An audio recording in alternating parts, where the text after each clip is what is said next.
It's the same reason that it will never, ever, ever be fixed. It's never going to get any better. Don't look for it. Be happy with what you got. Because the owners of this country don't want that. I'm talking about the real owners now. The real owners, the big wealthy business interests that control things and make all the important decisions. Forget the politicians. The politicians are put there to give you the idea that you have freedom of choice. You don't. You have no choice. You have owners. They own you. They own everything. They own all the important land. They own and control the corporations. They've long since bought and paid for the Senate, the Congress, the state houses, the city halls. They got the judges in their back pockets. And they own all the big media companies, so they control just about all of the news and information you get to hear. They got you by the balls. They spend billions of dollars every year lobbying to get what they want. George is always right. Government by the people, of the people, for the people. But the people are retarded. The best way to get something done, if it holds near and dear to you that you, let's be clear. I hear it all the time. Cumulative deficit, I can pay for the programs many times over. Well, I'm sick and tired of smart guys. Let me start off with two words. Made in America. Made in America. Welcome back to another night of Friday Night Game Night. Tonight, constitutional trivia. Constitutional trivia. You all ready for that? No. How many of you actually know your Constitution? I've taken 2 constitutional law classes in the last 2 years, but I don't know that that's going to help at all. Madcore mofo. What is up, brother? Says it never gets old. Nope, it never does. No matter how hard you try to actually not laugh at Joe Biden, there's nothing that you can do but laugh at Joe Biden. Let's say hi to everybody that's here. Daisy Girl, if you're still here, good to see you. Good to see you. What's up, Pastor? Good to see you, brother. Like I said, if you're interested, you really want to join in, you bring yourself in here. I'll throw you a link. I'll throw you a link in about 2 moments. Caitlin's game night, yay! Or game night gay. It's a typo. I should said. No. I had to go back and look at it to see what I wrote.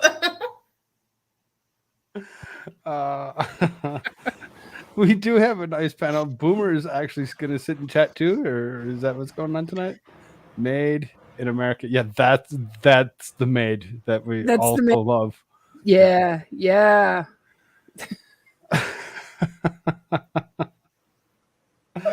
Oh my Lord. This should be a good night. Winning, you ready? I'm ready. You're ready. All right. Yep. He's like, just let's go. So, I dug around and I was trying to find trivia questions for tonight. Now, Moose was actually supposed to be here. He fell asleep already before he could actually make it in here. I'll take it as a self-induced sleep. Once he wakes up and he actually realizes that he's not here, I'm sure he'll come crawling himself in here like he normally does. What's up, Jay-Z? Definitely smash the like button for us. Share this to all those places you like to share things and let people know that we're live. We're live and we're going to actually do some constitutional trivia. So, we'll start it off with a hard question. We'll go just like this. Here you go. Constitution test 1 of 50. What are the 6 reasons for the establishment of the Constitution? You got to read 6 reasons or just one of them? All of them? Give me one. I'll try giving you one. I have no fucking clue. In order to form a more perfect union. Okay, hold on. 1 at a 10. So you said perfect union winning because I heard you over Caitlin. So Caitlin? Establishing the federal government. Establishing a federal government. constitutional federal government that we have. Wonderful. Boomer, any thoughts? To keep any one federal establishment from having too much power. To keep any one establishment Yeah. from having too much power? Sure. You know, sure. like that kind of makes keeping sense. the three parts separate. The fun part is, you know, we can give it 30 seconds or so, or, you know, because, you know, as we each go through them, anybody in chat that has something that they would like to actually add to the question, you know, while we're actually talking about before we show the card, try throwing something in there if you just so inclined. Jay-Z, I know you're super intelligent. You'll totally have all the answers. And ChatGPT. Hey, Frog, real quick. I haven't met Caitlin before, so hi, Caitlin. How you doing? never My name met is Wayne. Hi, I'm good. Nice to meet you. You as well. You as well. Nice to be doing constitutional trivia with you tonight. That's Caitlin Comments is the channel, right? Yeah. Yes, I got it right. I put the S in the right spot. Did the leader go and find you? Lost in the way? Bring you into the fold tonight.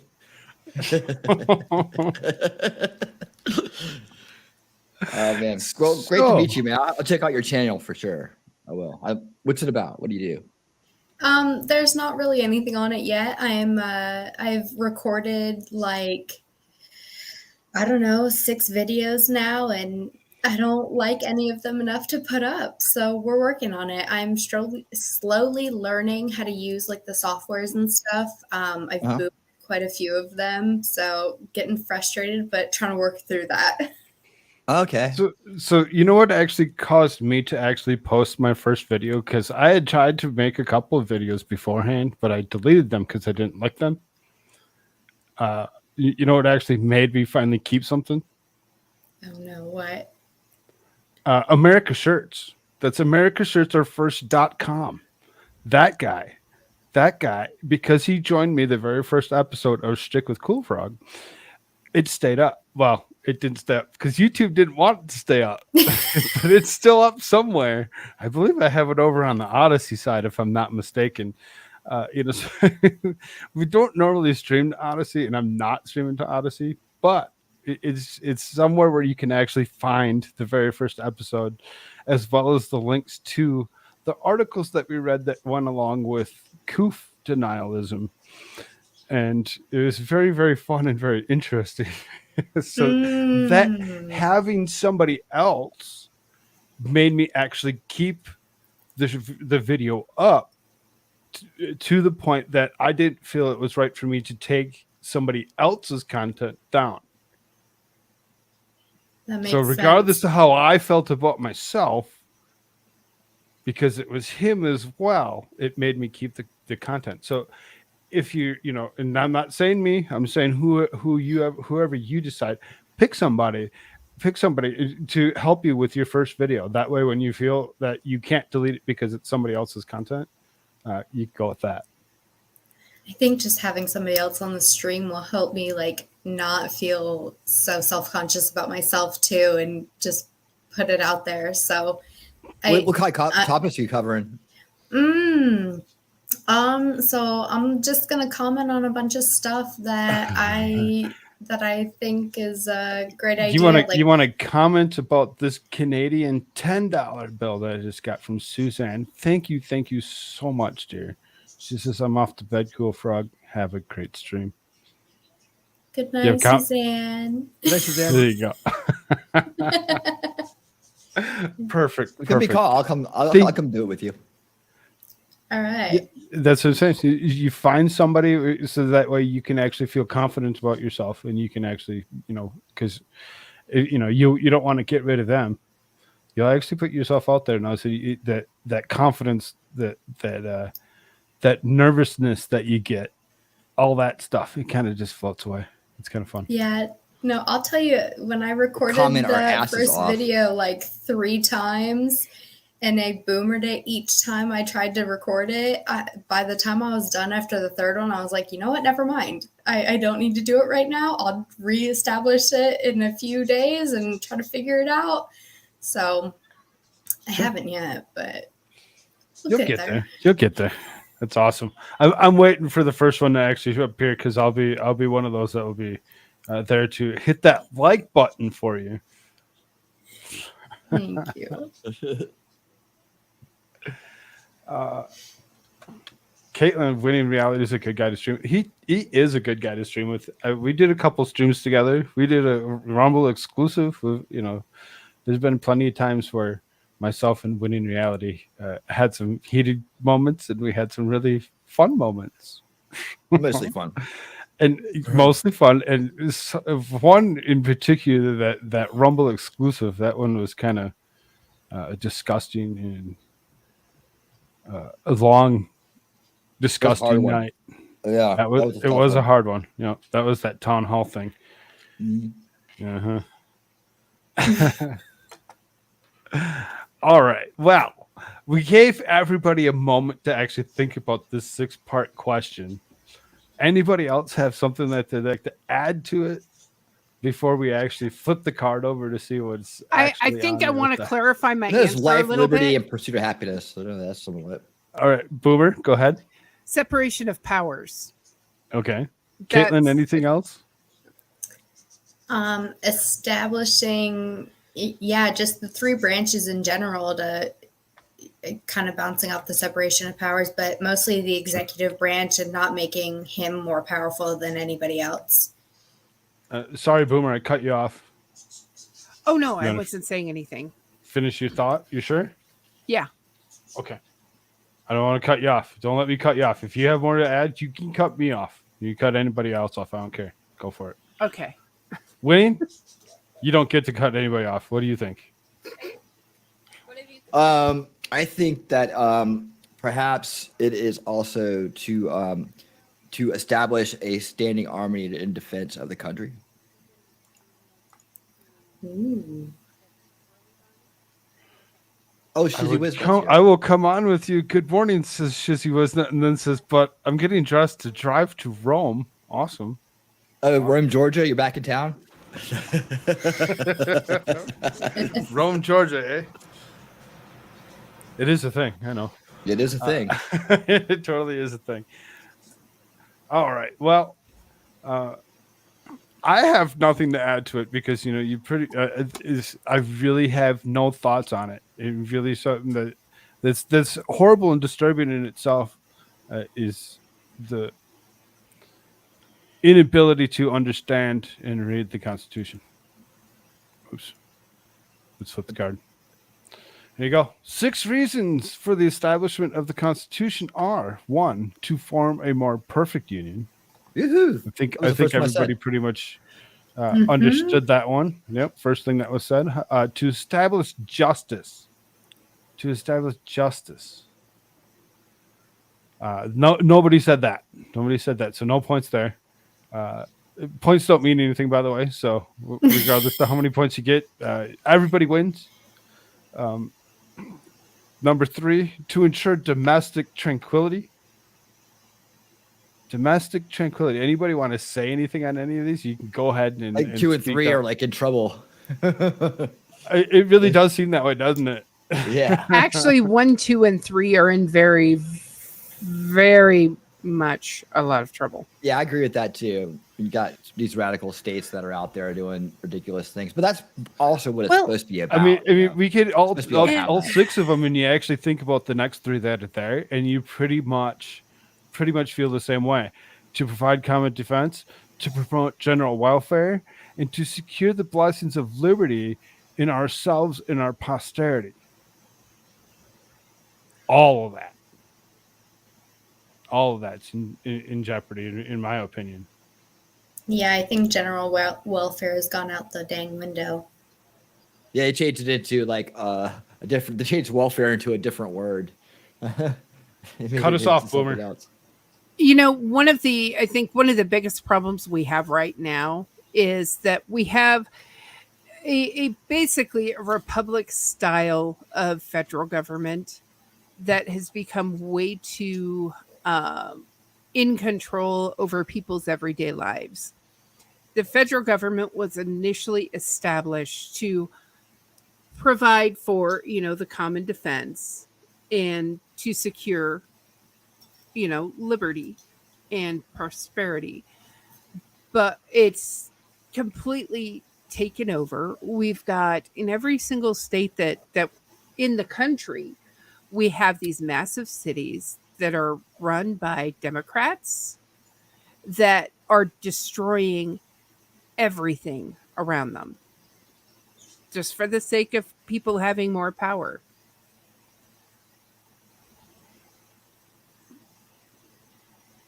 Awesome. I mean, really seriously, you make a good point on everything that you say. You really do, and so I've never doubted you on anything that you know. So I mean, as far as that goes, anybody that's actually listening to us, you really take all that in. It's a lot. It's a lot to take in, because these six things are just really were put there on purpose. Our forefathers knew what the hell they were doing. I would say even the rhinos are doing the same. I mean, when you say, rhinos, in Republicans alone, and some of this really are doing the same exact thing. When you look at both sides of that aisle, you look at everybody that's out there, you look at all the differences, because, there's so much infighting just in the Republicans themselves and those quote unquote freedom fighters. And when you actually look at all of them, they all have done exactly opposite of what this is, in my opinion.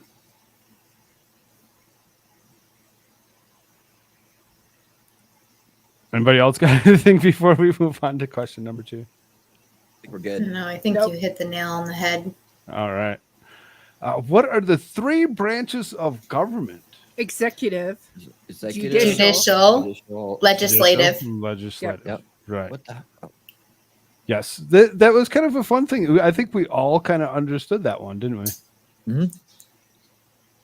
Sweet. There you go. Legislative, executive, and judicial. We were all right.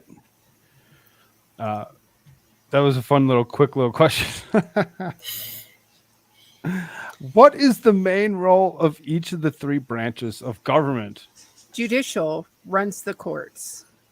To interpret the Judicial's Constitution. supposed to Yep, run the it courts, Right.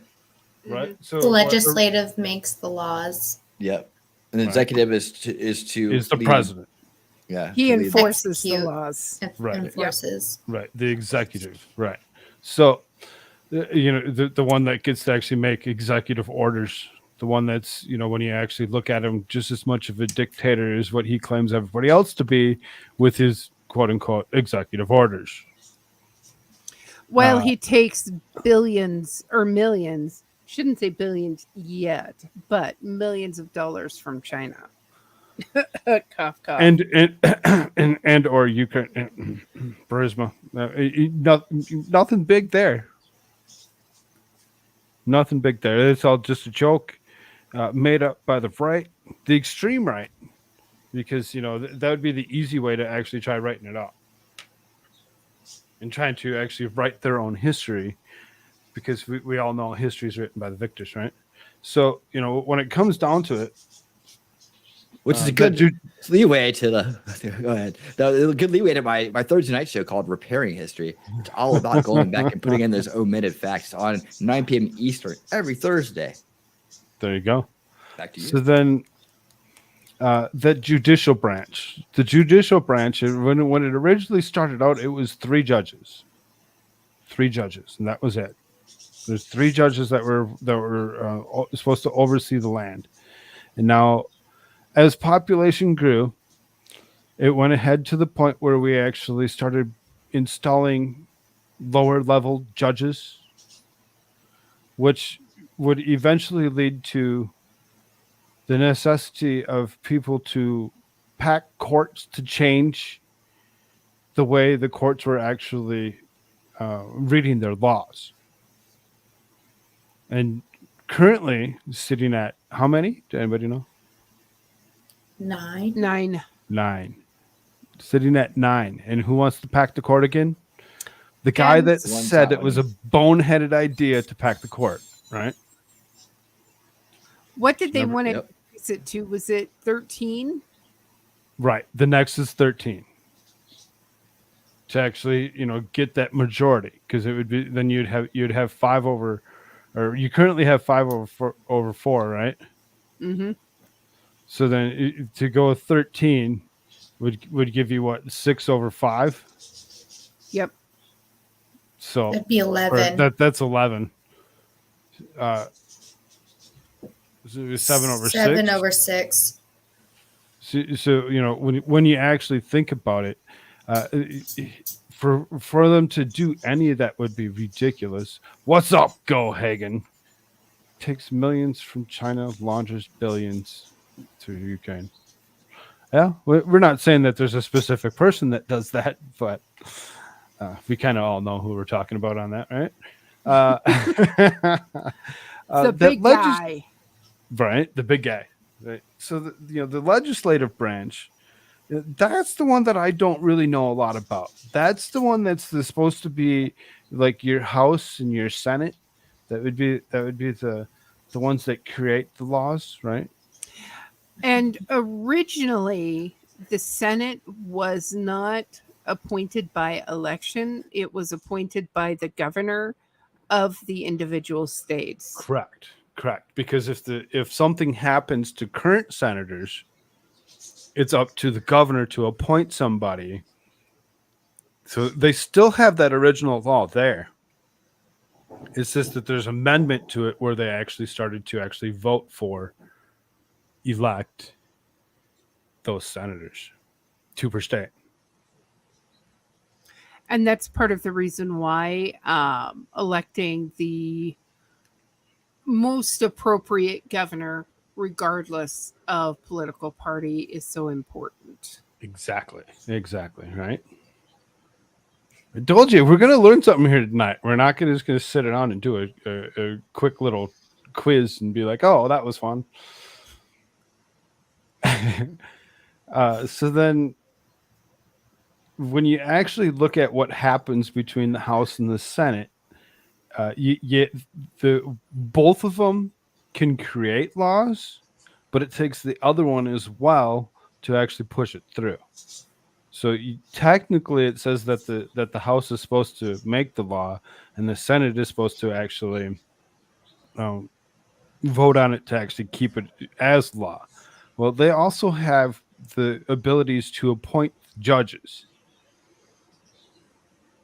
That's what the Senate does. If you actually watch Senate floor readings, which I have a tendency to do, and you actually see what they actually can appoint, and it's not just the judges. It's like post office people.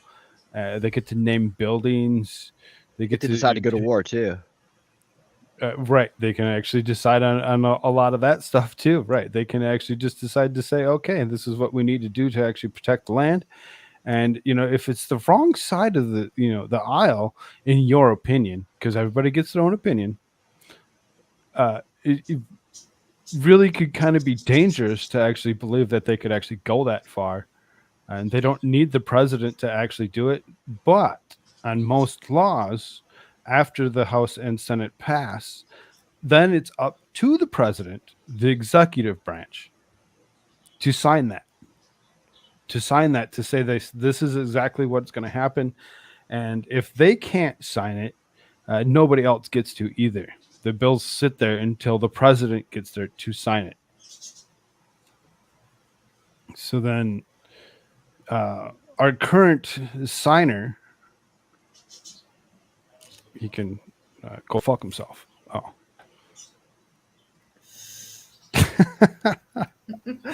We got to have some fun with it too. Come on, guys, let's go. Winning reality. Where are you with me? Are you learning something, or are you going to teach? You're playing your game. No, I'm not playing a game. I turned it off. Shizzy Wisnut says there's no more right or left. They're working in unison to destroy the U.S. for a little bit of power and we gave them the ability to do it. Kind of seems that way, I doesn't stand it? on that. It's the establishment versus the rest of us, and it's that's my point of view on it. And it's establishment. Then so it's the anti-establishment against the establishment, and you're either with the establishment or you're against it. So that's how I see the true paradigm working out in the end, because they really are after everybody else, right? And whoever enables them, they're after them too. Just the enablers don't realize it. All right. So, everybody ready for question 4? Yep. All right. So, the United States government, what bodies or people make up each branch of government? I think we just kind of went through that, did we not? We did. Mm-hmm. Do we want to repeat it one more time? The Executive judicial is? has, The judicial is? Go ahead. It's Sorry. the Supreme Court. It's the Supreme Court. It's the judges that are underneath, right? Yep. Okay. Then So, the House and the Senate make up the legislative, okay. And then and the the president president and his cabinet. and his VP are the executives.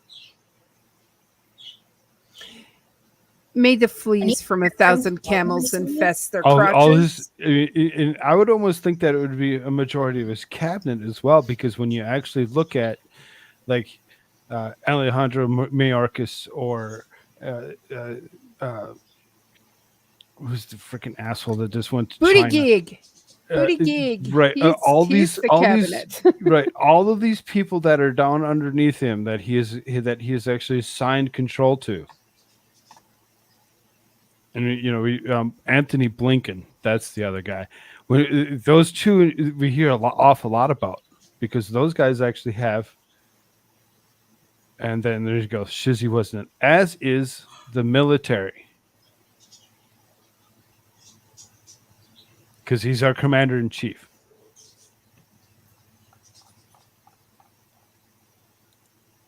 What's this?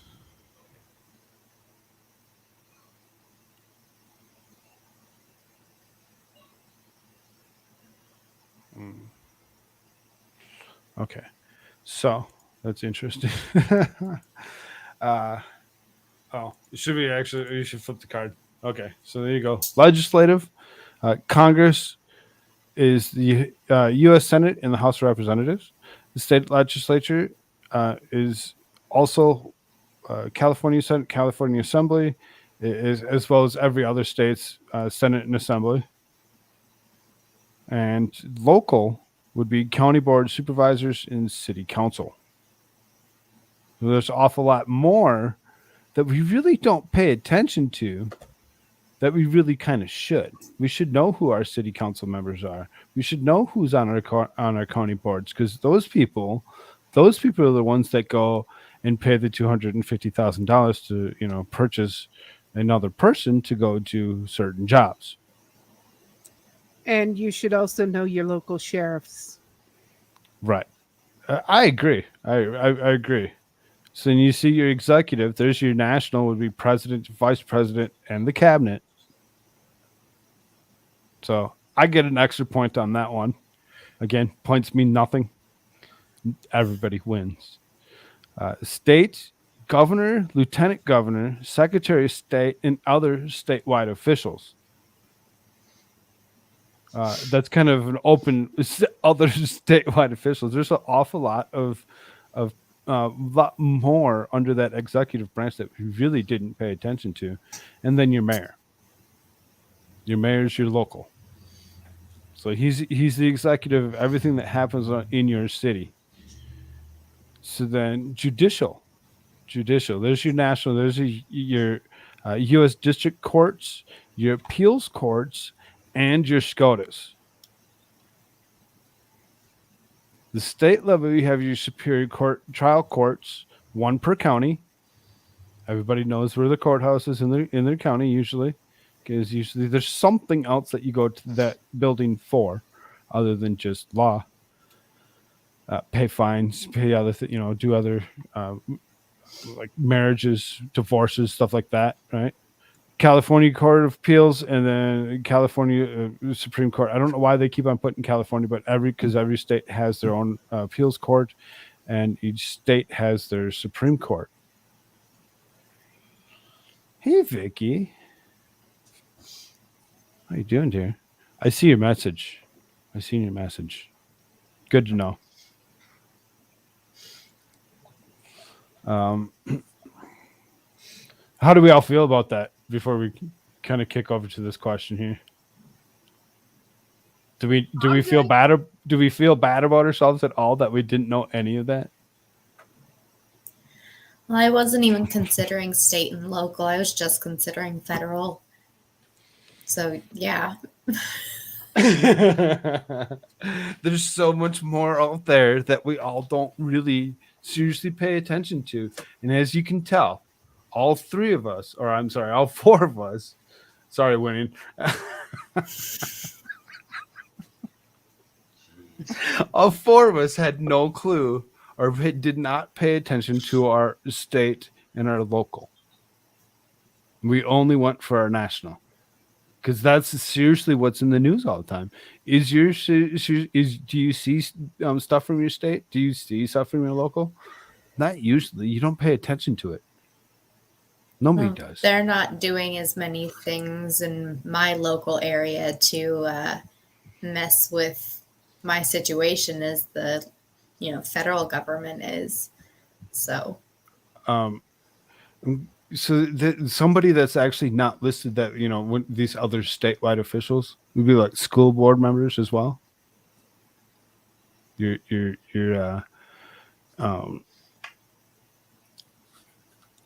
city principal. There's a I can't think of the exact wording on it or whatever, but there's a city level guy that actually appoints each and every single one of those schools. Right there, you go. Thank you. Your superintendents. All those are other statewide officials. Those are those, local things that you might want to actually pay attention to. They only put the mayor there, but there's an awful lot more. When they say other statewide officials, there's a lot of them. There's a lot of them. For them not, we could probably go look that up and actually get a better answer on that, on what all those really are. All right. How long is the term for each of the following? I know. Everybody know the president? 4 years. 4 years. Vice president, same. Same. 2 terms. United States senators. They're like 2, right? It's 6. Those It's are 6, 6. but every 2 years, 1/3 gets re-elected. Yeah. There you go. And then your House of Representatives is the same way as the Senate. Yep. For life. Justice, Supreme Court for life. But House of Representatives is selected off of the population. Yes. So every state has a specific, I think every state has 2 senators, but your House of Representatives is determined by the population of the state. Yeah. Yes, the population of the state. So currently, under the way everything currently is, it's because we just did census. Yeah, there you go. We just did census, whatever, within the last few years, which sticks for 10 years. So technically, some of the census cards may be off or wrong, and you just might be confused, as in all of a sudden 10 years from now, when we do another one, you see this huge movement that we already kind of see. Because there's a lot of us that moved ourselves out of, I say ourselves because I'm one of them, out of big blue cities. I moved myself out of St. Paul area. That's where I was last, into a smaller community here in South Dakota, in a red state. I took myself from the blue state to the red state, and I'm not the only one. I did do the right thing, and I didn't bring my blue thoughts with me. I left them there. Yeah, California was pretty pissed off with the last census because they lost a representative in the House. And It's their based fault. upon if they don't get their population back, they're probably going to lose 2, possibly 3 more the next census. That's good news. That is That good is news. very good news. So then, Justice of the United States Supreme Court, Lifetime. lifetime appointment.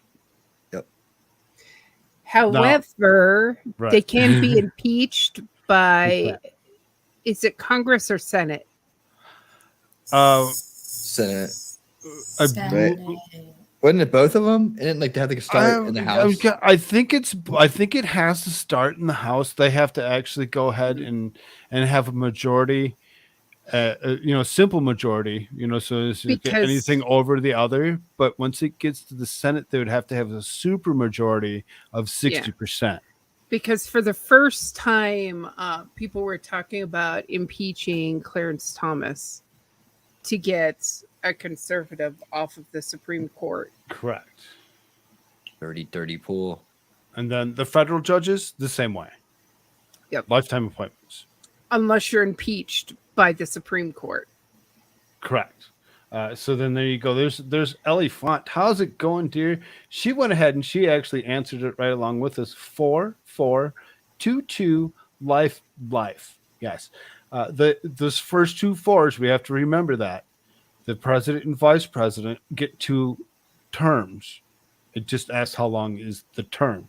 So If they, it's yeah, not they get the second one. It's that they have a second. They can get to a second term. So let's flip the card. There you go. 4, 4, 6. Every third of the Senate. Every 3 in 3 groups. Runs an election every 2 years. Member of the and that's why we get the every 2-year elections or whatever. There's so many people that only do every 4 years. They don't vote on the 2-year ones. The 2-year ones really kind of are just as important, but they seem to be overlooked for whatever reason. Right? How many of you actually vote on the opposite years, on the not presidential year? I I vote do. every election season. I think You I do? did I once do. when it got mailed to me. Although I have had a very interesting experience, and I started volunteering to work as one of the election judges. So that was really interesting. Last year. Yeah. Last year would have been one of those odd years where we didn't do the president, but we did the every 2 years for that Senate. And then you got your House of Representatives every 2 years. And then your justices are for life. So there isn't a 6-year thing. This is just every 2 years where we actually vote for the House of Representatives. So we all lose a point because we didn't get the House of Representatives right. Way to go, winning. Yeah.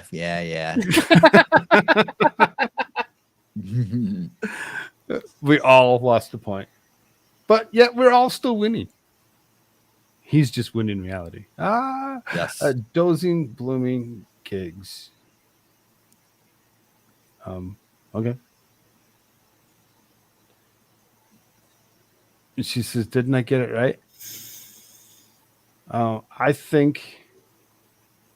mean, you pretty much did get it right, but we called out this part of it, the third of the Senate, and we assumed that the House of Representatives was the same. That's why I docked the point.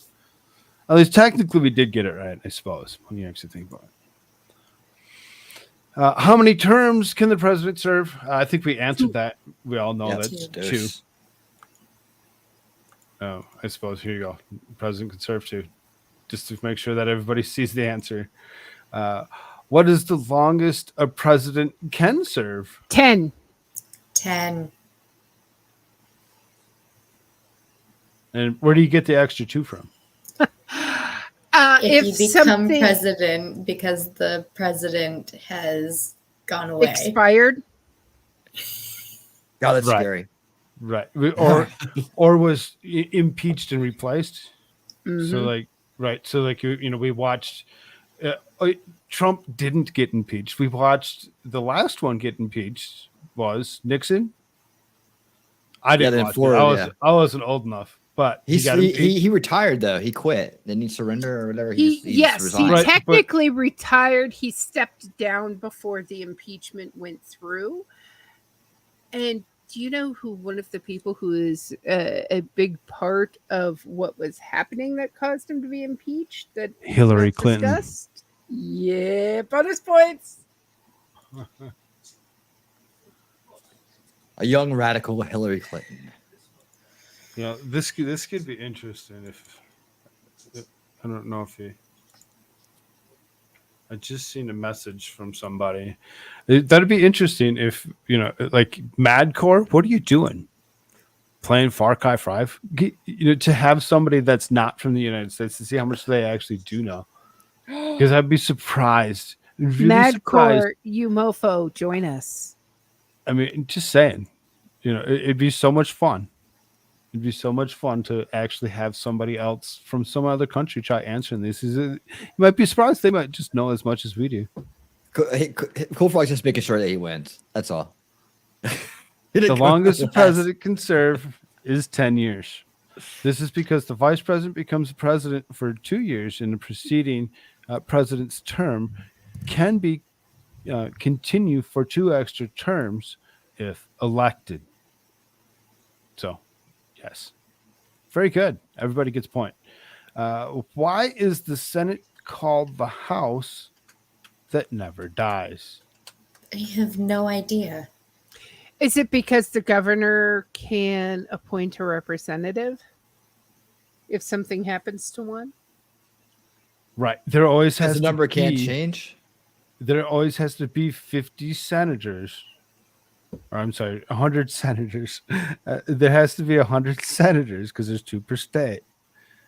They always get appointed. I would agree with that. Not that I know for sure. There you go. A third of the people in the Senate will always be reelected every 2 years, leaving the other 2/3 still in office. This cycle continues to repeat.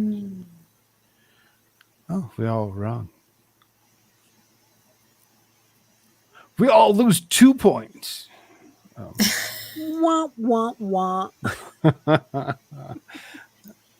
We all lose 2 points because we all agreed with our ignorance of saying that something else. Why do people think it's 10 years? It's 8. Because you were wrong, Elephant. yeah, you were wrong. Elephant. If the vice president takes over for the president 2 years into, he gets an extra 2 years. If he takes over like right after the 3rd year, if he takes in or takes over in like if the he first takes year, over in the first 2 years, he's out. he's out. basically it's like a full term, and he can only be elected one more. Yes, very well. We're also smart on that particular point, but this one, Elephant, because they're all old as fuck. That's why it never dies.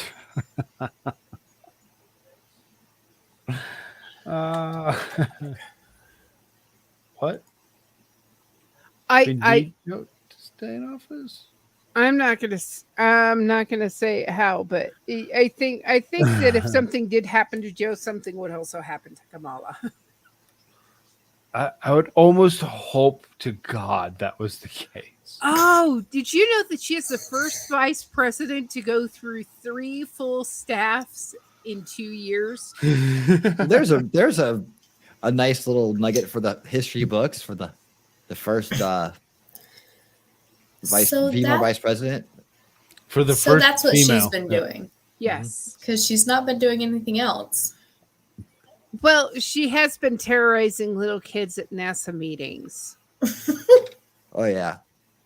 The fun one is as far as we all know, she's Indian Jamaican.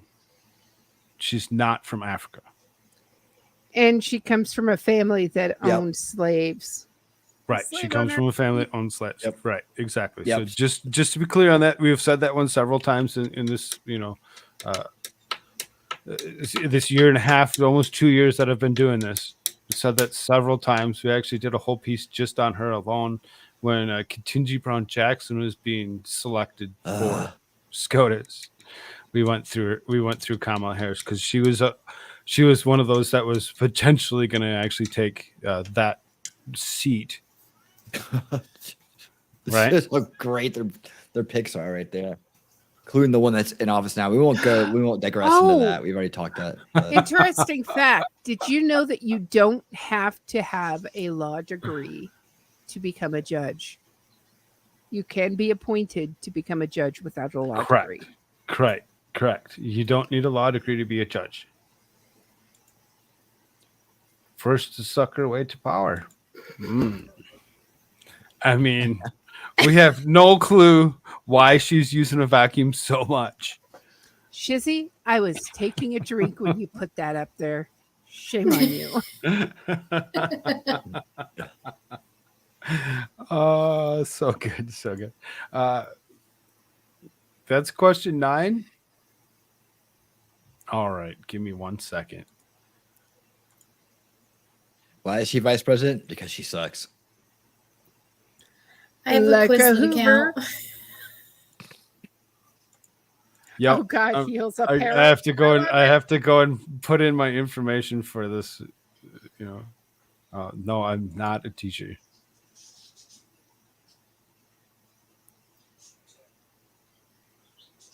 He's a preacher. Quizlet's great.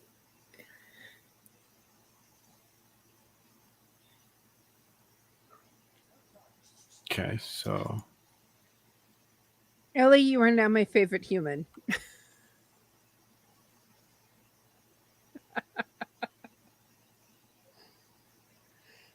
sorry, taking. Wow, they added a new feature to chat in YouTube. You can now just filter to fan funding. Yes, you Amazing. can. Yes, you can. Just noticed that. They also added little emojis to the corner where you can actually Okay. spam hearts or hundreds or other things. Oh, You those can turn that Shizzy. off That's too, I 100%. think. They Oh, love- wait. You know, they love changed it when I the make su- them laugh.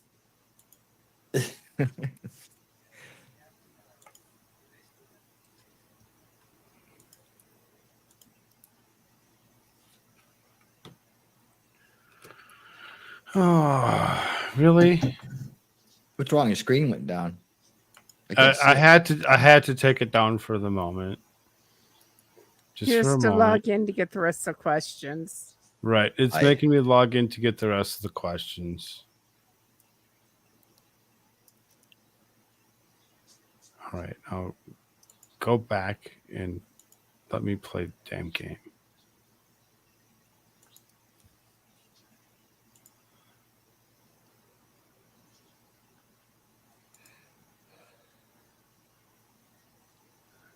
All right. So it only seriously gave us 8 questions for free.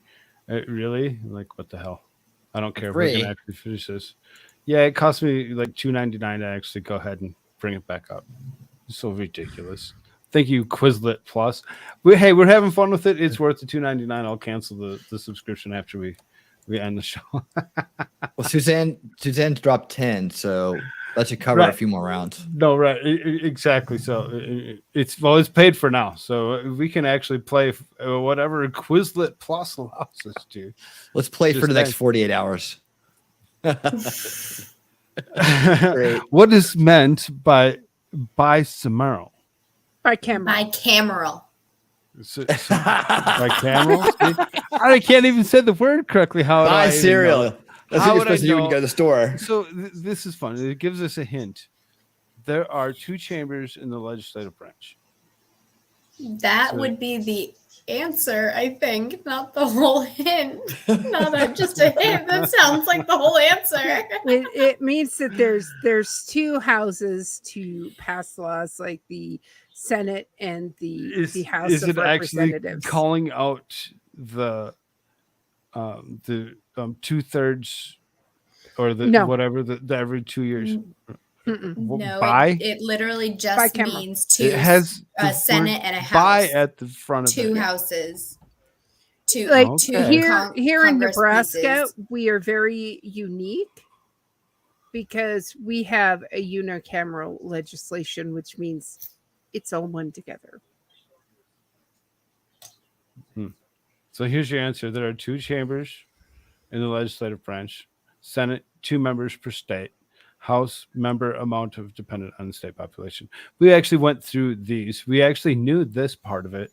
So we all get a bonus point for not knowing. Everybody else gets 2 points.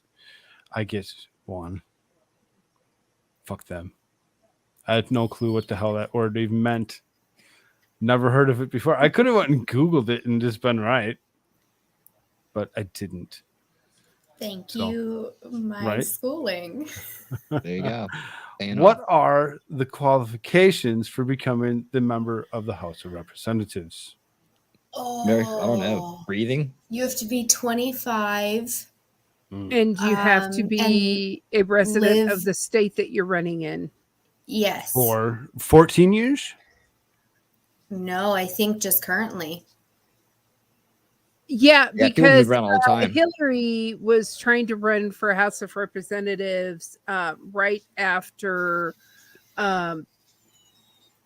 Bill finished his second term, and they went straight to New York. So she was not there for very long when she was running to be What's a up, bro? And she was a member of the senator in New House. York, right? 20 something don't- and living in I your district, says I think Holly she Pond. ran for House. I don't think she ran for Senate. Okay. Pretty sure that you have to live in your state for at least a few years. I don't. Let's see what it says. To become member of the House of Representatives, you Yeah. must be at least 25. Be a Bam. citizen in the U.S. for at least 7 years. So just a citizen of the U.S. for 7 years. Yep. And be an inhabitant of the state of which you are being elected. So just have to live there. Yeah. I could go and move to the next state and still run Yes. Yes. for whatever I'd like after the age of 25. Awesome. We all learned something. What are the qualifications to become a senator? 35. You have to be a little bit older. And I think with the senator, isn't that where you have the Mitch McConnell would say just a little bit older. people just need to stop just voting Republican candidates or Democratic candidates. Get some fresh blood in there. Stop just voting what you know. Yeah. Right. He's gross. We can name a couple other senators and actually be like, oh, they're way past the age of 35, Pelosi. right? Oh, what's her she's face? House. Pelosi's House. Oh, yeah, she's House. Feinstein, isn't she a senator? Yeah, she's There a you senator. go. Yeah, she's a senator. Feinstein She's is the the one one I that's was actually thinking of. stepping down or retiring this year. Finally, She is there's- supposed to, but it's not guaranteed yet. She may change her mind again. no, she's retiring. She Okay. can't. She has to. She's so old and decrepit. They know that she has to be replaced. Sadly, she Well, may actually be replaced with. Hold up. She may be replaced with a relative of Gavin Nancy Newsom. Pelosi's, which would be Gavin Newsom. Mm-hmm. So, kind of an interesting thought on a lot of that to actually go along with the age of 35. That seem to be though they're not lifetime appointments, seem to be lifetime appointments. Yeah. Rogue Thought says they need term limits for all political positions too. I agree. I've actually fought that opinion. I fought that opinion with Divinity Said and Fair and Balanced back when we were actually friends with Farron. And we actually went over and talked about Fetterman and Dr. Oz. There's another senator that shouldn't be there because he's not running that show. His wife is. Cool Frog, check your Twitter and share. Have a great day. Lovely people. Love you, Shizzy. Have a good one, brother. We'll talk to you soon. Shiz.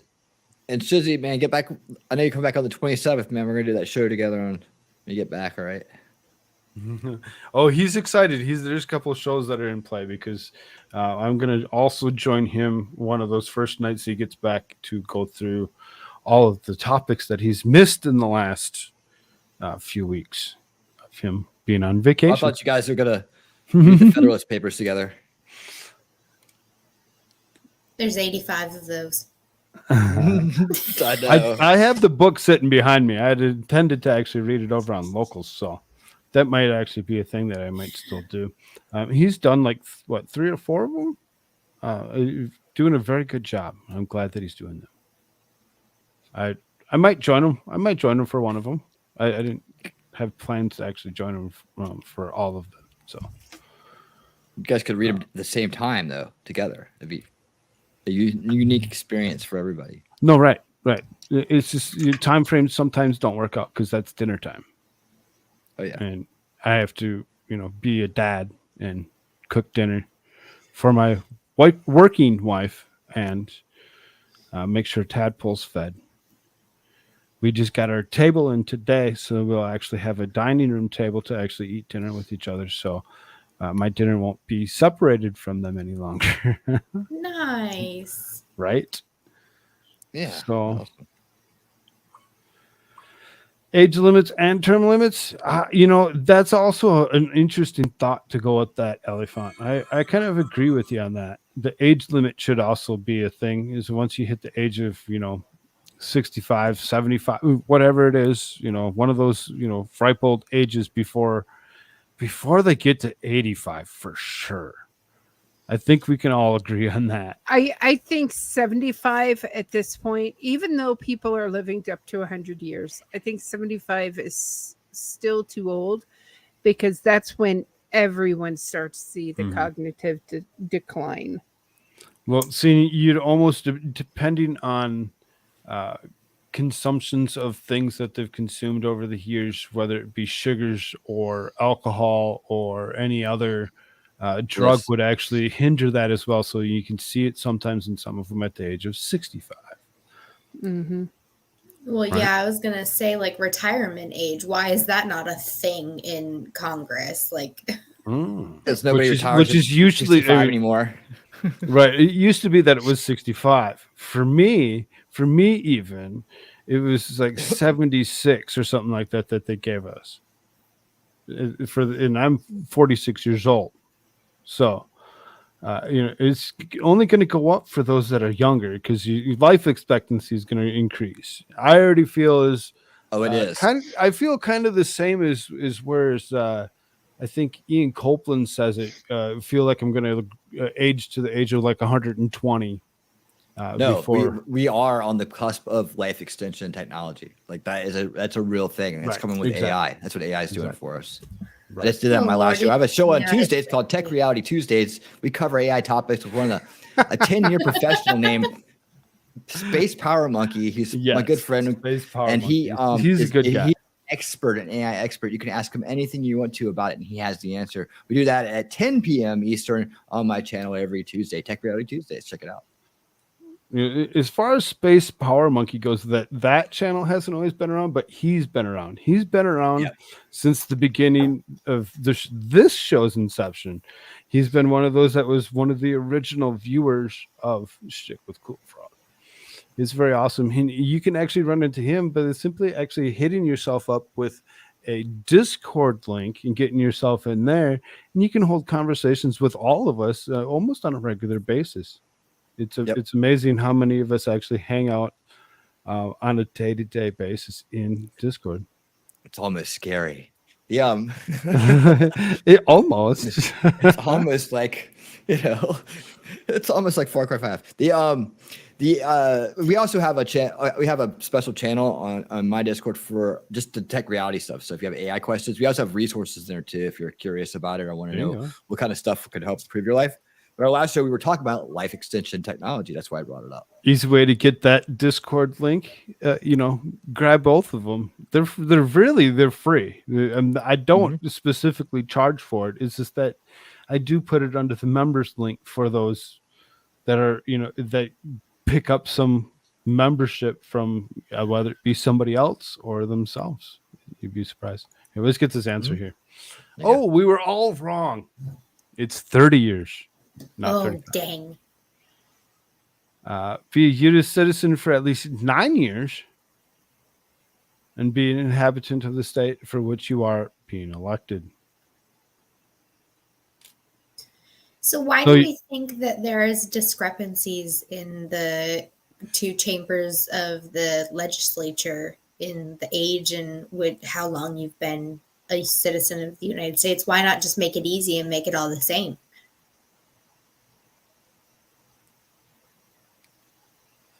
Well, here's the kicker. I don't think I would want like somebody from Germany or Russia just coming in, applying for citizenship, getting it right away, and then going in to represent me in the Senate. I know, but I mean, the least is 7 years, which is only 2 years off from 9. So why not just make them the same? I mean, I know that there's not a real answer to this. I was just thinking.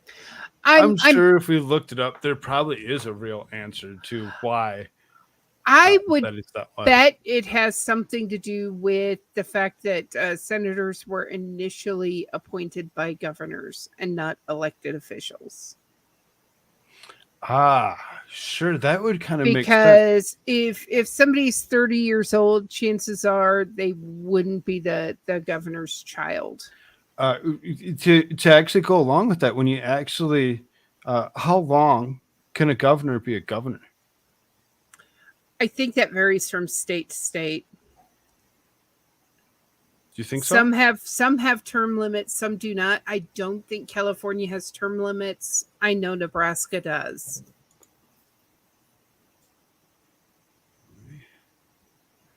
Let's ask, because none of us really have the correct or know the reason why there's 7 years or 9 years. I mean, we know why it's there, but why is there a discrepancy between the two? So I'm going to go ask the question here real quick, and we'll see if you get an answer for it.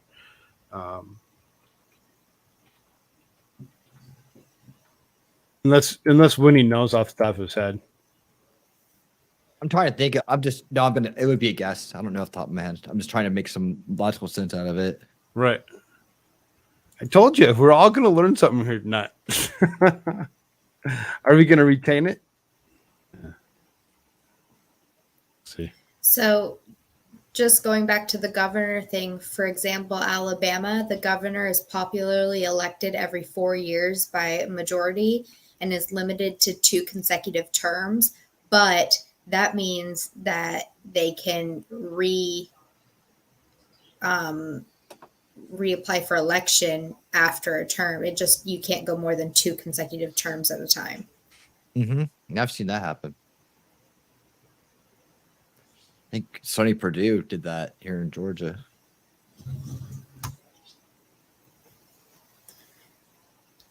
Kay Ivey here in Alabama must be on her 2nd term. Let's see.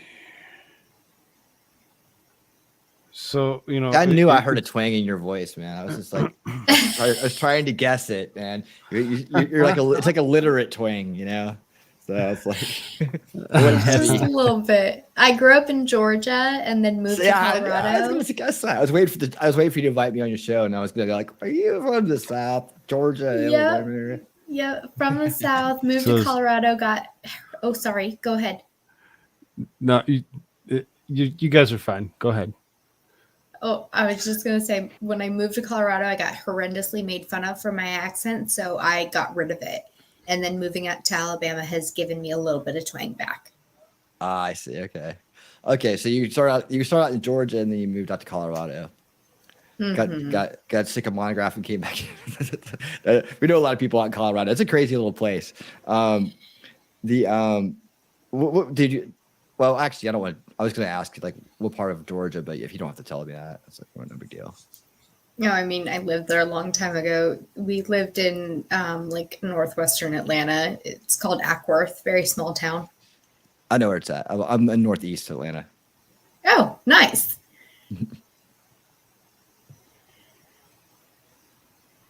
Cool. All right. I think I found an answer. There was apparently an early proposal by Governor Morris of Pennsylvania, and he was the governor back in the time of the preamble of the Constitution. He proposed including a 14-year U.S. citizenship requirement for senators. However, the delegation voted against the proposal, voting instead for the current 9-year period, which is 2 years longer than the 7-year minimum that was earlier adopted. So I went straight to senate.gov to actually get the legit answers that they actually go, or the what they're supposed to go off of. So it says age. The constitutional framers debated the minimum age for representatives before they considered the same qualification for senators. Although Delegate James Wilson stated that there is no more reason for incapacitating youth than age, where the requisite qualifications were found, other delegates were in favor of age restrictions, and they were familiar with England's law requiring members of parliament to be 21 or older, and they lived in states which either barred legislators under the age of 21 or 25 from the upper chambers.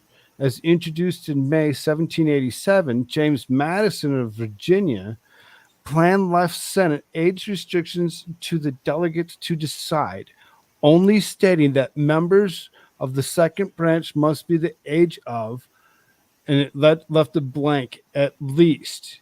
Without debating subject further, delegates voted in favor of filling the blank with 30 and passed the clause unanimously on June 25th. 3 days after designating 25 as the minimum age for representatives. In Federalist number 62, Madison justified the higher age requirement for senators. By its deliberate nature, the senatorial trust called for greater extent of information and stability of character than would be needed in the more democratic House of Representatives. It does have a very lengthy paragraph, or 3 paragraphs on citizenship, inhabitancy, as well as its own couple of paragraphs. We're not going to read all that. That's a lot. That's a lot. We were only questioning the first part anyway. So under what this says, it says that they actually voted off of blanks that were actually given to them, and that was the unanimous vote was 25 and 30. Very interesting. James Madison did that. It's very interesting. I'm really happy you found the answer to that. I was genuinely curious.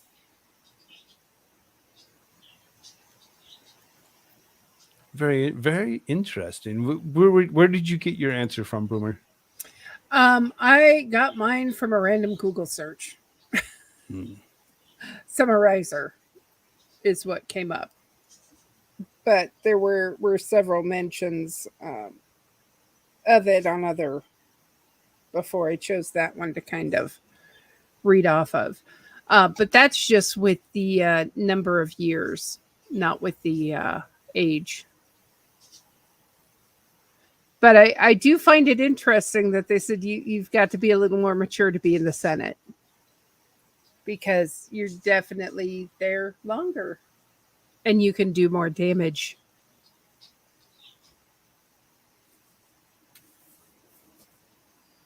Well, and So it's the hold on. Rogue Thought says that's not the true answer, though.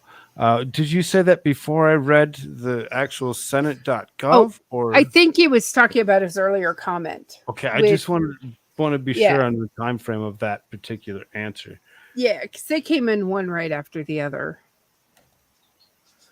Oh, what's up, Great Liquor? How you doing, brothers? Sitting over on the Rumble side, I haven't really been paying attention. He says, "Yay, winning puns!" Yes, that must have been a while ago. Sorry, I didn't see you. Wasn't paying attention. I was actually just going to check the Rumble side too to see if you were broadcasting over there.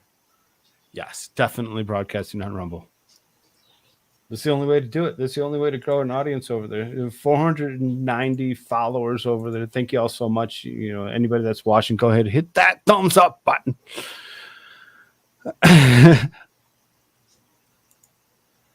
Here we go. So next question number 12. What are the qualifications for becoming president of the United States? That one Evidently you corrupt. have to be Question. 35 years old. You have to 35, be born in in the a United US States. citizen. Well, not just Born in the United States, not Kenya. Yeah. In the United States. not Canada.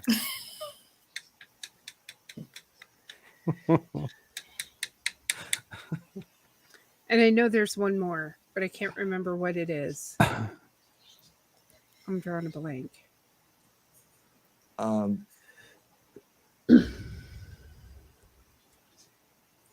oh, you can't be a felon, right? Or like you can't have been impeached, or like you can't Impeached. Yes, Yeah. impeachment. You cannot have been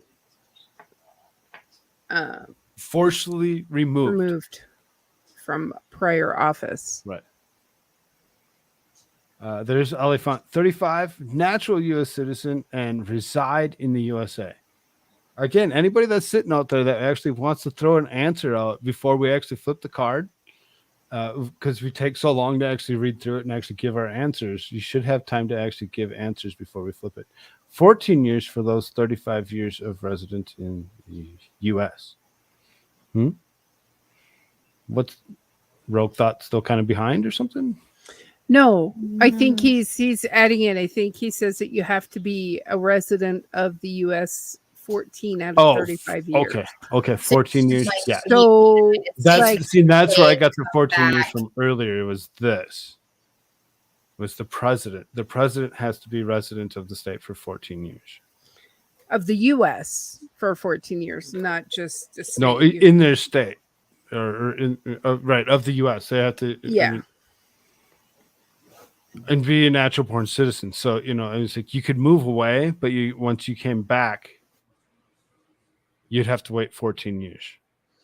No, it can be like you can, like, say, for example, you're 35 years old and you were born, you're a naturalized U.S. citizen, but you went and lived in Germany for, 20 years, and then you came back and lived here for 15, then you'd be eligible. But if you went and lived here for 5 years and then went and lived in Germany for 25 or 30 and then came back for 5, you wouldn't be 14 years of residency. It's the same answer that I just gave. Right. Yeah. Exactly. Kind of. So Yeah. right. If you didn't live in the United States for the last 14 years, though you resided somewhere else. No, I unless think it's you were 14 military. years total. Unless you were military. Yeah, but doesn't living on a military base count as Exactly. Because you live on a base residence. somewhere, whether it's on a boat or it's on on land somewhere or whatever it is. As long as you're in the military, you were protected because you were under U.S. protection. Yeah, because it's technically U.S. soil whenever you're on a military base. Correct.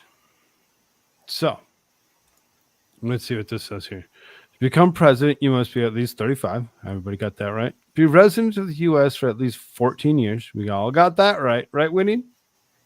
That's right. Okay. I didn't hear your answer, so I want to be sure that you're with us on that. Be a natural born citizen born in the United States. Yes. Again, not Kenya.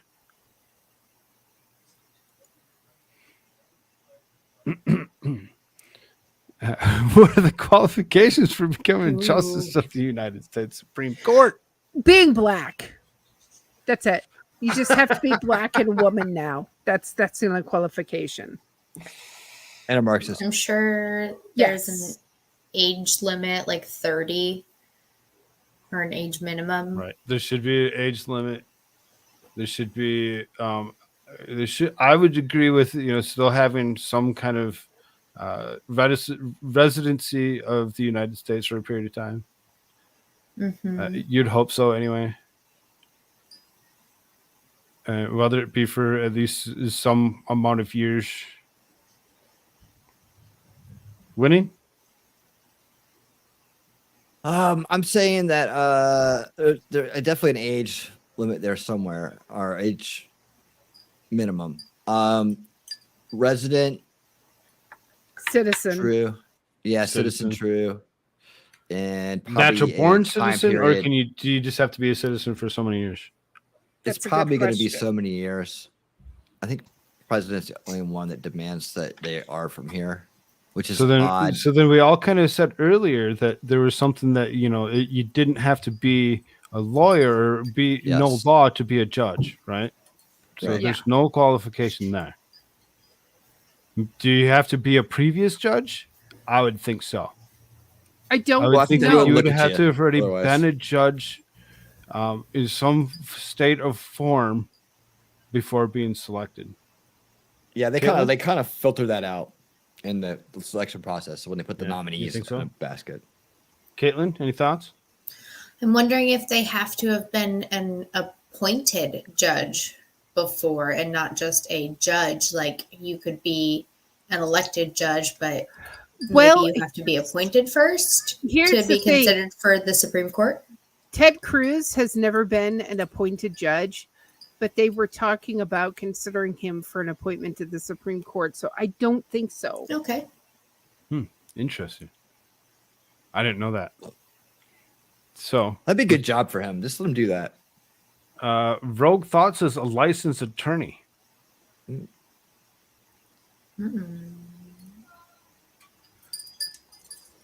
Rogue Thoughts says, I know you don't have to know what a woman is. Exactly. You don't have to know that. Because if you're not a biologist, you wouldn't know anyway. Yeah. Only biologists can know that. Only biologists. And only approved biologists who toe the line and have the correct opinions. And there don't are believe in no science. official rules for becoming a justice of the Supreme Court in the Constitution. Okay. Wow. That's I was very confused because I didn't remember reading about any rules, but I just figured I had skipped over that paragraph. Dang. Okay, so that explains that movie. Ernest Goes to the Supreme Court. The fact that has literally become what we know today. know Oh what I my mean, Vern? God, Ernest. I know what you mean, Vern. Go and take. I have a clip. You can actually use the clip from the very beginning and take Ketanji Brown Jackson's clip where you're asked to be,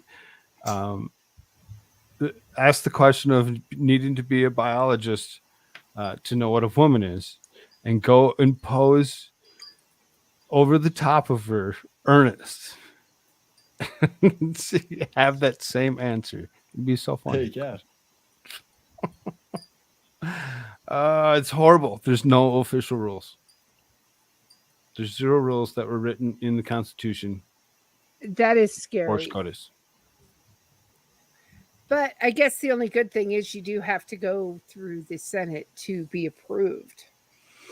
Supermajority, 60%. Yeah. Although Merrick Garland is making everybody's life a living hell because he got denied Supreme Court justice. Because he's a sack of shit. Oh, he's janky as hell. What is a census? Well, we all know that's the population. Okay. Oh, did we give you the answer? A population count taken every 10 years. We all know that. Right. We had talked about that already. Why do we have a census on a regular basis for that appointment for that house? Yep. Mm-hmm. I keep on hitting the wrong button. To keep track of the number of house members per state. Yeah, I think we all pretty much knew these last couple here, so that was worth my money for sure. This is promising. All right, let's see here. How often do we have? It just gave us the answer. It said every 10 years. Sir. Was everybody paying attention to the last answer? Because it was To build your confidence for the SCOTUS there will was be an never exam at intended. the end, by the way, everybody. We do. Right. We are studying for it. Gohagan says because it was never intended. That's a very good thought on that or whatever, because SCOTUS was never intended to actually be a thing that was part of our government.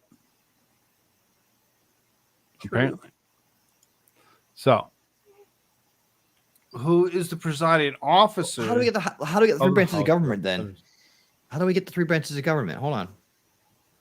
Back that up. If we have three branches of government, The How judicial, do we get which judicial? is the judges, but SCOTUS wasn't supposed to be part of that. I always thought SCOTUS as that more than anything else because that's where all the big decisions are made. And they keep the checks and Oh, balances. no, And by Article applying 3, constitutionality. Section 1 states that the judicial power of the United States shall be vested in one Supreme Court and in such inferior courts. So it was So absolutely intended from the beginning. Yeah. What are the qualifications to become justice? Justice is the United States for SCOTUS. There's no official, right? And that's where that all stemmed off of, was that. Mm-hmm.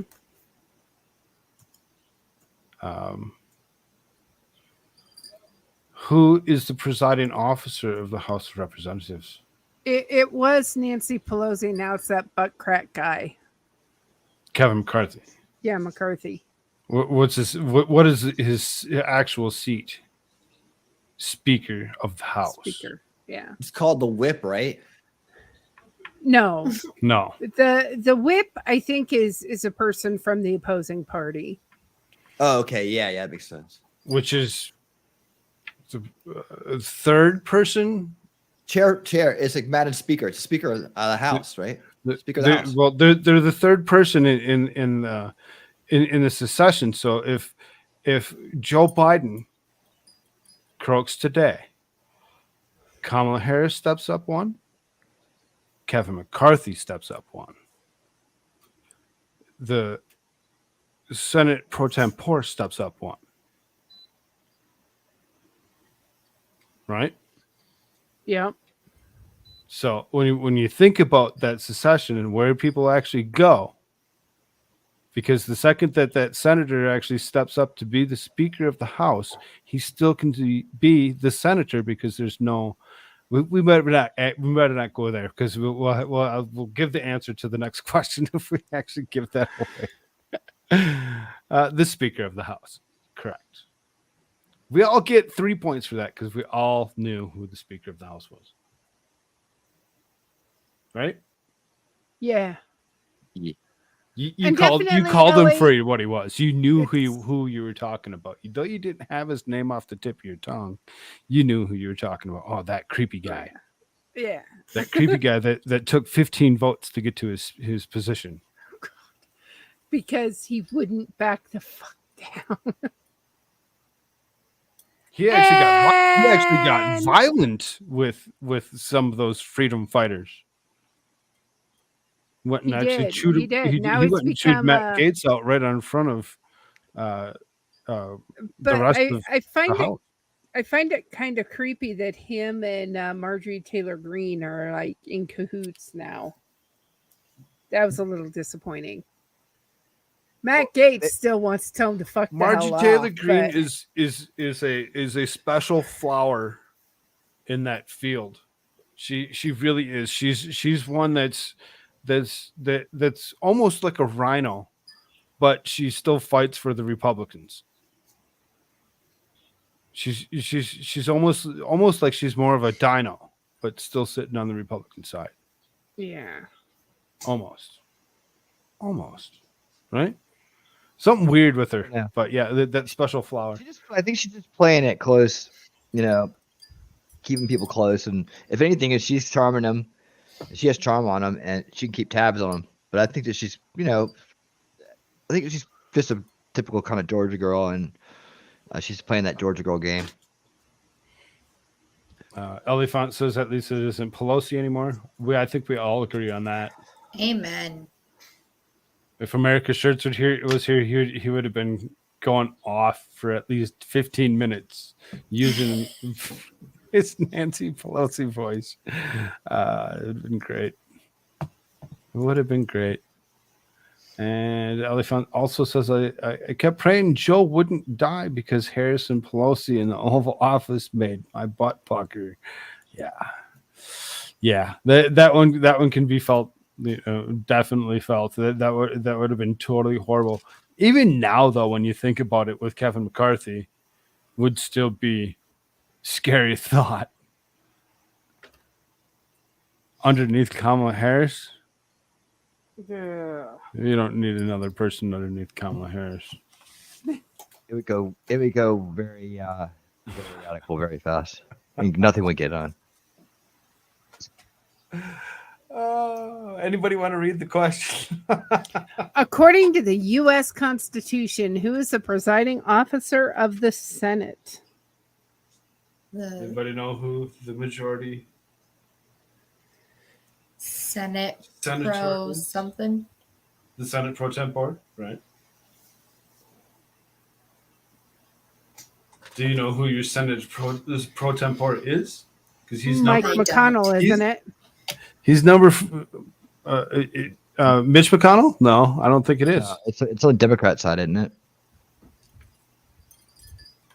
It's what's his it's on the name? Democrat side. It's what's his name? God, that wiener head dude. Mr. Weasel? Mm-hmm.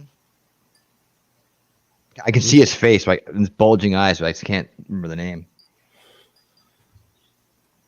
Anybody in chat know who that is? Come on, chat. Without looking it up? Without looking it up. Satan. Yes, close. You were right, yeah. Michael Hagan. Yeah. Bonus points for Mike.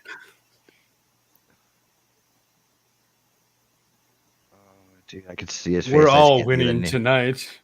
Only he's winning reality. How many times am I going to use that joke? That was horrible. Damn it, I'm not Googling it.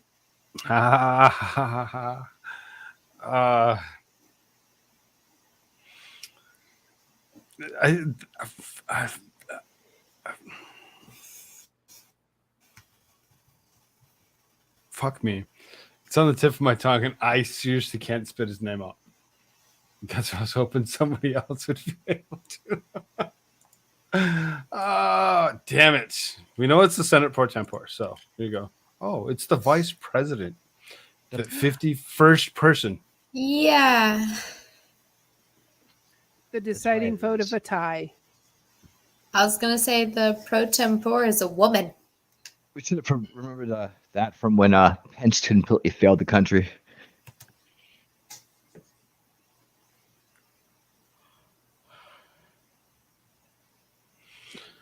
Mitch McConnell was my only answer. That was the last one. That was the last one. All right. I'll look him up. Do we have to? I'll look it up. Patty Murray. That's why we all forget her name. That lady from Washington.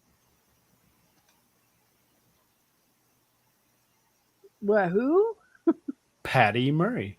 Patty Murray, Singer. the President Pro Tempore of the U.S. Senate, Patty Murray of Washington, the second most senior senator in the majority of Democratic Party, and first woman to hold the position. She was sworn in on January 3rd, 2023, at the start of the 118th Congress.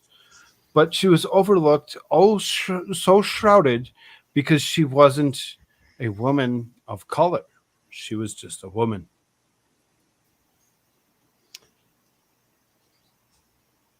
That tracks. So She's a Karen. at the age of 70, well, yeah, she's Democrat from Washington. So yes, she's Yeah. definitely a Karen. Patty. We could change the name to Patty. So Patty's and Paul's instead of Karen's and Kevin's. Although Chads just have to keep being Chads. Okay, so just to, I'm gonna actually stop that screen for 1 second, and we'll Pretty sure it's pull up. I'm pretty sure it's Karen's and Kyle's. No, it's not. And we'll pull this up. We'll pull this up, and we'll look really close at what Patty looks like. There she is. Now we all know. Now we all know exactly what this weasel face looks like. That's a man, baby.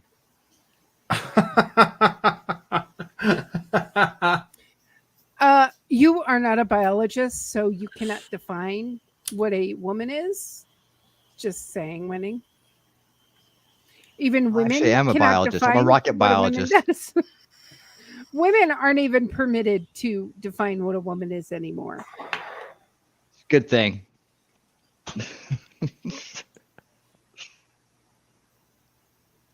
Maybe women never existed at all. It's all in our Yeah. heads.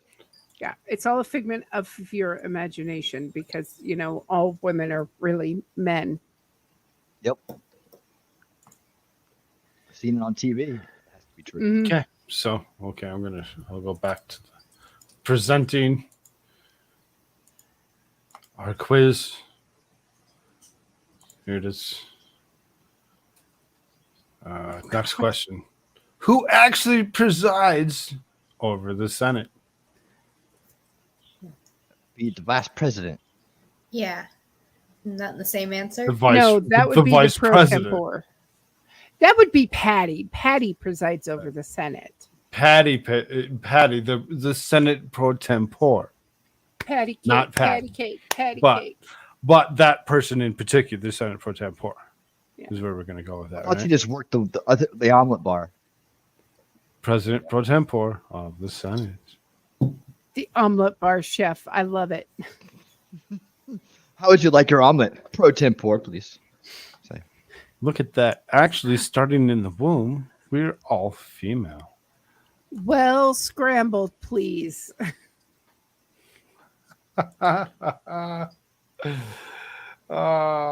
Define preside. Lead or rule over? That's exactly what I was going to say.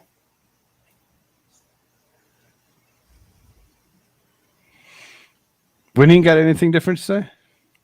I kind of said a version of that, but I like theirs better, so I'm going with them. I'm going with these. The identifiable ones. To run a meeting. To run a meeting. You all lose a point. I think leading Wow. is a good synonym right there.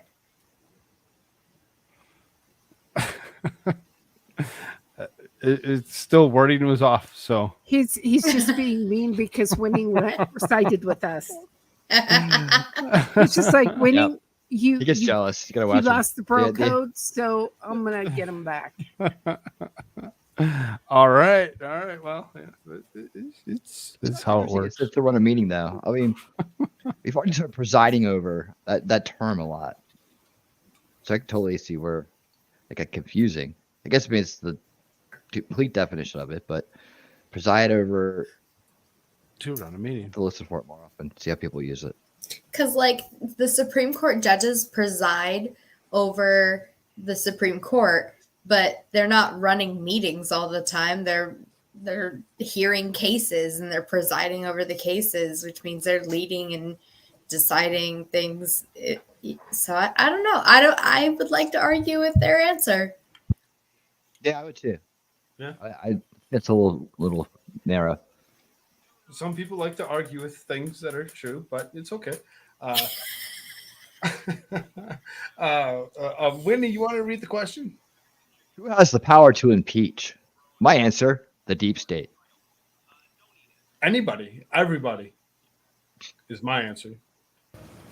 The House can impeach, the Senate can, but they have to impeach together to take somebody out of power.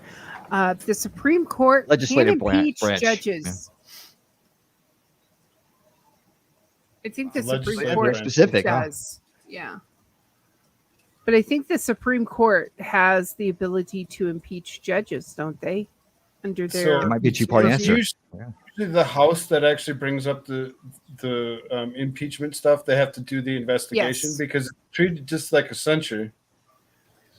yeah, They go- the House creates the article of impeachment, correct. and then they all have to vote on it to pass it on. To And it the can be Senate to anybody. It approve doesn't have to be a particular person. Any person that decides they want to actually draft papers can. We just kind of went through this the other day with Marty Taylor Greene calling Lauren Boebert a little bitch for actually doing just that and actually filing papers of impeachment when she had already filed papers of impeachment back on the first day and would rather had her join her and put it up together as opposed to putting it up by herself.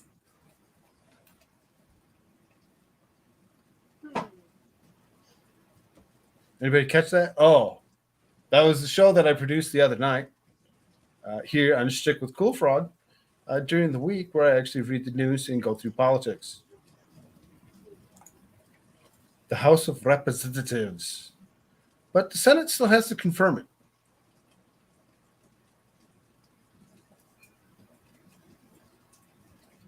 So technically,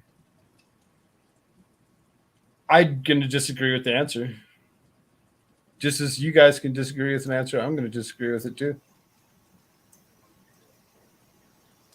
Quizlet's wrong. So we'll give everybody back 3 points. Well, Again, points don't mean a thing because we're all winning.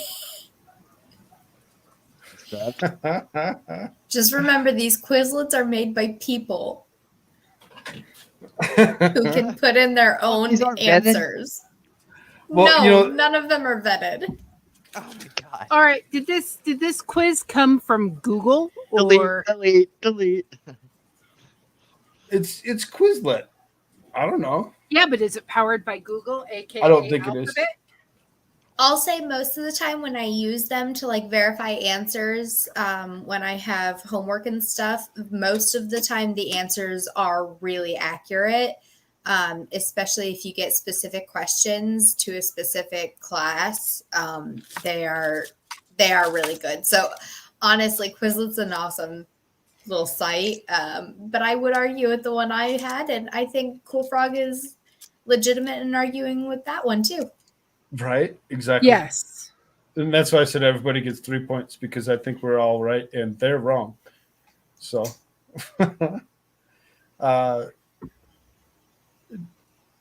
define impeach. To remove, get rid of. Forcibly removed from office. Correct. Just delete them off the face of the planet. That's execution. Well, I mean, if you were in government, I mean, somebody put you there, and you got yourself to the point of actually being removed, you should maybe be deported. Or I went to the extreme, obviously, abducted by aliens. Did you know that there was a judge who was actually jailed for committing felonies? He was imprisoned, refused to step down, and they had to impeach him to stop paying him. To accuse of a crime. To accuse of a crime. It's usually felonies and high crimes or misdemeanors and high crimes that they usually put on papers of impeachment. So to accuse of a crime. I think we were all still right. So we understood where we were supposed to go with it. To accuse. We were just more detailed. Definitely more detailed. How is the number of members of House of Representatives each state has determined? Well, I think we already covered that several times. The census, the population of your state, of your district. Oh, sorry. By population. How many members of the House of Representatives are there? 144. 256. Oh yeah. Yeah. Yep. That sounds right. Oh, 435. So There's too many people. That's 435. That's it originally was supposed to start out with every 10,000? I believe that's been expanded to every 100,000, if I'm not mistaken. Which is, in my opinion, maybe not enough, because who gets to choose, who gets to gerrymander their way through and decide which 100,000 get to elect them? Right? Right. So 435.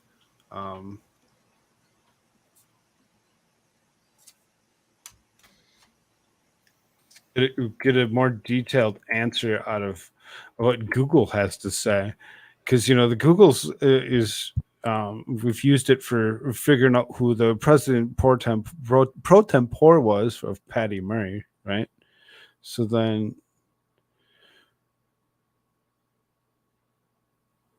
how many people does? We have to actually ask it the correct question.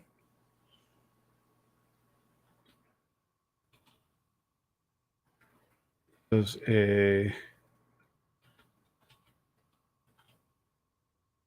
really nobody's asked it this question?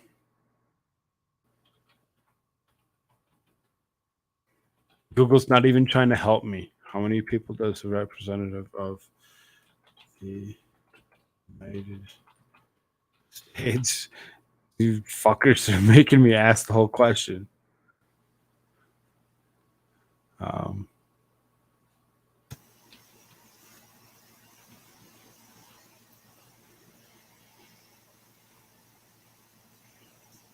So it says members of the U.S. House of Representatives each represent a portion of the state known as congressional district, which averages 700,000 people. Senators, however, represent the entire state. So, 700,000.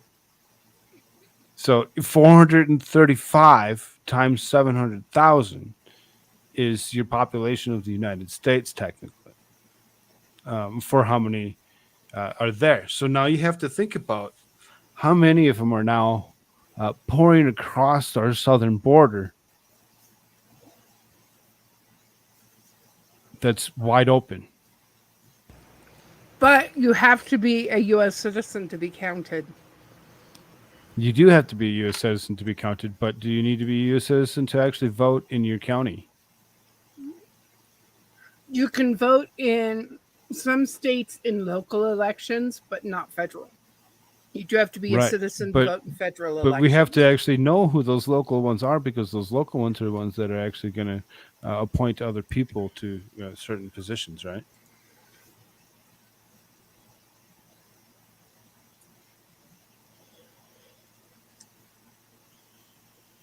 True. All right. So that's a lot of people. It's actually increased over the last, so many. So at least they're increasing it as opposed to actually keeping it at the original population number or whatever for each representative. But I would almost want it to actually be lower. I would want it to be a little lower than 700,000. So that way you'd actually get more contradictory thought from each other, as opposed to it being echo chamber that it seems to be. Yes, but then we'd have to pay more taxes because then we'd have to be paying more salaries. And when you serve in the House of Representatives or the Senate, you get a salary for life. It used to only be 30,000. His Rogue Thoughts remembers.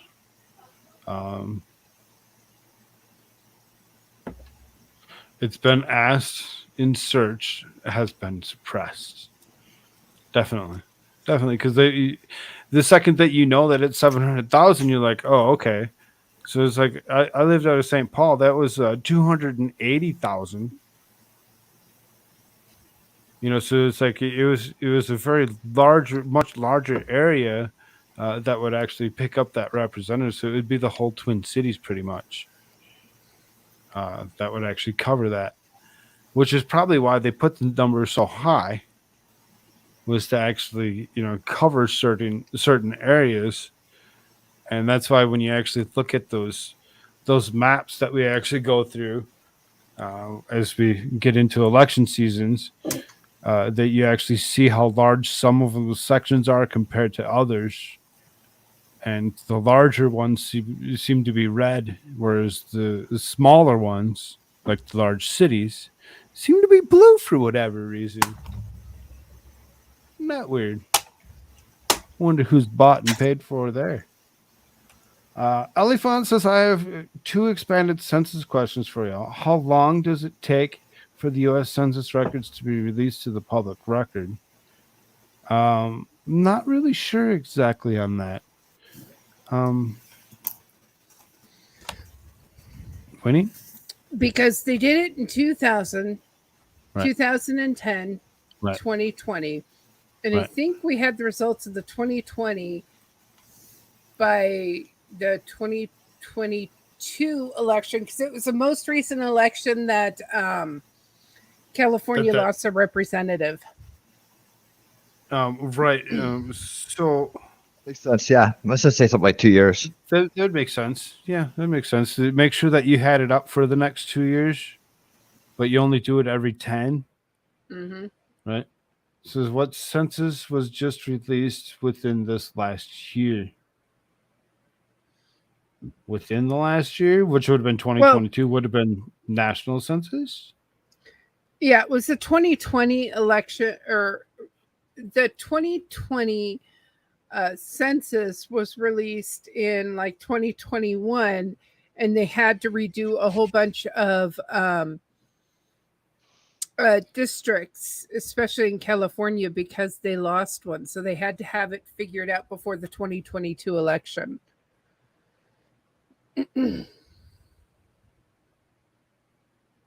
I only know this If that because makes I'm sense. a genealogist. What? Or not a gynecologist, a genealogist. Yes. Okay. I did read that right. Sometimes it kind of makes you question, I was about to say, I bet you Elifant knows what a woman is. I bet she does. You know what the fun one is? Have you ever checked out what Elifant had actually done in the past? I was actually subscribed to her thing where she'd actually did a post, I believe, on. I got an email from her for almost on a regular basis on the stuff that she was actually producing. She actually does have things that she does. Very interesting reads. I haven't seen one lately, so I don't know if it's something that she still does or if she hung it up. Actually, it's 72 years before they released the federal census to the public. 72 years, huh? Really?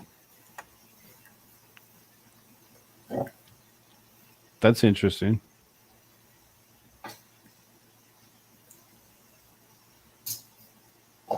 We're losing our audience. Everybody falling asleep with this already? Or? Yeah, hold on, guys. Stay in there. We only have 30 more questions to go. No, Oh, yeah. 25. 25. 25. she's right. All right, here comes the lightning round. Okay. No, I believe her. I believe her when that's why I said, Elefant does have something that she had been doing. I don't know if she's still doing it. If she's doing something different. And I just ain't catching what she was doing.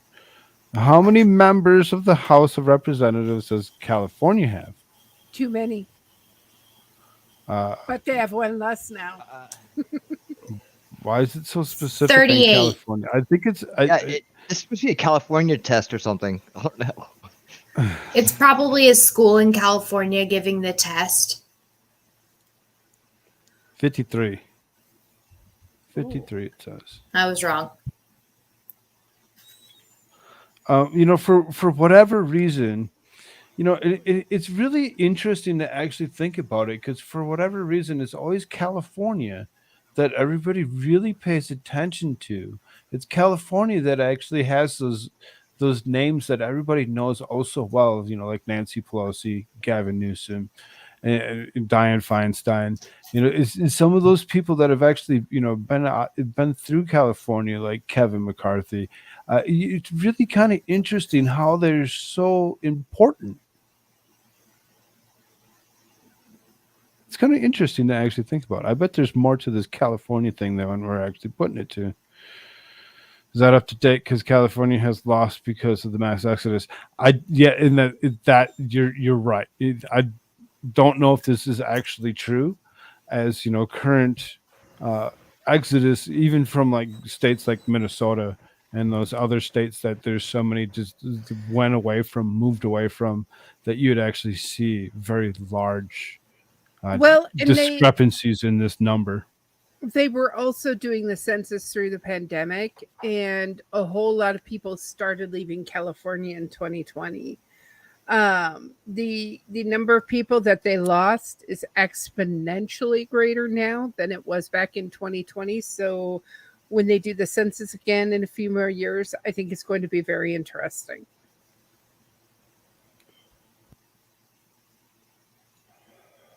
Should be fun to actually watch and pay attention to.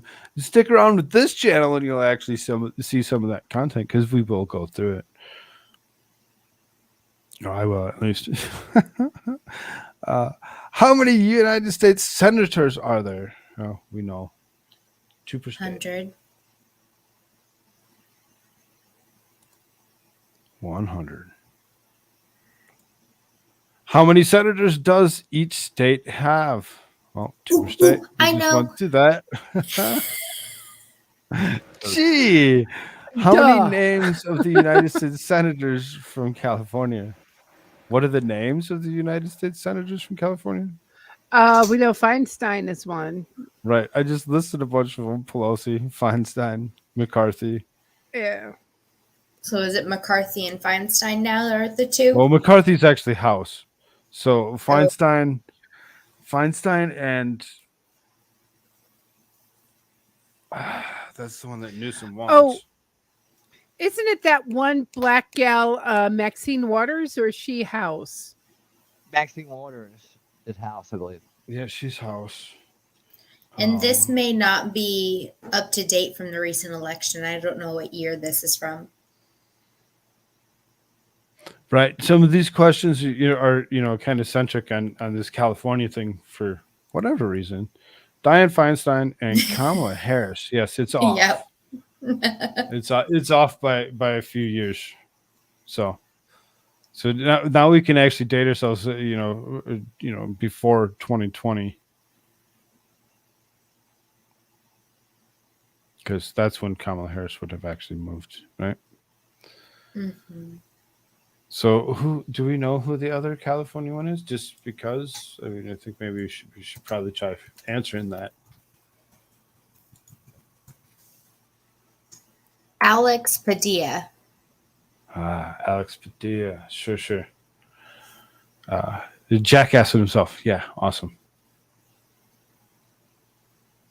He's a piece of work. I've heard him actually talk. Not very fun. I don't know if you saw it, and I will probably never be able to find it, but I saw a reel where there was somebody from California in some sort of meeting that was basically saying, like, flee California, get out now, free yourself from this state that is going to become so terrible. I don't know if you saw that or not. So he'd be the Fresno, San Francisco, Sacramento, Los Angeles, San Diego, Washington, D.C. Okay. Lots of offices for this particular fellow. Veteran Howard Bailey. Risked everything to defend our nation. Yeah, that guy. Like I said, he's not really. They, two Democrats. I think they should almost switch that up a little bit, and as opposed to it just being dependent on the governor. Maybe they should actually choose one of each to keep the governor from being party centric. That'd be interesting. That'd be very interesting to actually keep a thought on. I like the proposed legislation in California to impose leaving tax, so representative of their thinking. Being that this is California centric or whatever, we can almost think of some of the answers that we've actually disagreed with. Are the reasons that it's California, a very democratic state, so it'd be leaning in itself. See, now we're just critiquing the quiz because it's like, come on now. Who acts as the jury in the impeachment proceeding? The House of Representatives? Senate. Because the House of Representatives is the one that actually impeaches them. But then put up the articles. Somebody has to be the jury, right? The 60%. The Senate. Y'all lose points because you're not speaking. Winning. Sorry. He fell asleep. He's more interested in this video game. Just kidding. Not playing the video game. I'm not playing the video game. Just to be clear. Who acts as the judge in the impeachment proceeding? Senate pro tempura, or whatever it's called. I said tempura. The tempura maker. Fried tempura, yes. Sounds delicious. Fried tempura, yes. Oh, it's the Chief Justice. The Chief Justice of because SCOTUS. that was Right? Go ahead. Yeah, it was Clarence Thomas, wasn't it, who presided over Trump's impeachment in the Senate hearing?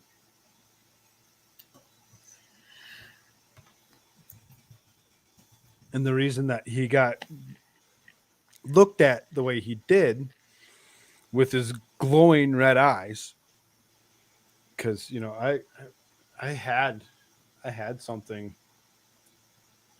I don't know if I still have it around here. There's a couple thumbnails for a couple of shows that I've done where I actually have Clarence Thomas with his glowing red MAGA eyes because of the way he actually treated Trump, as he didn't actually. He found him actually innocent of those crimes. He was the judge, which is the reason that he wasn't actually impeached. Isn't that fun? Who acts as the prosecution in an impeachment proceeding? The media. Extra points for winning. Wasn't that Nancy Pelosi? So would it be the Speaker of the House? The Speaker of the House. Yeah. Right. You were right. You still get your point, Boomer. The group of House of Representatives called the Committee of Representatives, or the managers. We were all wrong. We all lose 2 points. You know why Winnie loses the 2 points? Because he didn't answer. Come on, Winnie. No, he did. He said the media, and I gave him extra points for that. Well, I just took those Done extra deal. points Can't away. take it back. You lose your bonus points for not speaking up. Just kidding. We all love you, Winning Reality. Everybody, make sure you check out Winning Reality. Does his own stuff. It's very fun. He puts plenty of people to sleep. He's so good at it. The only place you'll find that depth of information. And I've actually made it through a couple of those episodes. I really seriously have.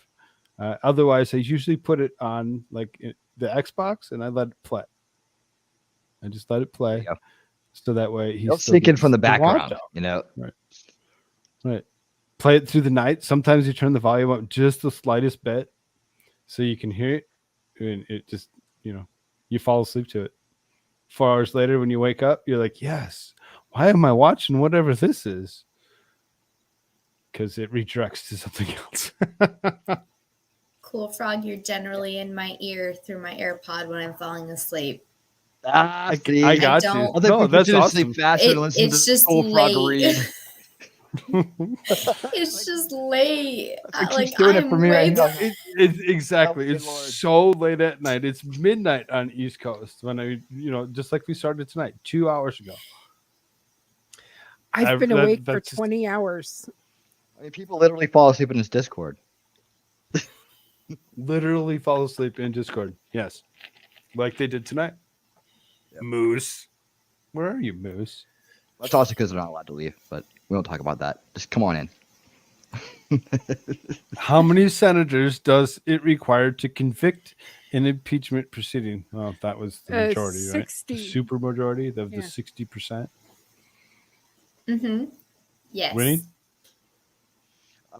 60% is yeah, it has to be well, hold on. No, it has to be a majority, doesn't it? It has to be the Or has- super majority. Super majority. Super majority. Okay, yeah. Okay, so that's 60%. Yes. Indeed. 2/3 the Senate. Yes, 60%.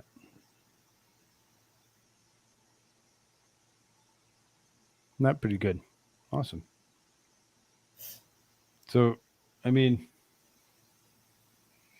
that'd be 66%. So the a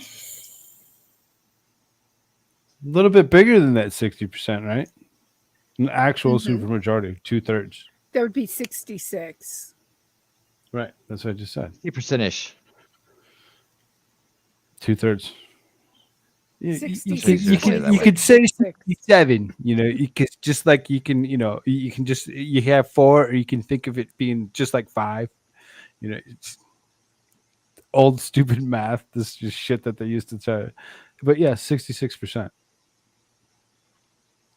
I would almost think almost every single one of them would have actually hit a slightly higher percentage of the 66 if they were going to actually get to that point, where it'd almost be like 68 or 69% of them would actually agree, because you'd have your rhinos and dinos doing just that. They would all have to follow each other. You can't be a little bit different. You got to be with them or against them. Mm-hmm. Okay. What type of bill must start in the House of Representatives?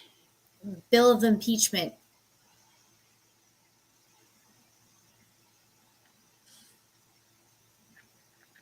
Just a bill of impeachment? Anybody else? I think regular laws can start in either the Senate or the House, and they just have to be approved by the other side after being approved by their side. But I could be wrong on that. No, I agree with you on that. Most laws can actually be started on either side. But I think you're right. It would just have to be the impeachment one, right? Oh, I was wrong. Oh. Bills to raise revenue and tax bills. Winning Reality loses 5 points. Doesn't mean anything because he's answer. still winning. Taxation is theft. Bills to raise revenue and tax bills, according to this. Yeah, the Senate controls purse strings. That's right. They control the That's purse something. strings. They're the bank. Assholes.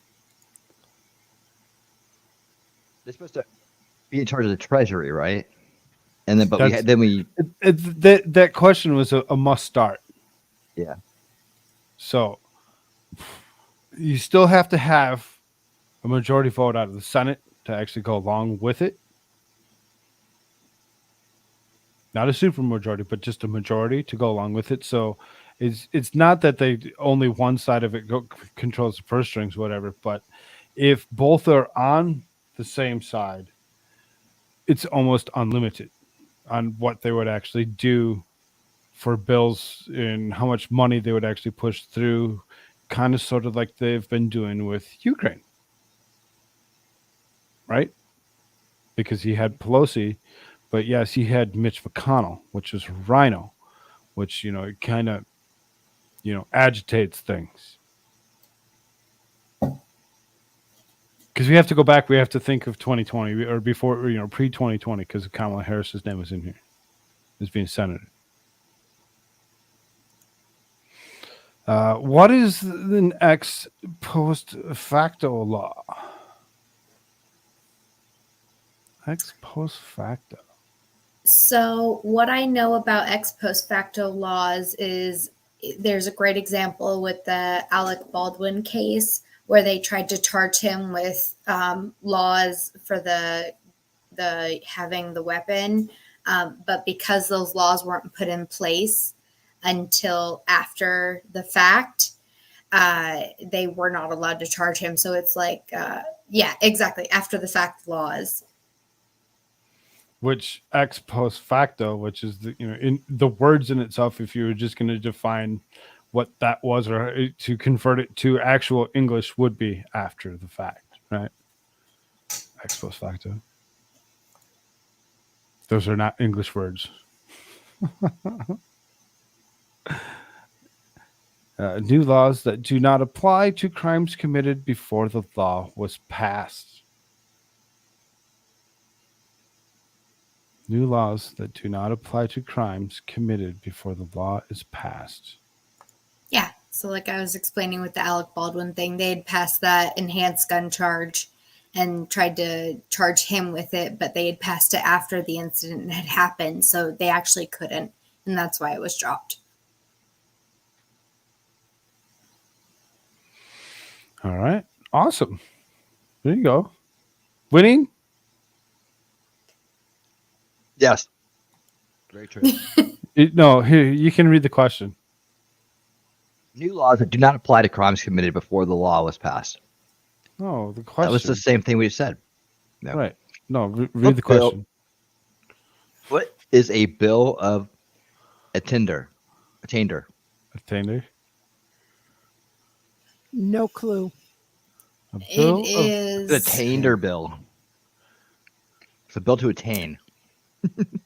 It's definitely not my cell phone bill. Something that gains. A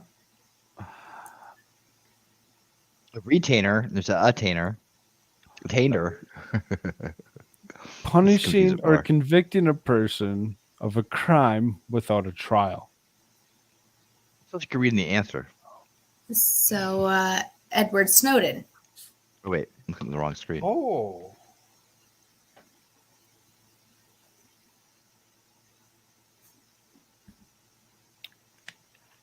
They Anybody else? can complete a trial without you there and find you guilty, but they can't jail you without a conviction or in prison. That's a very Unless bad you're Donald thing. J. Just get Trump, rid of that. and then you're Just just get rid of vile. that. That's one of those things I can see no use for. Rights of habeas corpus. What is a right of habeas corpus? The right to a trial, right? It is Habeas corpus bringing means the dead person body. forward. So Yeah. you write a writ of habeas corpus to bring a person forward to the Supreme Court to say that they have been held unlawfully, I believe. Oh man, I'm having like anxiety attack flutters thinking I'm in a constitutional law course right now. Right of habeas corpus is an order to the person or group holding a person in prison to court. The court can then consider the legality of imprisonment. So, I mean, yeah, exactly what you just said. You're pretty good at this. You're pretty smart. How much is a U.S. senator paid? Too much. Too much. I agree, way too much. They shouldn't actually be paid, in my opinion. It shouldn't Yep. be. It should not be Charge them. minimum wage. It should not be that they could actually go and purchase, stocks of any sort. They should be limited from doing such a thing. They're paid way too much. And I'll say it yet one more time, like I've said it so many other times. Each and every single senator and House of Representative should have a race car jacket with all the logos on them on who actually pays them to actually That's a be great what idea. they are. And if it's over $1 million, it has to be a tattoo. On the forehead. Yep. Or on the neck, just- On your face, on your neck. Brought you know. to you by Yep. Pfizer. Hands. So when they put their hands up, you can see. And if you run out of room, you can always shave your head and do the back of your bald head. Well, Yep. see, and that's what I was just Bald, going to say. I it mean, runs up. eventually, if you have to 5 come mil. in without a shirt, you make sure that you have the shirt tattooed on you, so it looks like you're still. I'm just saying, it'd be fun. It's required.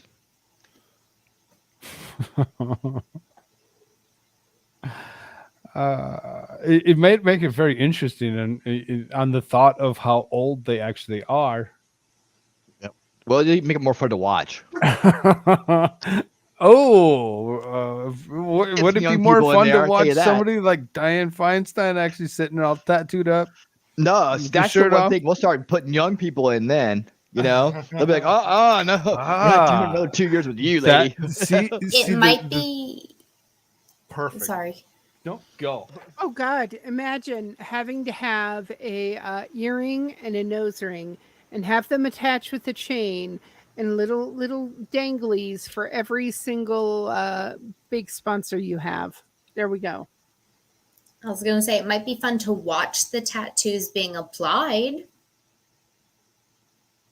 They should do that before each hearing, like before each session. Yeah. See, they're not using they're not creative enough. They're not using their imaginations to get this thing more exciting. Get people excited about government. Yes. Shoot. Rogue fun Thought's here. trying to give it an exact answer for it because they're not going to give the answers that we gave. He says 200,000. I was thinking it was 250,000. I think you guys are very close to the answer. But maybe it was just that you could actually buy a center for $250,000. They did give themselves a raise, so it's hard to keep track. So I mean, right? I mean, you kind of, so you'd have to be over and above to actually give something to them because I don't know, maybe. 174,000 a year. That's still way too much. Man. I was gonna say I was gonna go with the 100,000 range, but then I was like, that's why I said they gave. All right, I themselves a kind of raise. skipped over a couple of your answers. I just figured that most of us were in agreement. We are. Winning reality. Yes, Winning sir. reality. I'll give you a half a bonus point Right. for not Those were answering 10. before I flipped the card. Right. That's treason in my book, says Mike Gohagan. Yes. 174,000. That's a lot, because including Rogue Thought, I'll give you a half a point. The other half that Winning Reality didn't get. The insider trading. Mine. The That insider entitles you trading. I to a would- feature for my channel to subscribe. Yeah. I would like to add that because I had a question about the leaders of the Congress. They actually make more at 193 and 400 per year. Yeah. So Rogue the Thought. pro tempore, the Yeah. majority leader, and minority leaders all make a little bit more. Sure.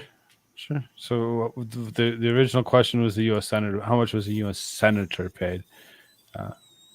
So yeah, that's way too much. Dianne Feinstein to 174,000 a year for the last 60 years is, why she's worth so much. And, you see Rogue Thoughts Pelosi's worth 120 million plus. And she had no generational wealth before she started her position. It's all been done insider trading under her husband's name. Mm-hmm. So then, of course, it's going to ask the question, how much is the member of the House of Representatives paid?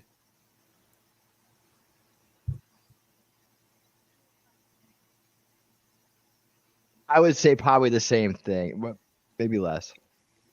Same, maybe 150 instead of 174. They got to be a little bit subservient to the senators. They're there longer. Maybe like 125. Well, because I was going to say, because those are 6-year appointments, right? I'd charge more for less time. I'm going to actually go down just a little bit, and I'm going to actually go to the 100,000. Just, I really don't think it's as high, because I believe because there's so many of them, they're still limited in what they can actually pay out. So they'd have to pay out because they're the bank. I would range it between 80 and 125. That's really what I was thinking the whole time. But again, they give themselves raises all the time, so it's hard to Boomer, what was your keep up answer? with it. I don't know. I'm thinking between 75 and 100. Caitlin? I think it's the same, like 150 to 174. 150, 174. There you go. 174. Boom. Nice. Still, that's a lot. That's a lot when you actually think about the people that you're giving $174,000 to. That's why I'm running for the Senate this year. I mean, the House. The But average. I'm running as winning reality there. Yes, that would be freaking awesome. The average citizen. I'll vote for it. Elected idea. A lucky. good idea. His time has come. I'll vote for that, but I can't because your state gets to vote for it. The average person would be lucky to make $50,000 a year. Stop and think It's about less that. than for a that in few minutes. Alabama. Yeah. But like I said, they'd be lucky to make 50 grand a year. No, and I was just thinking about my wife's wage because that's pretty much what we live off of.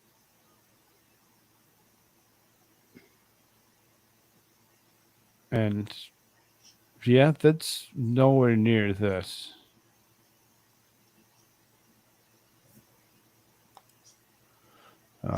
How much is the President of the United States paid? I think we all kind of might I know this. Trump donated his salary. Right, Didn't he because to- because he donated his. I think it was very well known that it's what $250,000 a year. Yeah, I was going to say 225, 250. Yeah. I think that was the one that was actually probably that high. Winnie, what? Yes, Yeah, I agree with Caitlin. you're gonna agree with the law student? Yes. Absolutely.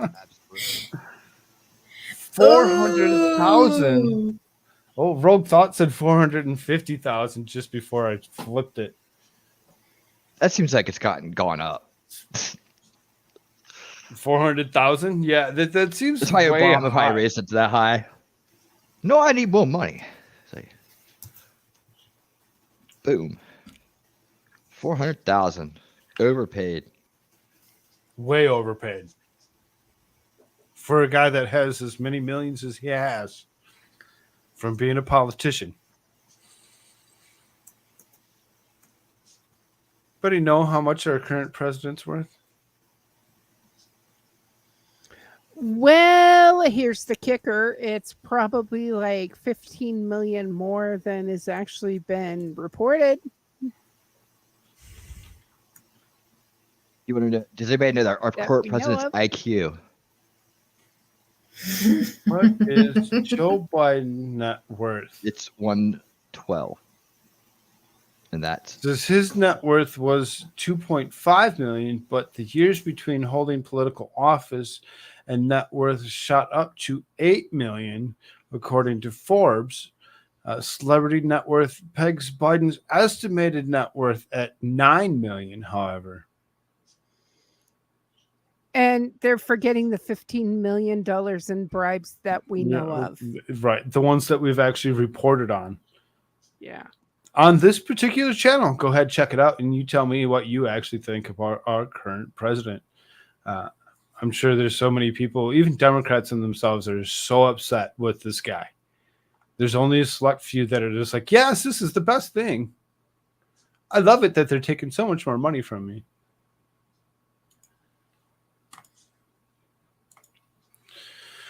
How are members of cabinet, federal judges, members of the Supreme Court, ambassadors, and other high-ranking government officials chosen? Okay, members of the cabinet are chosen by the president, but then don't they have to go through an approval or a vetting process of some sort?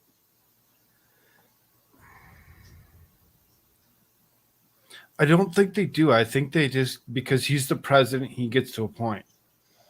Because I'm going to say, you know, the decision of the kleptomaniac of women's clothing should have probably been checked into a little closer. So Go ahead for and, sure, hold up 1 second before we move on, because this is kind of part of the last. Imagine if their wage was based off the least paid American's wage. That's an interesting thought. It really is.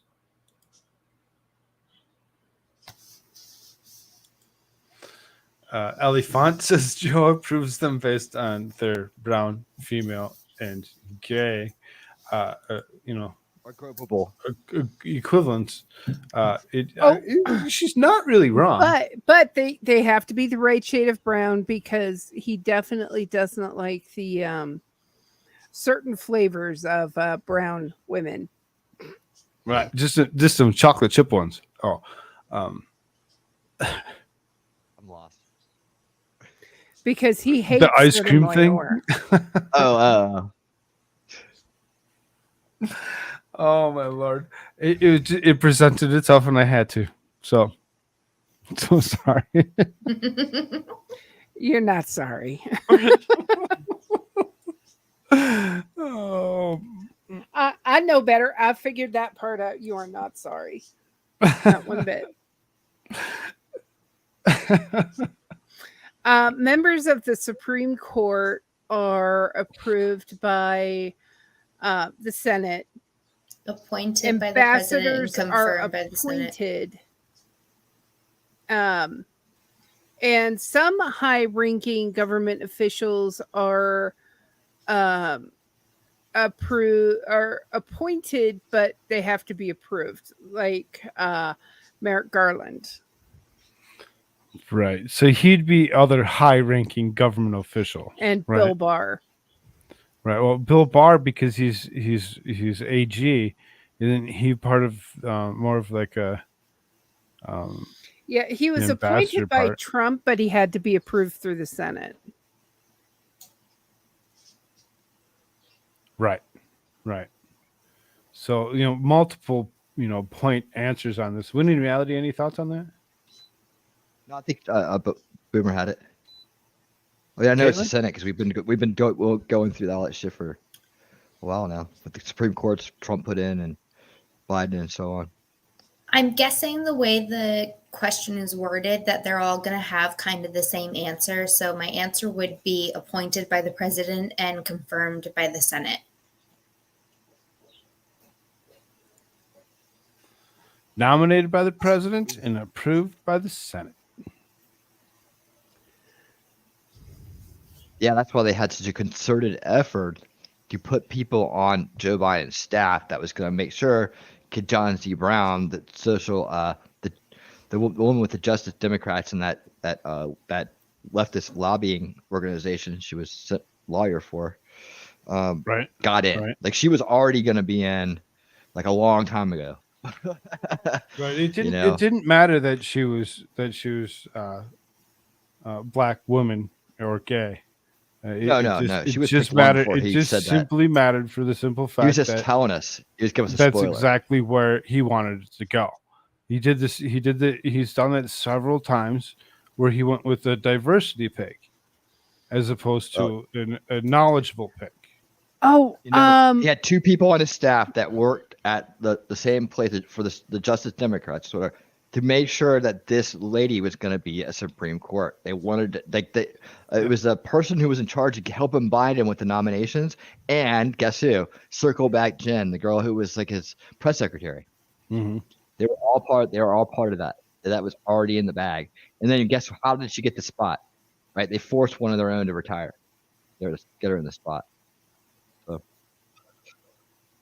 yeah. So, I probably, we talked about that when it was happening. It was very in frustrating. summary, all of that stuff, cabinet, Yeah, it was very frustrating because we couldn't federal stop judges, SCOTUS, ambassadors, they're all just exactly that. Every single one of them. And that's why people like Hillary Clinton gets her ambassadorships that she gets. Because those don't have to be, and they're not, excluded from being part of ambassadorships or whatever. She's been an ambassador for a long time for different places. Yeah, and let's not stop to remember that she was also the person who was responsible for Americans dying in Benghazi because she couldn't be bothered to pick up the phone.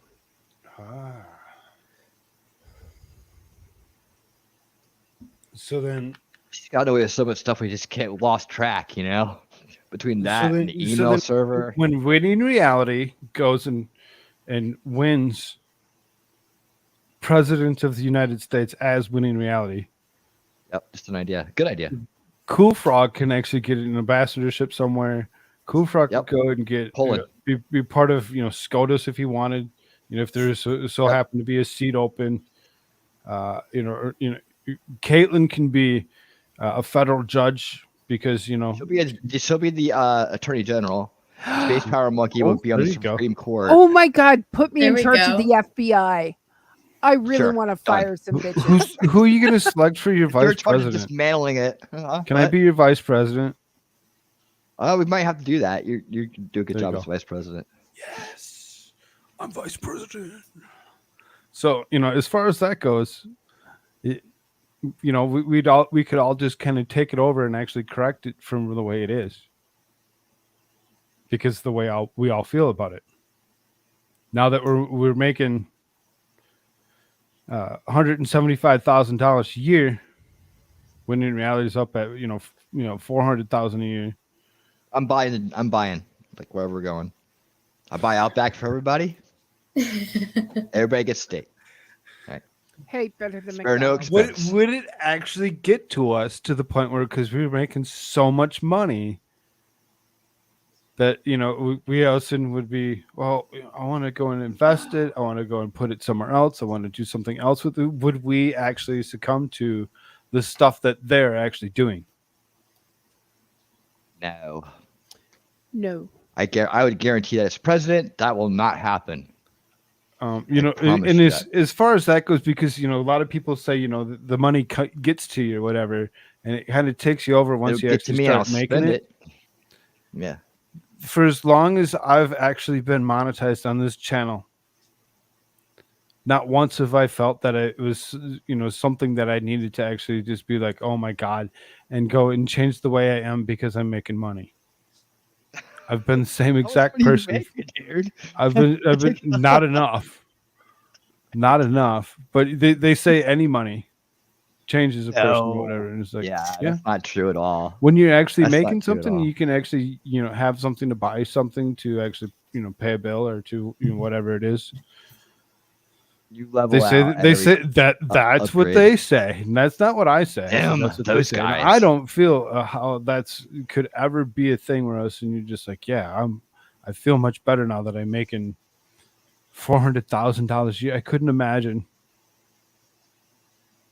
Well, I've noticed seriously it could had, not had an imagine. increase. And All I've being noticed that is I I get get more to be vice generous. president, I'm excited because I get lots of money. All right. Yeah. Here's my one request. We'll have to have Discord sleepovers in the White House. Hell yeah. Yeah, we'll have a White House Discord. Yeah, I absolutely. mean, we'll just all go hang out in the White House. Yeah, You but here's see- the thing: it's gonna be the first virtual administration, like because I'm just an idea. Right. Nobody ever Well, gets to meet me. we can close your Oval Office door so that it, permanently closed, and you're just, behind doors. You can stay virtual. I'm good with that. But I'll walk by that time. Shoot, by You- that time you're we'll have damn the right. whole AI Everybody else hologram that's room like set in up. Discord, whatever. I'm gonna walk down the hallway and I'm gonna go hang out with them for a couple minutes every 20 minutes on the hour.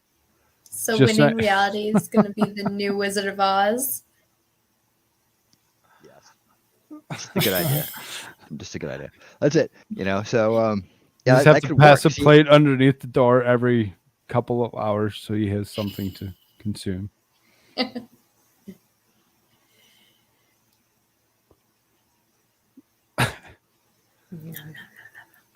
yeah, it'll all be good. The like I said, I think we could just run it. We could just run it from Discord. I don't think we have to actually be in the White House. I mean, shit, that's kind of getting old, anyways, isn't it? I mean, it's kind of like is the current one. No, here's what in- I'm going to do. I'm going to turn the White House into When- a reality no, show. hold with up. all When the you Free actually lodging. politicians. when Yeah. you see the president on TV and they have a backdrop in there that's exactly replica to the office that he's supposed to be in for that particular meeting, does that count? Because you have to Yeah. make an appearance. You'd be on a screen in that particular room, so you'd have to. And I'm going to go out in public. I'll just be on a screen on the side of a truck. Like the truck will pull up and I'll just, like, pop on. You just have a monitor put up in every single room and spot that you need Yeah. to be in, so you can just kind of patch into it and be like, all right, The I'm truck there. will have an RTMP. Do you think the server in it, current so- president of the United 1984, States? boys. Let's go. Everybody gets their winning reality TV. I Greetings, think you need citizens. to start creating your 3D I'm your president, hologram winning image. reality. It's gonna be great, but I'm still gonna go hang out with everybody somewhere. I don't care what you say. You can be as virtual as you want. How are members? Oh, we already did that one. Okay, let's do this. 41. We're almost to the end of this particular quiz. Isn't that the Who- House? Has the power to declare war. Congress. Senate. Congress. Yes, Congress, Congress. yeah. All of them. The president of the United States, you think he doesn't have his own power No. to actually declare war on the United States? They can recommend it.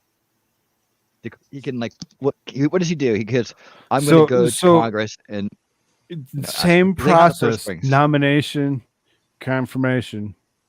Somebody has to nominate and somebody has to confirm it, no matter what. Right? So, I think the most of us are going to say Congress, so it'd be House into Senate.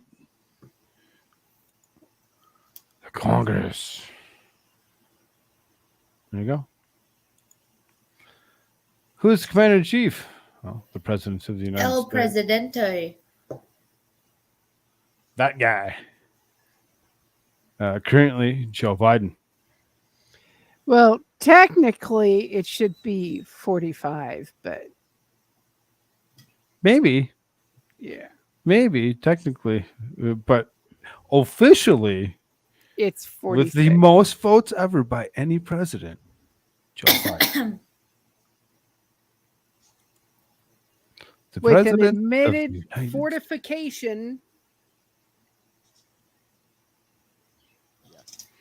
That POTUS account on Twitter is fun to actually follow and watch what Joe Biden doesn't actually say, but his buddy with a computer has to say. everybody loves elderly pedo conmen.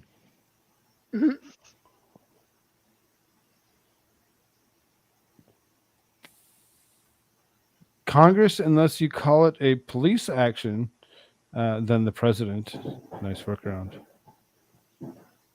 Says Rogue Thought. Yeah, I kind of agree with you. What's up, Cake? Good to see you, dear. The King, apologize, typo. Given in the reality, I'd be background support for beautiful from across the pond. Yeah, I don't, I invited her early. I went and I tried talking to her. I think she probably crashed out. What is a bill? It's that cute thing from that what's that series Schoolhouse Rock. Schoolhouse Rock. Um, Yes, the it's the little- cute little bill. Yep, that guy. That guy. It's a little squirrel that's running up the steps. Yeah. Not Well, that it's a Clinton, bill. not It's that a law. Clinton fellow. Keep the Clinton fellow out of your minds on there. This is the little bill that's A on bill- the steps A proposed law, right? that we all learned so much Not- from Saturday mornings. Not It the was fun. proven rapist and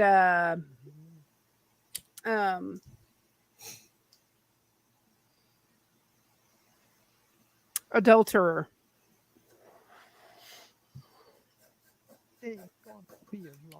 Something like that. Sniffer, yes. Oh, bills are proposed laws not yet passed by the Congress or approved by the President. Bills are proposed laws not yet passed. So the bill would just be the piece of paper that it's written on. Schoolhouse Rock wins again. What is meant by checks and balances? Something that doesn't exist.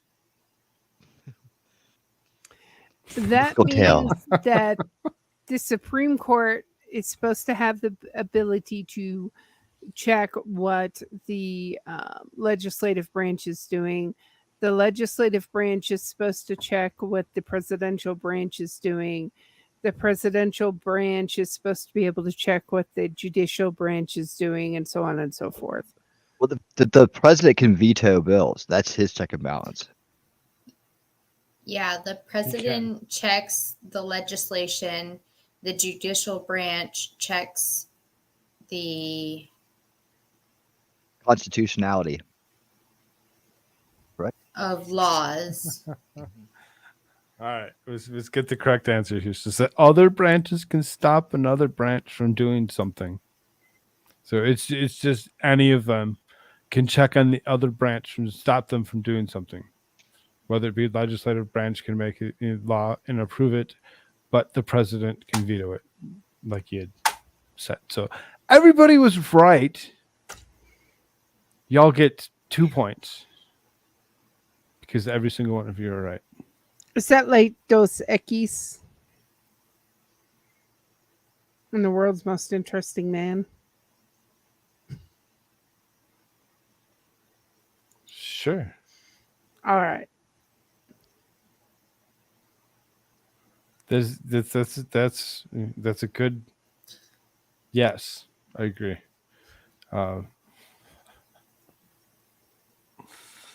What is meant by separation of powers? Do you think they want just the definition of separation of powers? Do you think they want the long answer? Probably just a definition, but I think Boomher had a great explanation early on in this about the separation of powers.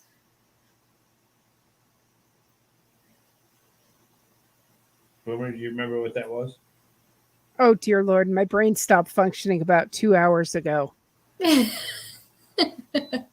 We've been going for 2 hours and 38 minutes. I looked at the time too. I was like, how long was that? Good to know that you checked out after the first half hour. Oh, that's so fun. Hey, I've been up since 5 o'clock yesterday morning. No, I got you. It's now I got you, almost dear. 2. You're good. You're Hey good. man, we got to make sure you make it till 5 It's- o'clock this morning. You'll do It's 24 almost one. hours. It's almost one for you, right? Or is it No, almost 2? 2. Almost 2. Okay. Central time for you. What's Boomher's in my time. the interaction between the houses and oversight regard? It is within Constitution, e.g., not to go to war.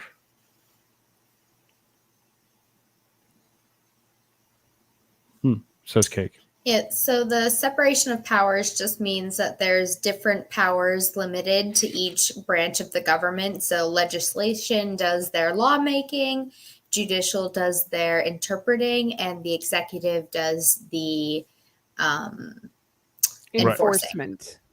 No, Thank no you. other branch should be able to actually force any power on the other. They can only take it away. However, we did have the very unique occurrence of Roe versus Wade, where the Supreme Court decided they needed to start making laws without putting it through Congress and getting it approved by the because president. this is a Constitution thing. SCOTUS doesn't get counted because as they stated it, SCOTUS isn't and wasn't ever thought to be a something. Originally, it wasn't in the Constitution, right? Yes, it is. Well, the judicial branch is in the Constitution. The Supreme Court, as we know it, was not. Right. Yes, it is. I read it. Well, yeah. It literally says But vested according to the Quizlet thing, that's potentially wrong. You know, the fun one, and I was looking at this closer. There's the rating, and it's a 5-star by one review. So we're gonna actually review this after we're done. We're gonna actually give it a better score, a lower one, because it deserves a lower one. The federal government is split up into 3 branches that each have similar amount of power. This way, no one can abuse their powers or become too powerful. Yeah, Cake said no one has complete power. I like that summary of it. But at the same time, the president thinks that he has complete power. You know, so it's this one. Jose Biden, Yes, the potato. the sniffer of children. The Uncle Pedo. So okay, to Bad back to touch, the, Biden. you know I that got 2 that words for spot in between Montana and Idaho touch. where it looks like his face sniffing the potato. It just, you know, Idaho potatoes. Mm-hmm. Have you ever seen how the state actually looks like that? It seriously looks like Joe Biden's face sniffing Idaho. Take a good look. Take a good look at that border. Wait, just like a U.S. map? Yep, any U.S. map. Just look at the border between Montana and Idaho, and you can see Joe Biden sniffing the potato. Wild. Isn't that something? I think the audience needs a demonstration of this cool frog.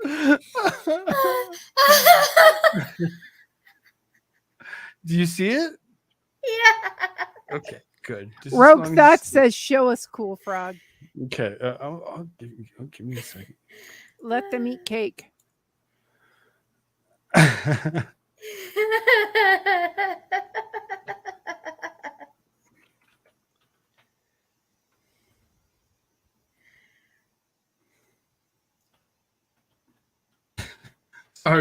Winning reality. Got anything to add to this question that's on the screen? The federal government, 3 branches. Yeah, I mean that's about it. That's the way I remember it. That's why they split the power and didn't have a monarch, right?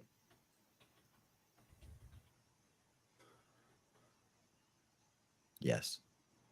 The answer is yes. Good. Okay. Yes. Thank you. Yes. I'm trying to get this. Okay, I got to get the right one. So I follow this particular account on Twitter that actually puts up something that is it's easy to see. So it wasn't something that I came up with. It was something that was just out there that I remember because it's so freaking hilarious.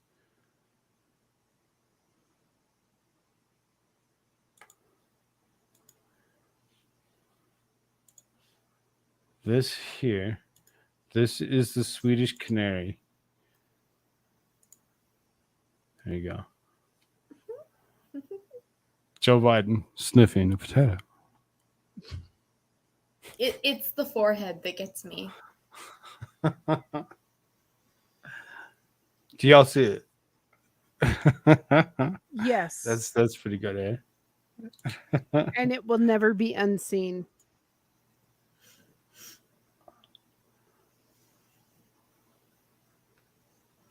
I clicked something as it was there.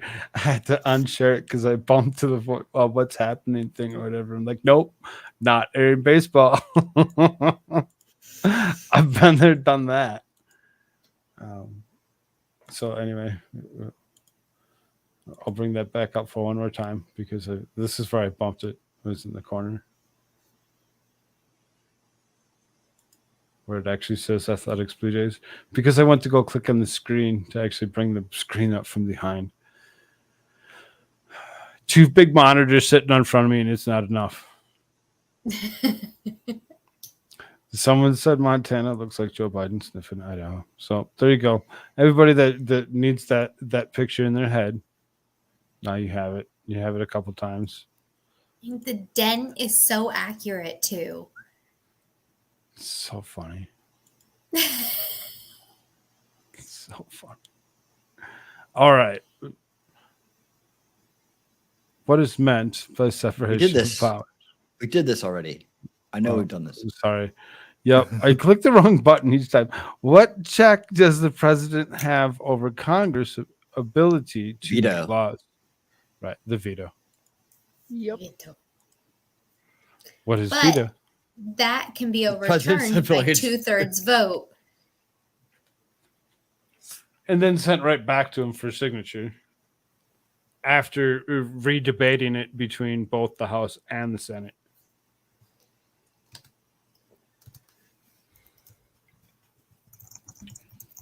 It doesn't necessarily kill it completely, but they have to rename it.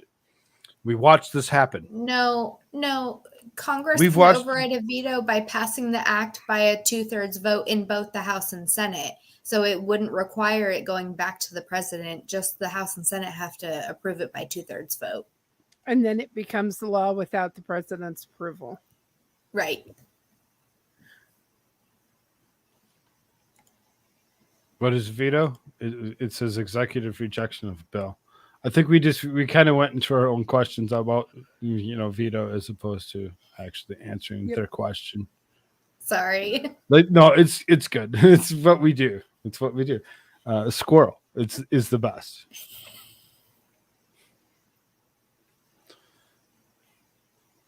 Poor Idaho. Where did Biden touch you? Good one, Rob. There you go. So, what check does Congress have over the president's veto? I think that's the one that we just tried to answer. Yes. We are so smart, y'all. The We are 2/3 getting majority these- vote can override the veto. There you go. You're correct. Y'all get 2/3 of a point because you were correct before the question came up. All right, Caitlin. I want to get a prescription for your psychic pills, please. She's like, Google Quizlet. Wait, I'm channeling clumsy. That's what I'm doing. I'm channeling clumsy. Sure. It makes total sense. If the Congress wishes to override a veto, how many must veto for the bill? Just now I sense clumsy That's- actually showing that's up in this room for 2/3. some reason. Yeah, again. Yeah, isn't it 2/3? So what? 66 people in the Senate, and how much is 2/3 of 435? I don't do math. If you okay, so if you go back and you actually look at what the last question was, and they said 2/3 majority, and then it says if Congress wishes to override a veto, how many must vote for the bill? Well, 2/3, We just answered the stupid question. The freaking 2/3.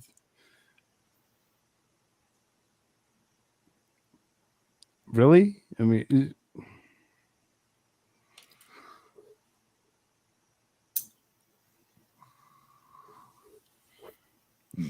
I feel bad for these California students if they didn't get both of these right. Hopefully, whatever if they did get them wrong, they got both of them wrong with the same answer. No, I've legitimately taken tests like this where the answers are just back to back. And if you don't get one of them right, you get both of them wrong. And it can you can end get both up of really hurting you. But Right. I mean, most of them are pretty obvious. Right. Nobody's right. That's what I just said. Nobody's ever going to have one of them right and the other one wrong. It's always going to be the same. These hopefully they were smarter than that when they took the test. Others are freaking idiots. All right. What check does the Congress have over the president's power to appoint justices to the Supreme Court? They can block them and not give them approval, like Merrick Garland. Well, my question is, I know that the Senate has to approve, but does the House have any say?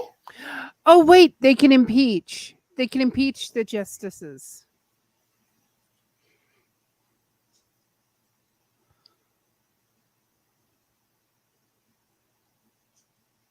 What check does Congress have over the president's power to appoint justices? Because they right, just exactly what you said, right? Winning, you're right. Good, man. That's question number 50. Check. 2/3 of Congress needed to give president consent. Exactly. I don't think that was the question. No, that's wrong. It's the Senate. The Senate approves the justices. What to check does the Supreme Congress Court, not have over? Congress. It's actually saying Congress. It shouldn't be saying Congress. I know, right? Yeah. I kind of agree with you now that you're saying it. So we're going to actually do the review thing here. We're going to go down. Should we do it two? We're going to just do it two. Yes. Not enough detail. Can we click more than one? Other.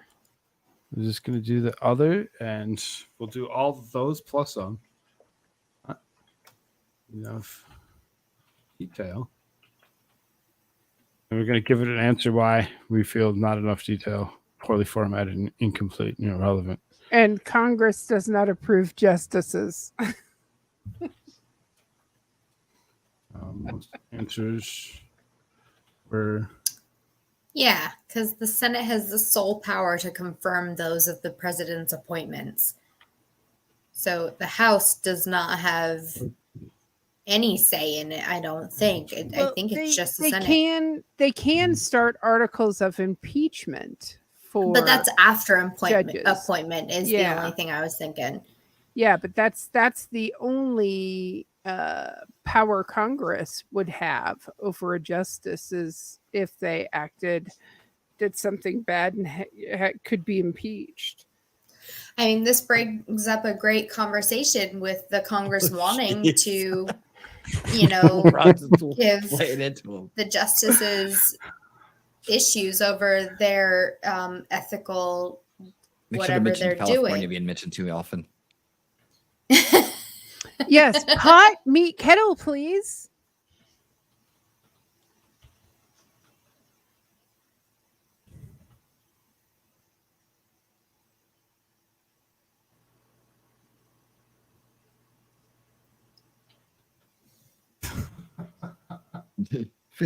Some kid somewhere to be like, Mom, some dude Hot got meat my kettle.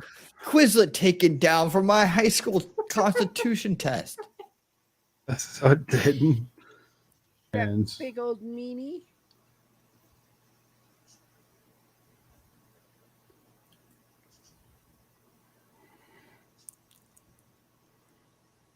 wrong. We'll give it 2/3 of the time.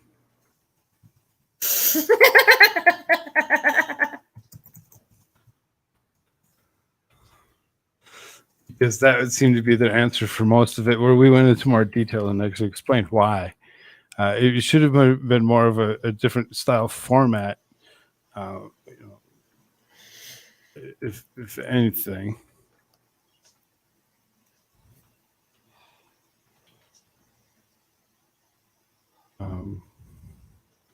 Hiring and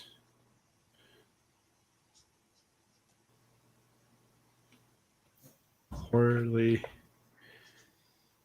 You're totally gonna let into them because their tests suck. Fuck you, Quizlet. Format was tired, poorly delivered. We'll go that way. Yeah, what's sad Yeah. is that the questions are probably derived from like a midterm review. So there's probably 50 questions on the review and then only like 30 questions in the test or something like that.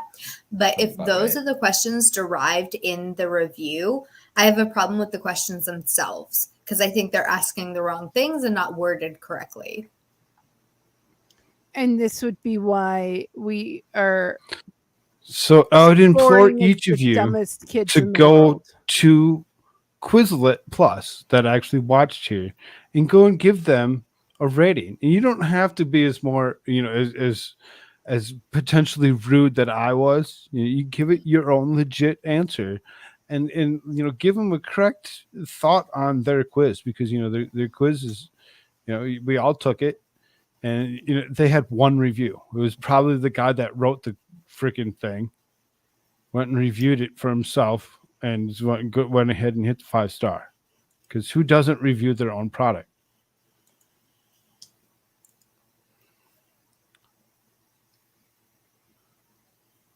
So I hit submit on mine.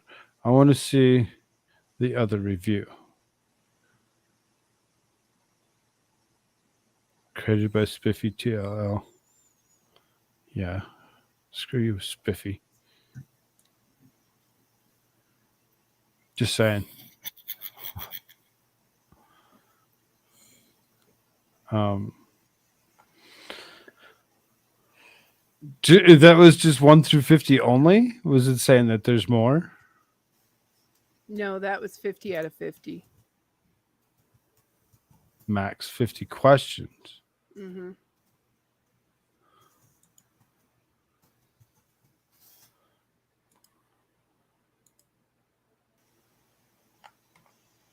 I'm just going to see what this does differently, if it does do anything differently. So there's a different way to take it so we could actually do is more of a true or false one. Not doing that tonight. Not doing that tonight. We are only 3 hours into it. We can do something else. I know that some have said that they're tired. They've been up for plenty of hours. I'm not going to force anybody to do anything they don't want to do. We did do a quiz like we said we would. I did have 2 other different forms of questions, but it's not necessary. Who actually wrote the Constitution? Who's the penman? Does the name appear in a document? Can we ask some questions based on the Hamilton musical? You can do whatever you'd like.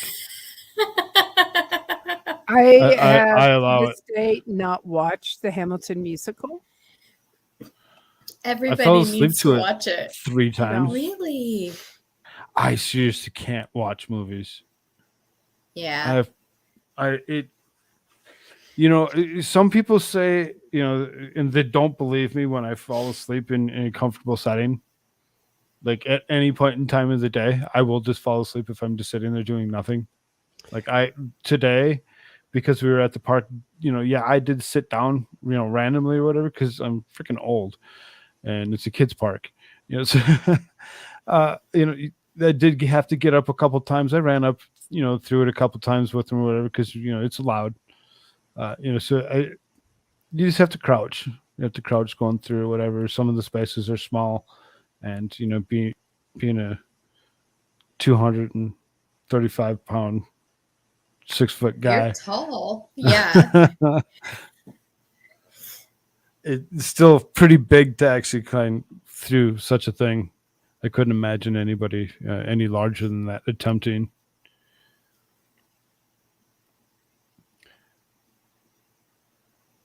So then Rogue Thought for $2 says whoever said taxation is theft won that test.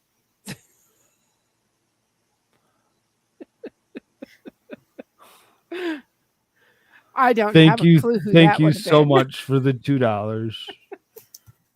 I appreciate it so very, very Wasn't much. it Benjamin Franklin? Whoever said taxation is theft won that test. Benjamin Franklin. Sound about right. Were you really wanting to talk about this movie Hamilton that nobody else really watched? Winning No, Reality. I was. Have you Winning Reality? Have you ever watched? Yay, T-Rex! That is beautiful. Yay! When are you leaving, dude? Are you, Oh, are he's you still in already Atlanta? left. For the night in Mississippi, just past the Alabama border. So if he just getting down and he's able to actually get on here, means he has 8 hours that he must rest, if I'm not mistaken.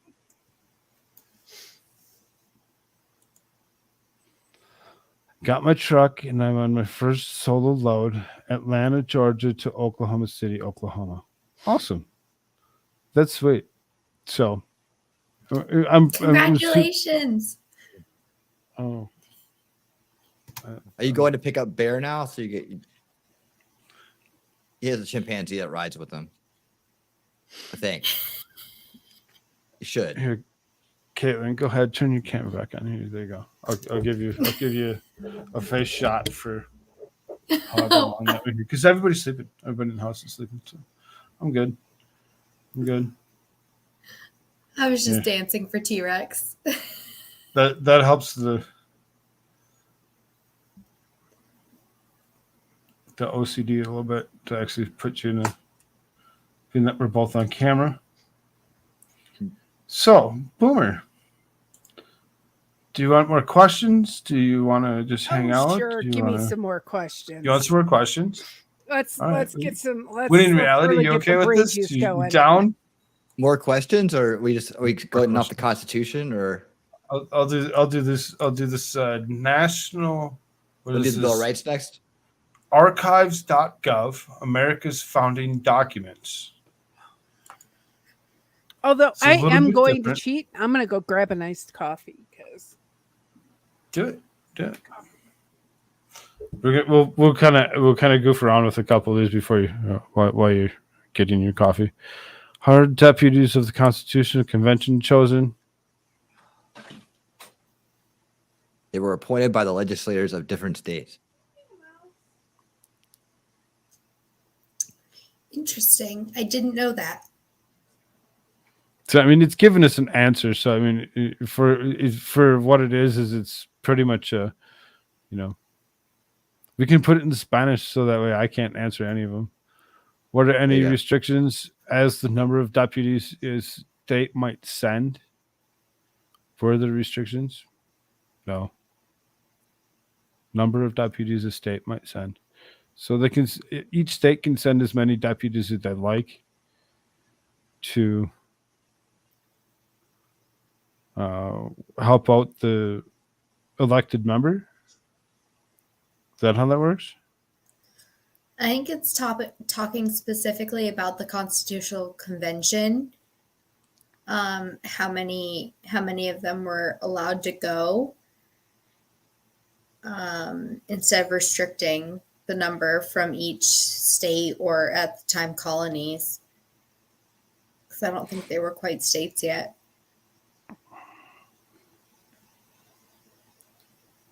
Which state did not send deputies to the Constitutional Convention?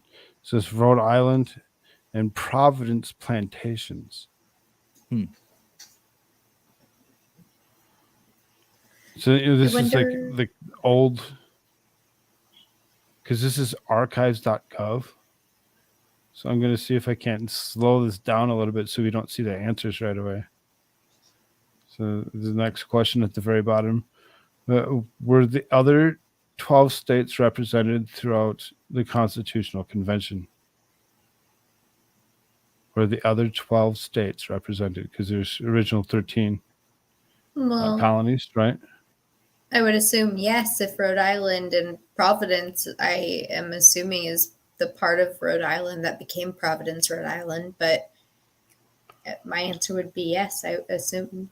I'm thinking no, because of the way it's actually stating it would be only certain ones had. Some of them that were further away didn't, because it would cost so much to get them there. Oh, maybe didn't stay throughout the whole proceeding either. Maybe they left before it was over or didn't come until it was halfway through. It says no. 2 of the deputies from New York left on July 10th, 1787. And after that, Hamilton, the 3rd deputy, when he was in attendance, did not attempt to cast a vote of his state.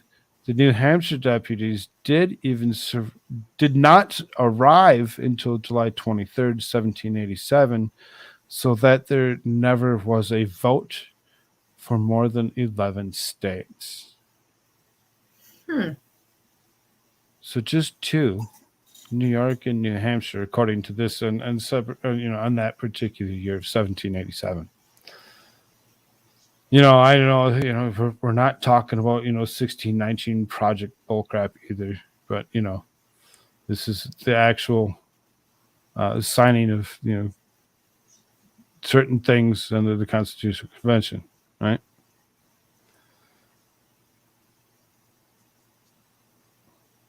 Where and when, I'm going to turn my speed down just a touch.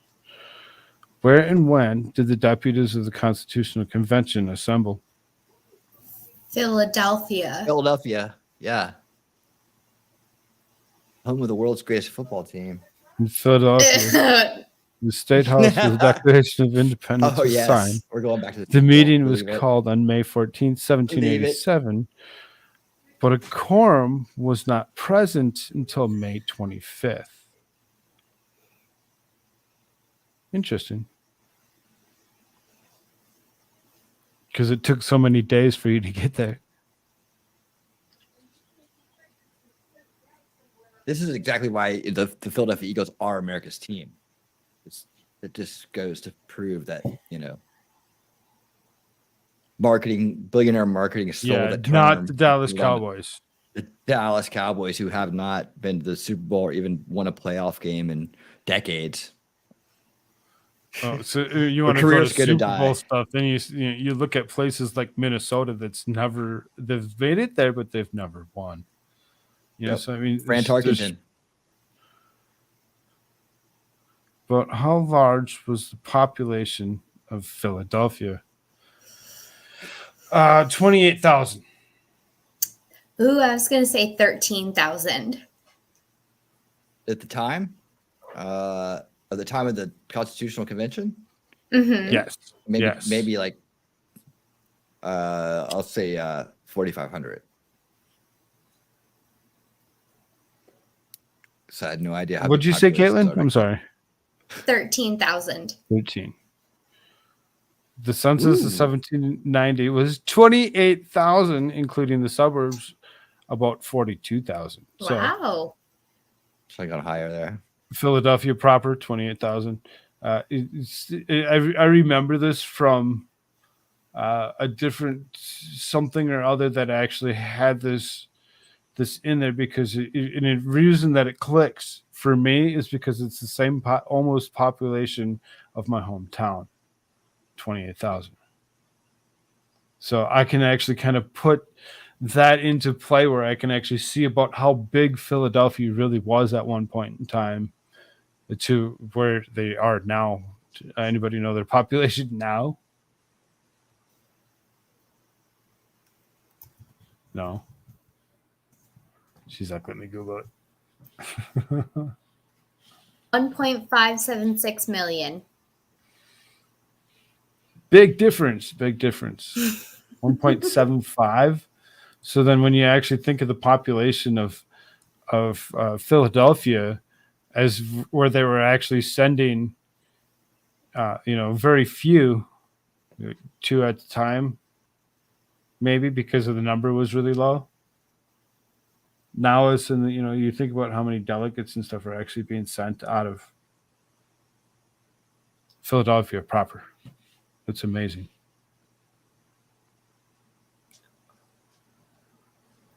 What was the average age of the deputies to the Constitutional Convention? What was the I'm going average to say age? 23. I would say 32. Nice, you're back. When in reality?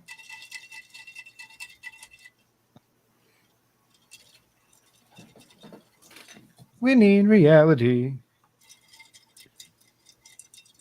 Any guess? Winner, chicken dinner? Hold on. Can you not hear me? Can you Nope. not hear me? Well, now Now I we can. can. Oh, okay, I had the wrong mic on. Okay. Oh no. It's just all right. Okay. So okay, deputies, huh? I would say 23. I'm going to say 20. I'm going to say 20. Yeah, I think it's a little bit lower. Oh, 44. Wow.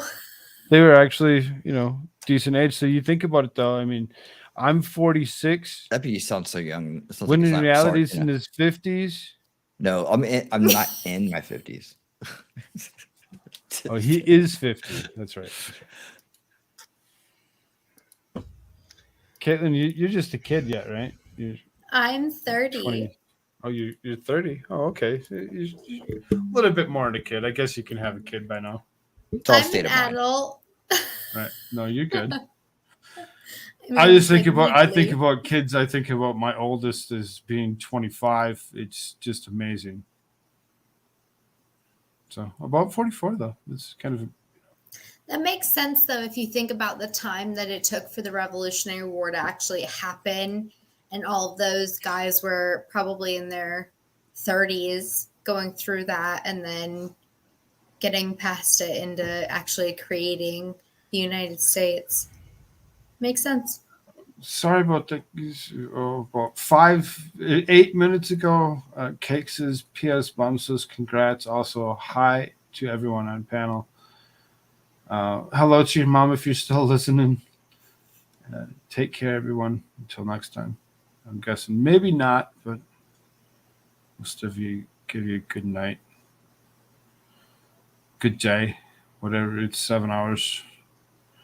They're just waking up. Who are the oldest and youngest members of the Constitutional Convention? Wasn't Ben Franklin one of the oldest? He has to be. And Who's the youngest?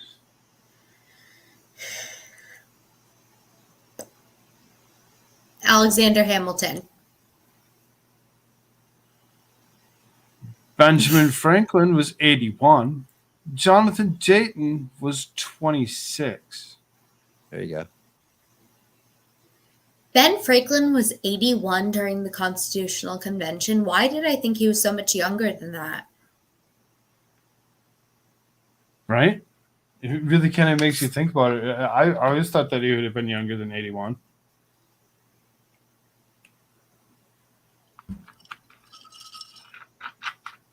But yeah, 26 for the youngest is. Oops. Too many. How many lawyers were members of the Constitutional Convention? I don't know that Aaron Burr was part of the Constitutional Convention, so that doesn't count. Alexander Hamilton was, but I don't think he became a lawyer until afterwards, so I don't think he counts, but I honestly have no idea. There were probably 34 out of 55 who had at least made a study of the law. 34.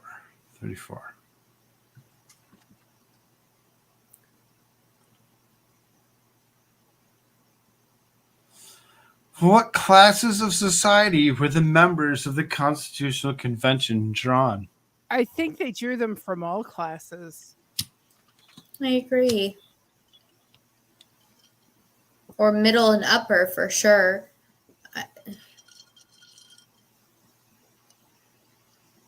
But I think all is probably the correct answer. I mean, you always think at that point in time, because of the small the as small as the population actually was, across each one of those states, that they may have actually known a lot more about each person that was being sent across the whole population, as opposed to what we don't now. Because do we even know any of the deputies that are being sent at all? Does anybody really know any of them? Mm-mm. I know one. I went to school with her, and I know she's out there or whatever because of politics off Facebook. No longer there. I don't like Facebook. Fuck you, Mark Zuckerberg. From what class of society were the members of the Constitutional Convention drawn? In addition to the lawyers, there were soldiers, planters, educators, ministers, physicians, financiers, and merchants. I mean, all of them, right? When you think about it at that time, there wasn't certain things that we had actually have nowadays. Factory workers wasn't a thing.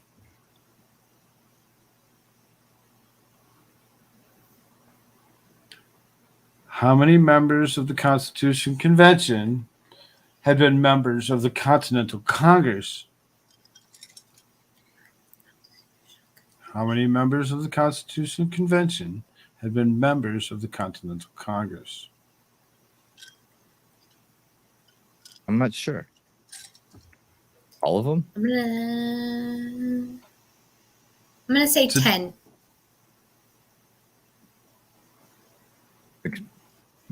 I don't even know. 2? 40.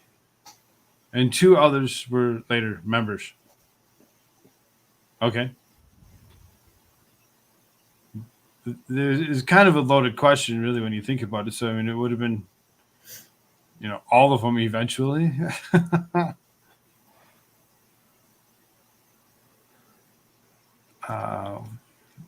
Were there any members of the Constitutional Convention who never attended any of its meetings?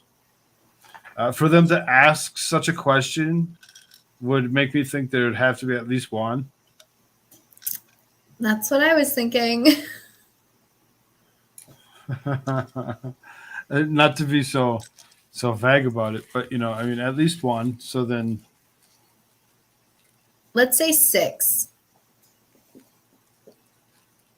I mean, the popular answer would maybe be the 2 that were also later on. Is my thought. I would say yes, because I think it was a lot of place to travel, especially if they had things done across all 13 colonies. It would have been days of travel to get back and forth, if not weeks.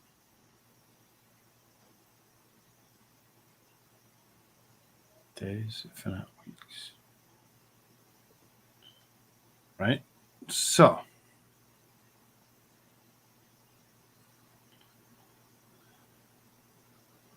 the simple answer, yes. There are 19 who were never present. Some of these declined. Others merely neglected the duty. So, Cool. Let's neglect the duty of creating the Constitution of the United States that you just fought so hard to achieve. That's awesome. I'd like it to actually list. It says there were 19. List the 19 and what states they were from. You would almost think that every single state out of the from the lower 13 potentially weren't there. That's just my thought. I could be wrong, but I almost think that would be the really close to that thought,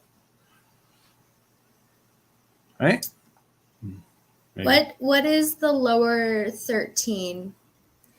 Part Just of the as just the lower part of the 13 of the original 13 colonies, because that's what we're actually looking at. We're not looking at 50 states. So is that like Virginia down?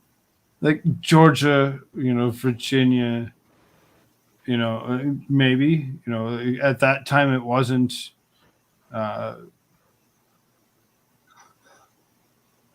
West It'd be like Virginia, the so Carolinas. but it was, they weren't divided that way. So I mean, the lower part of that 13. Let's go ahead and I'll do this up real quick. I was just thinking because I think where was James Madison from? I want to say Virginia, but I'm probably wrong. Yeah, you're right.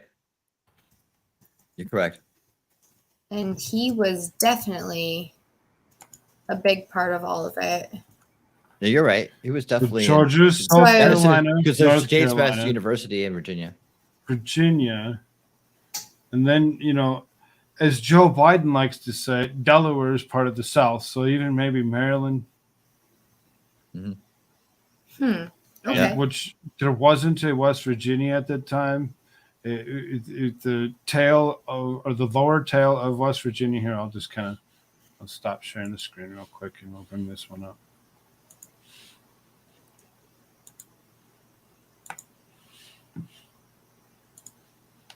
Because remember, we're only looking at the 13. Let's move this in just a little bit.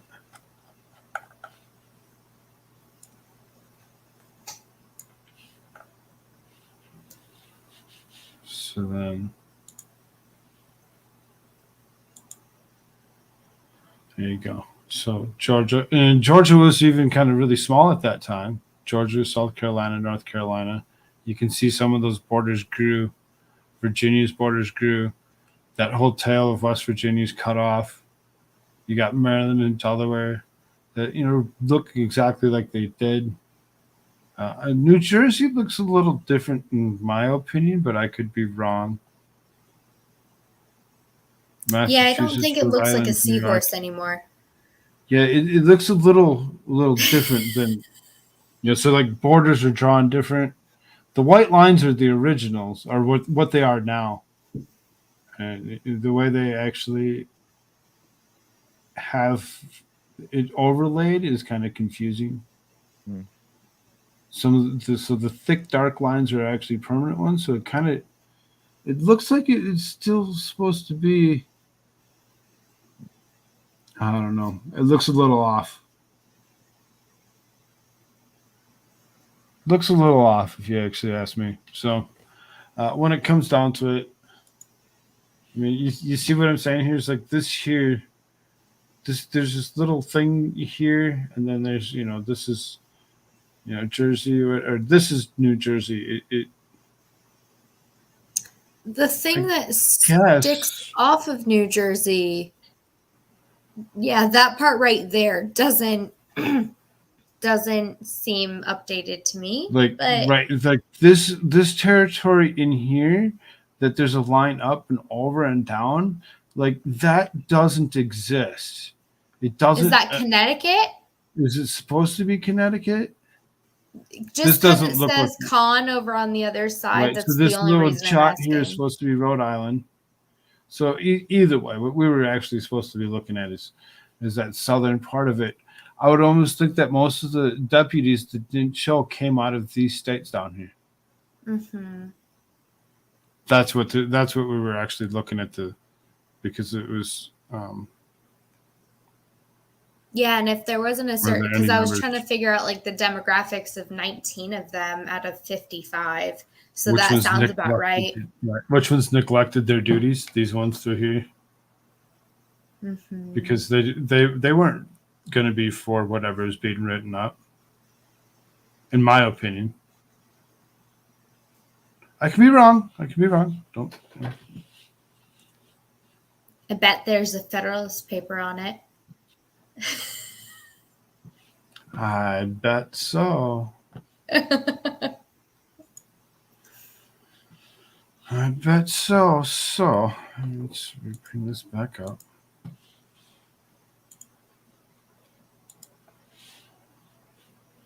Boomer, you still with us? Yes, I'm here. I'm sorry. I was muted. No, Never mind you, me. You're okay. You're okay. So then, is this some of the states call the representative delegates? I just kind of skipped past it too quick. So were the members of the Constitutional Congress Convention, Constitutional Convention, called delegates or deputies? So some of the states call the representative delegates, some call them deputies, and some commissioners. The terms being often mixed. In the convention itself, they were always referred to as deputies. Washington, for example, signed his name as deputy from Virginia.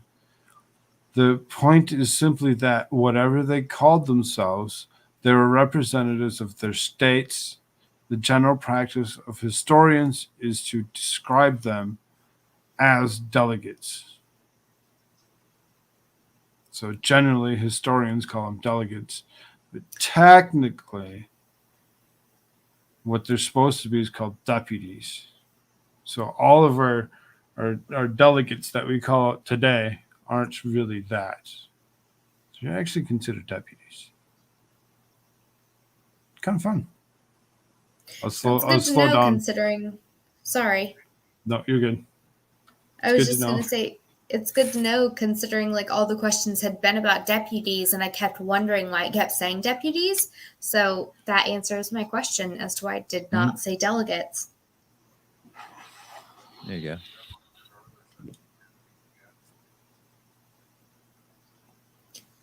Sage.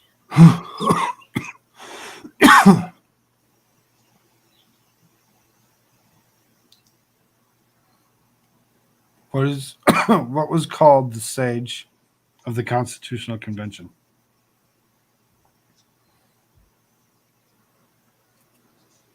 I don't even know what that's supposed to mean. I'm wondering if that wasn't Benjamin Franklin, because he was the oldest and wisest, so to speak. Although he did go on an expedition of debauchery that eventually let him, or ended up in him being kicked out of France, didn't he?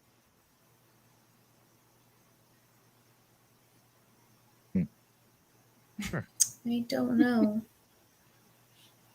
I like. It's a who. I like your who was idea. called the Sage of the Constitutional Convention. So somebody that actually, I mean,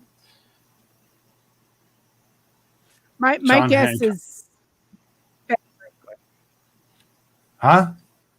My guess is Benjamin Franklin. Benjamin Franklin. Yeah, Let's say 'cause John he was Hancock. the oldest and the wisest. There you go, Benjamin Franklin, Pennsylvania. Yay! Who was called the father of the Constitution?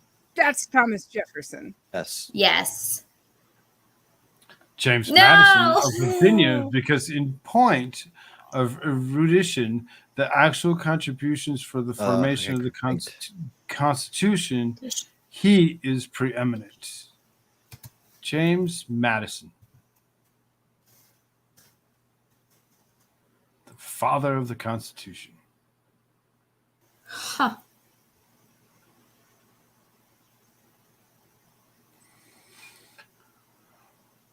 Was Thomas Jefferson a member of the Constitutional Convention?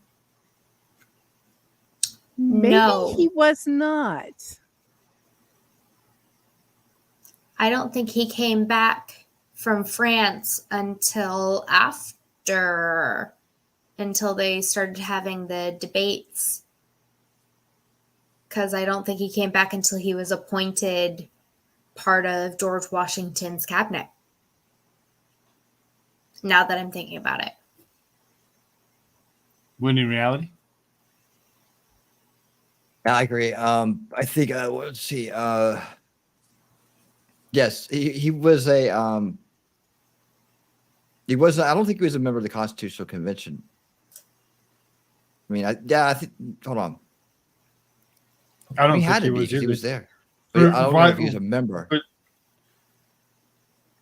the thought He's a on Bill of that, Rights though, guy, right? They asked the question. I'm going to say no. Why would they ask the question any other reason why? There's no other reason why you would ask this question other than the fact that it's no. Or if it's too obvious, yeah. American minister to No. France at the time of the yeah. Jefferson was American minister to He did France the Bill of Rights at the time of the Constitutional Convention. Caitlin gets 5 points because what the heck? She called it Bravo, up. Caitlin. Called it up for what it was. What have I missed? Sorry. What did Thomas Jefferson have to do with framing the Constitution? Was he the writer? No, John Hancock wrote it, right? No, he just signed it. With I thought he was the one name. Penned it. Oh no, Benjamin Franklin penned it. Somebody penned it. I bet that the couple of questions coming up here, whatever, we're gonna actually see these exact words. Penned it. Yeah. So, what did Thomas Jefferson have to do with the framing of the Constitution? Everything. Nothing. Is he the one that pressed the piece Everything of paper? and nothing. He's the He one that wasn't pressed there the during piece the of paper. Constitutional Convention. He couldn't have had anything to do with the framing of it. Yep. Although absent from the Constitutional Convention and during the period of ratification, Jefferson rendered no inconsiderable service to the cause of the constitutional government, for it was partly through his instance that the Bill of Rights, consisting of the first 10 amendments, was adopted. Right. See, Jefferson is the father of liberty.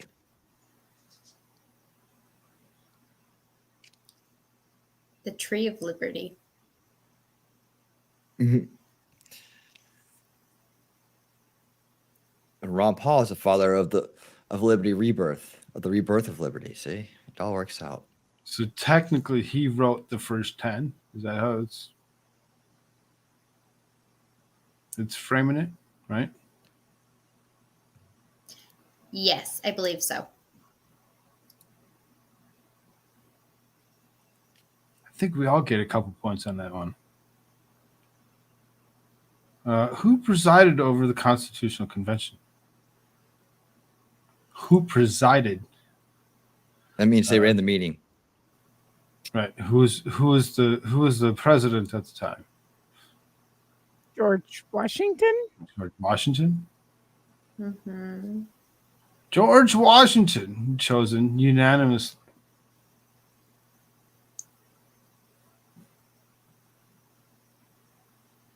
Awesome. All right. What I'm learning tonight is that we are not dummies. We're not. We're really not. It's amazing. How long did it take to frame the Constitution? Well, the guy had to go and take the hammer and 2 he had to years, pound, wasn't it? A couple nails through the corners of each one of them to actually put the piece of paper behind the frame. So I'd say a couple days.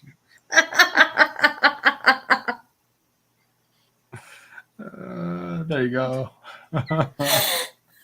Wait, no. Now the Constitution is hermetically sealed, so it takes a little bit longer. I think it took 2 years, from 87 to 89. See, I didn't remember the years. How long did it take to frame the Constitution? When in reality? I'd say a couple years. Maybe, yeah, a couple years. Why not? They were slower back then. I'm going to say 8 months. Wow. Fewer than 100 working days. Fewer than 100 working days. So 5. Let's do the math. 100 divided by 5, because those are the working days, because I take the weekends off. right? And or holidays. 20, 20 weeks.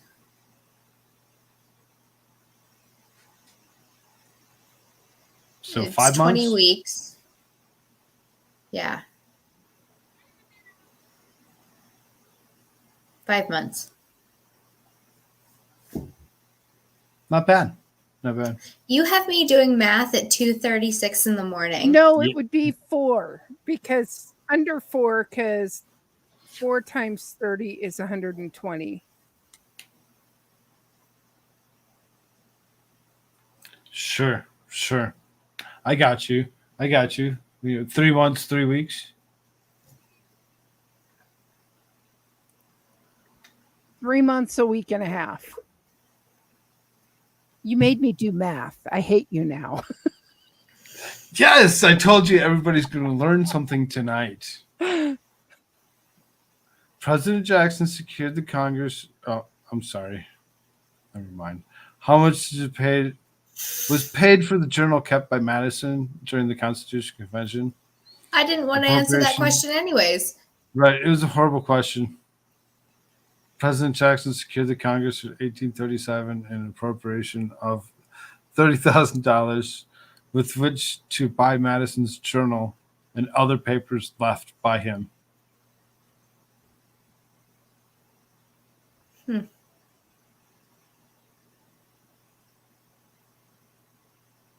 So I'm wondering if that's where they brought in the whole doctrine of presidential records and those that are in the cabinet keeping the records as well, so that they could be stored and they don't have to be paid for. Ellie, we love you. Thank you, dear. You have a good one. Coolfrog@gmail.com. You should email a link to something, whatever it is that you're doing, because I'm not seeing your stuff. I want to see it. I enjoyed your stuff, so if you can do that for me, that'd be great. Was there harmony in the convention? No. If they're asking the question, the answer is no. It was not sunshine and roses. Winnie? I think there was somebody who got beat, wasn't there? With the end of a cane. Somebody's cane. Winnie's There were definitely like, two sides working at it. Again, definitely two sides as always. That were Winnie in battling it reality is out. trying to read that bottom line that I cut in half. No. I know this part because I remember there was definitely one side that Serious wanted it to be. conflict. Do you hear me? Are you Yes. just talking Yeah. over me? Okay. Yeah, we were just talking. Okay. There's over conflict. Oh, you wanted me to speed it up and I talk so much about it. it. No, Yeah, you're yeah. good. Okay. Is that like a music question? What's up, Sean D? How you doing, brother? Serious conflicts arose at the onset, especially between those representing the small and large states.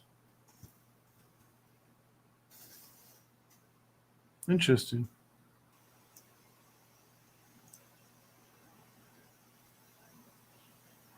Okay, I'm going to do something a little different here. I'm going to pull the bottom of the screen this time. Who presented the Virginia Plan? Either Washington or Madison. Who presented the Virginia Plan?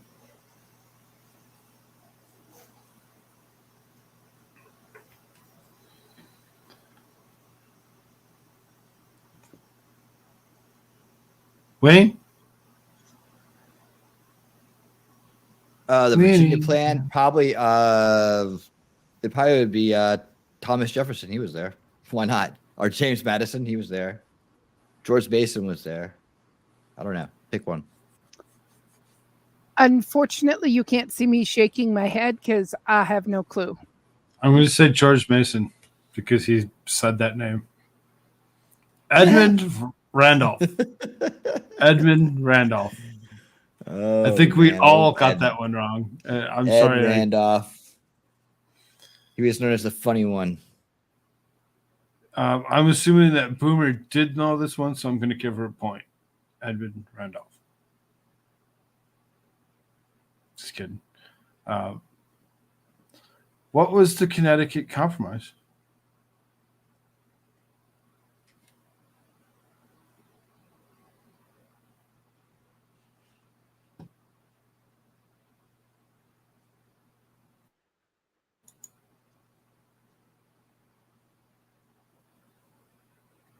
Nobody knows what the Connecticut Compromise was?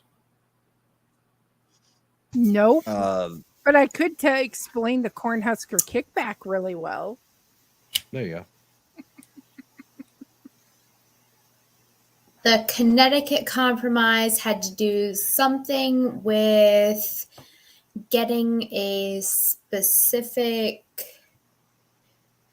right. Nope, not a right. No, I'm just guessing. I have no idea. I'm thinking it's like a compromise that came out of the state of Connecticut. Yes, I think you're on to something there. Yes, Cool Frog's got it right. I mean, it's some kind of compromise. So like maybe it was They gave something to get something, and they took a deputy for a deputy or something. Ooh, Connecticut got to have slaves even though they were in the North. Sorry, that was probably not a great answer. I was just thinking. I think everybody had to say great they wanted compromise of the Constitutional Convention, they could afford it. whereby it was agreed that in the Senate of each state should have 2 members, and that the House and the number of representatives was to be based upon population. Thus, the right of small states were safeguarded, and the majority of the population was to be fairly represented. Go Connecticut Connecticut. for The trying. Connecticut Compromise. I mean, none of us really understood that was actually something that was from a specific place. But yeah, you think about it, it'd have to be, a deputy from a certain place. And that's what they decided to call it, was the Connecticut Compromise. And everybody agreed. Okay, we'll go with that. Interesting. Kind of like it would have been talked about beforehand before they would have actually made it, and they would actually just called it that. And that's something. Who actually wrote the Constitution? Can we just answer this question?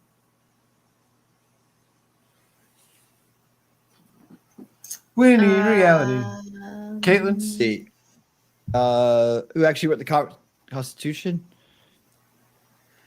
John Hancock. That's what I was going to say. Signed it. He's just the one that signed it the largest. Write it. Yeah. Well, no, that's why I James think Madison. he got to No. sign it the largest because he wrote it. Thomas Jefferson. Nobody. AI. In none of the relatively meager records of the Constitutional Convention is the literary authorship of any part of the Constitution definitely established. That So is trick 30 question. pool.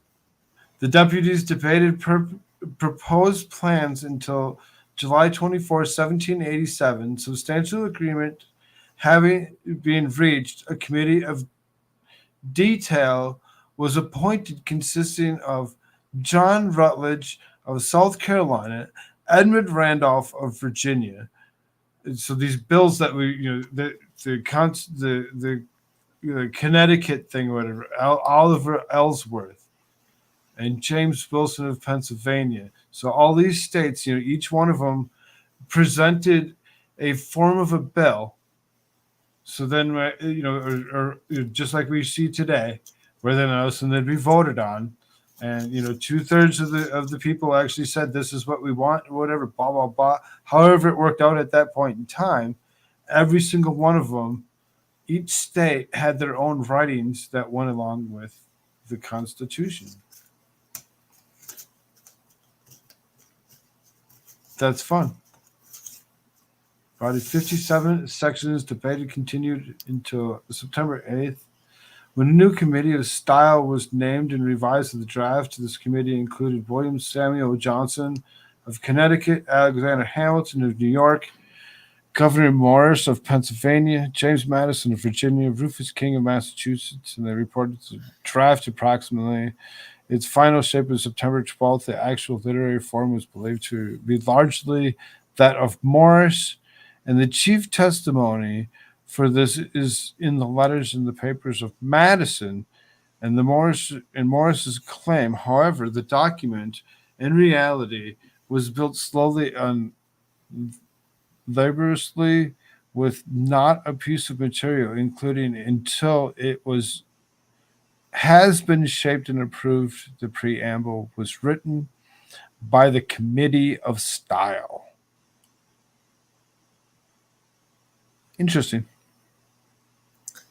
For a non-answer, that was a great answer, I guess. Yes, very, very lengthy answer. With lots of names of lots of people from lots of places. I don't think anybody would ever be able to give that answer. Who's the penman who, after the text of the Constitution had been agreed on, engrossed it prior to the signing? Who's the penman? Hancock. Would that be Hancock? With the biggest signature? Mm-hmm. That's an interesting thought. When in reality? You gonna go with the ladies, or are you gonna go a Isn't different the way? story he was afraid that not enough people would show up to sign it, so he signed it really big to make it look like there were more On people. Hancock, man. Yeah. I would try to get that answer in all night. Jacob Shallis, who That at was the bullshit. time was assistant clerk of the Pennsylvania State Assembly, and Might whose keep office answering John was the Hancock. same building in which the convention was held. Jacob Shallis was the penman. That was a dumb question. I'm mad we all got it wrong. How many of us actually went back and actually watched what what National Treasure? I hate that guy. Nicolas Cage. Yes. I really do. I have a problem with that guy. But yeah, Nicolas Cage and He doesn't National like you either. Treasure. I actually was able to actually watch it because I used to be able to watch movies. It's whatever reason in the past 10 years, it's just been something else that actually has stopped me from being able to relax to watch a movie. Who is the penman? Jacob Shallis. You'll never forget it. Never will. You're gonna remember that forever now. Chalice, man. Does his name appear on the document or in any of the papers pertaining to the preparation? No. No. It seems like No. a question that if it's asked, it's no. Right. No. In the financial memoranda, there's an entry of $30 for the clerks employed to transcribe and engross. Boomer. Yep. Okay, you're still with me. I am still here. When and how was the identity of an engrosser determined? We obviously don't know the answer to that question. The engrosser? Oh, yeah. The old engrosser. Yeah. Nick It's a mystery. Cage, 2001. Imposter, I I believe the might be able Scooby-Doo to gang figure that solved one this out, one. but engrosser, no.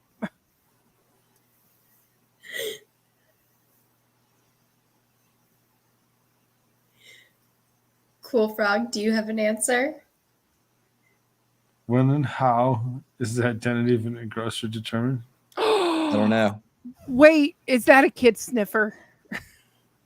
We already know it's Joe Biden. No, it's engrossing. Yeah. That's it. What is the identity of an engrosser determined?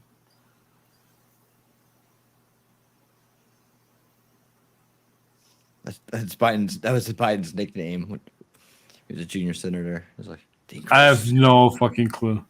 In 1937, on the occasion of the 150th anniversary of the Constitution, his identity was determined after a long and careful search of collateral public documents and has here disclosed for the first time. You know what that told me? In 14 years, we're going to be celebrating the 250th anniversary of the Constitution. Sure are. Yeah. If Joe Biden doesn't do something to it first.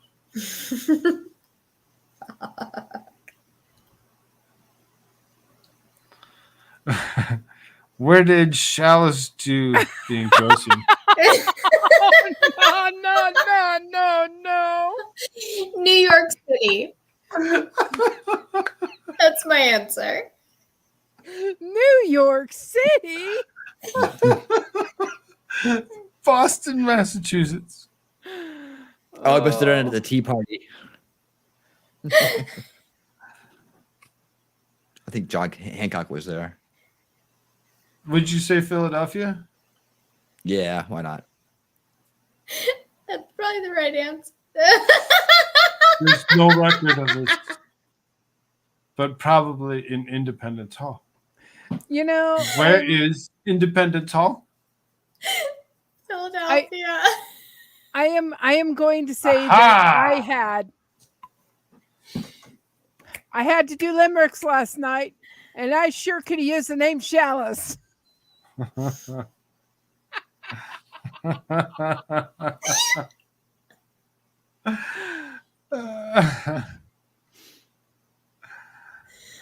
So good. Chalice. That is a limerick name that's just going to be epic. Did he realize the importance of the work he had done? No, he was totally clueless. It's fun. He had no idea that he was writing the fucking Constitution of the United States. He had no clue that it would be an impenetrable document. So the question that comes to me would be, how many people were actually paid the $30 to pen it? And this is the one that they chose. But it wasn't important enough to record where it was done. Who's the one viewer over here? Because there's 13 watching over on the Rumble side, according to what it's saying right now. You know, the 13 of you that are sitting over there watching, you come talk to me. Come, you blow your channel out the back end of it. I don't care. Do what you want to do, and we can become friends. It's okay. Friend. No, probably not. When he died in 1796, the Constitution had not yet come to be the firmly established set of governmental principles it since has become. I don't know that I buy that answer, because he was literally writing the Constitution. They all knew that was an important document. That's why I asked the question of how many penned this for $30, and they decided to go with this guy's actual work.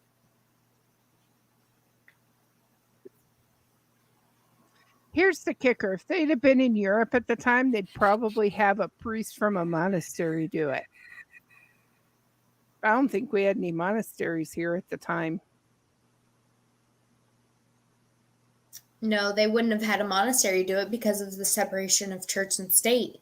They wouldn't have wanted the church to be a part of the writing of it in any way, I think.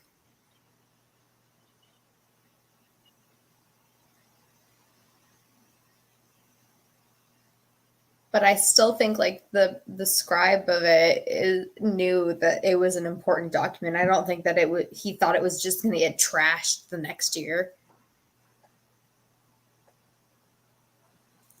I mean, I guess. I mean, if it wasn't signed before he actually passed, because when was the Constitution signed? 89. It was the government had gone into full effect in 1789. It was ratified in 1788. The one question I looked up before this stream was when was the Constitution ratified? Oh, here's one of those just glorious questions. Did some of the deputies at the Constitutional Convention refuse to sign the Constitution? I bet they did. I bet Okay, yeah, but somebody who? opposed Yeah. it. I believe it. Who? Right. Who? Who did it? Probably Benedict Arnold. I don't think he was invited. Traitor. Dick Cheney. Well, probably Biden. He was there, wasn't he? Nah, Dick Cheney was too busy trying to figure out who he's going to shoot in the face next with show. Look at that answer. Only 39 signed. 14 deputies had departed for their homes, and 3, Randolph and Mason of Virginia. Cherry of Massachusetts refused to sign. One of the signatures is that of an absent deputy, John Dickinson of Delaware. John Dickinson, Joe Biden of Delaware, added at this request by George Reed, who also was from Delaware. You need to see a pattern.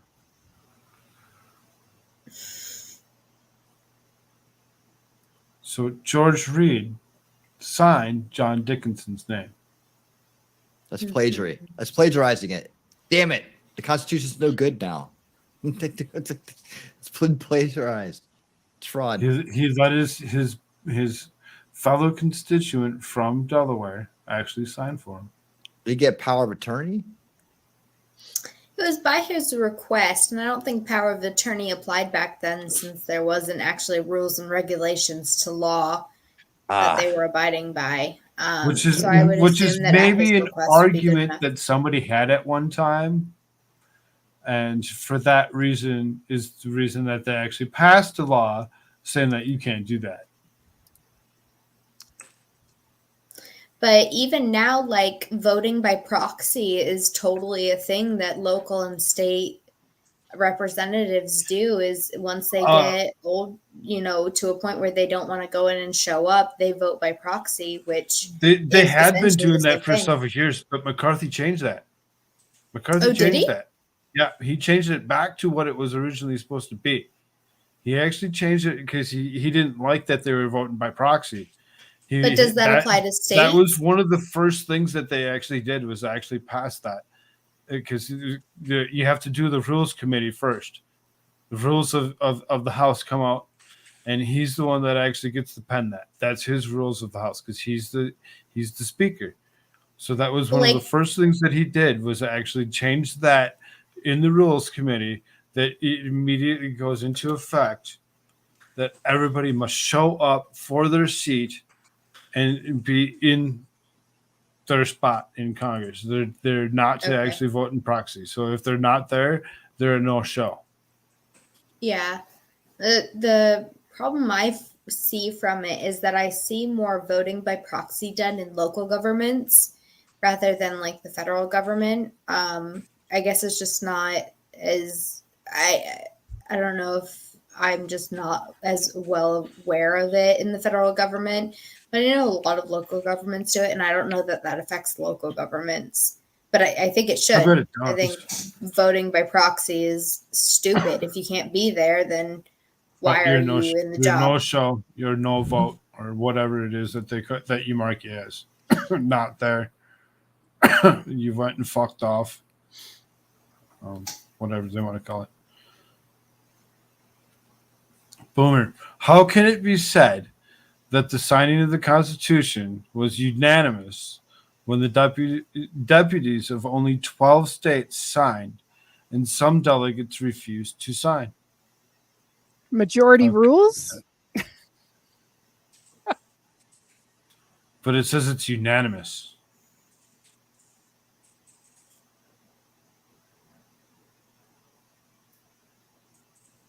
Does that make a difference? Means everybody agreed. Well, it said that some of them were already on their way home, so it was too late to get them to sign it, but they probably agreed to it by letter but didn't want to travel back. The signatures attest the unanimous consent of the states present. The voting was by states, and the vote of each state that it was in the majority of its deputies. Hamilton signed his attestation for New York, though as he was the only deputy of the state present, he had not been able to cast the vote of his state in consent. Only 11 states voting in the final question. There's an even greater discrepancy about the signers of the Declaration of Independence. Some 7 or 8 members present on July 4th never signed. 7 signers, including Richard Henry Lee of Virginia, who proposed the Resolution of Independence, were not present on the day, and 8 other signers were not members of Congress until after July 4th.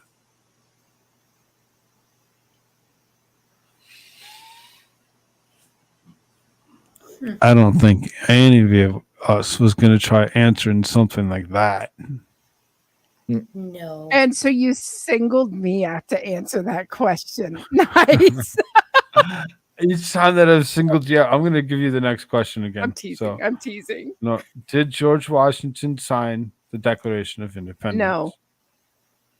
Boomer. Thank you. Mm-mm. Caitlin. I don't think he did. No, I'm Yes. in agreement. I'm in agreement with you. Did he? I don't know. But I want to be different. So yes. When in reality? He did not. I'm in agreement. No. He had been appointed commander-in-chief of the Continental Army He hasn't got time for that shit. more than a year before and was at the time with the Army in New York City. So everybody from New York had nothing to do with any of it at the very beginning. All right. This is Cool what it Frog. sounds to me. Where's the I ain't got time for that meme?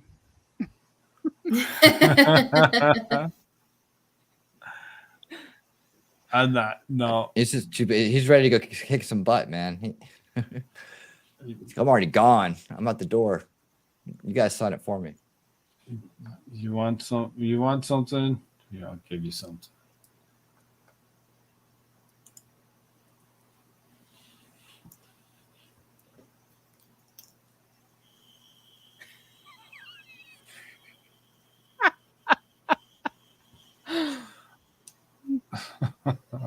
That's one of my favorite videos of all time.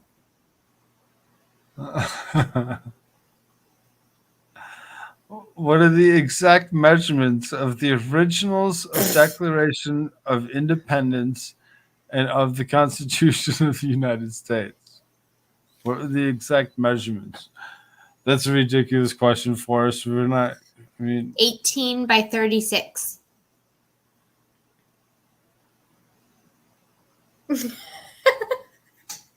she watched her National Treasure. I'm guessing. So when you watched it, you watched the movie, right? A long time ago, yeah. So you remember his hands are open, right?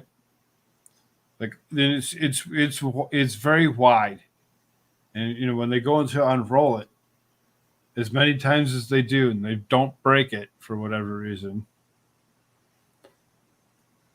When they're unrolling it, it seems like it's fairly long, right? So Like I would how say big of a almost. parchment are you I'm writing thinking on? more of like a 24 by, or even maybe because he's like almost like 36 inches. So like 36 by like 72. I'll go that high even. Okay. If it was accurate from the movie. 29 by 24. There's a 7/8, 7/16. Oh, okay. You know, I mean, that's still, so, you know, So is that wider by longer? it's 29 and 7/8 by 24 and 7/16. That's basically 2.5 feet by a little over 2 foot. Right. But 2.5 feet wide? Well, they don't say if it's wide or long. I think it's You always do your wide wider first, right? than it is So it's longer. wider than it is long. Right. That's the way I'm looking at it. Okay. When in reality, And is it made of sheepskin? Constitution, approximately 3x7. Oh wait, the here's the answer. Constitution, 4 sheets. So that was the Declaration of Independence, right? And then the Constitution, the 4 sheets, approximately 28 3/4 by 23 5/8.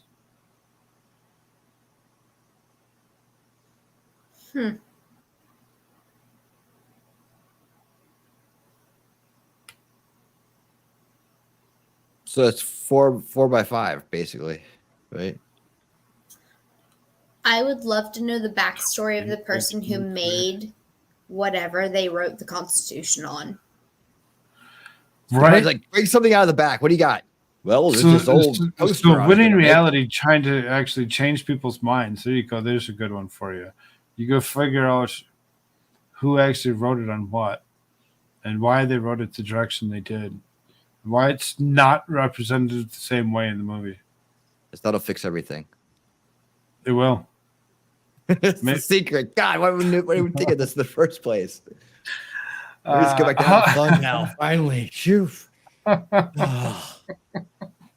In sports today, How many words are there in text in the present volume, and how long does it take to read them? depends on how fast you read. It's a trick question. It's less than the Obamacare bill, which I'm pretty sure there is no one on this earth who's actually read the entire thing from front to back as it was presented.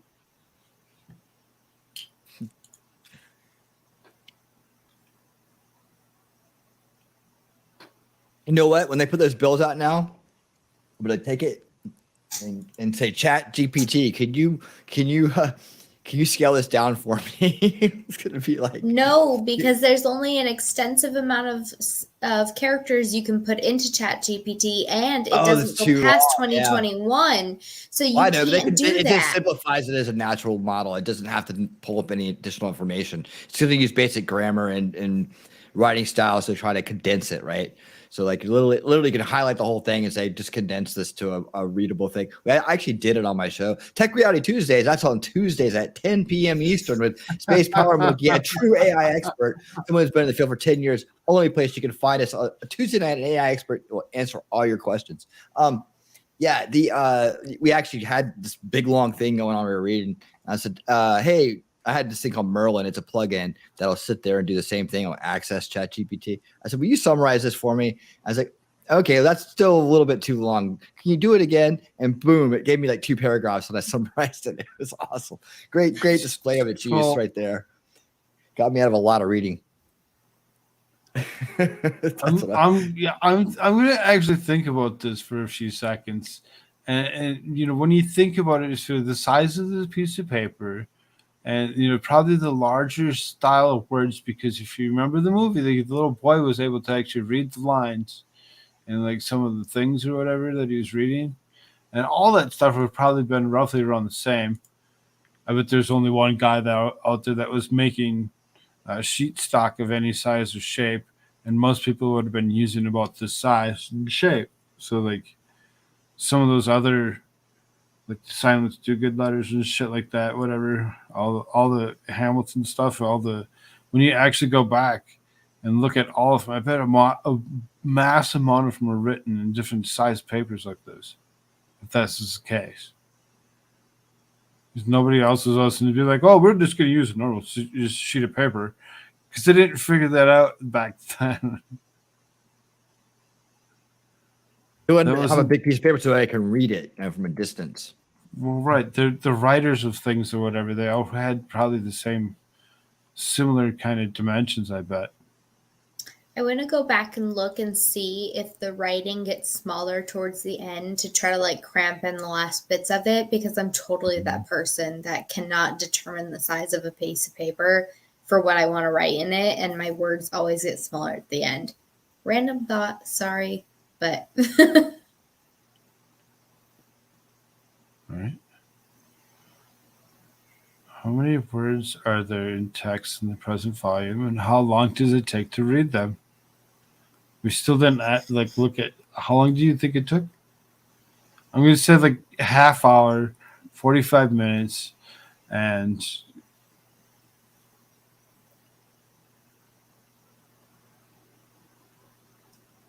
why would we be at a different volume? I don't get the present volume thing.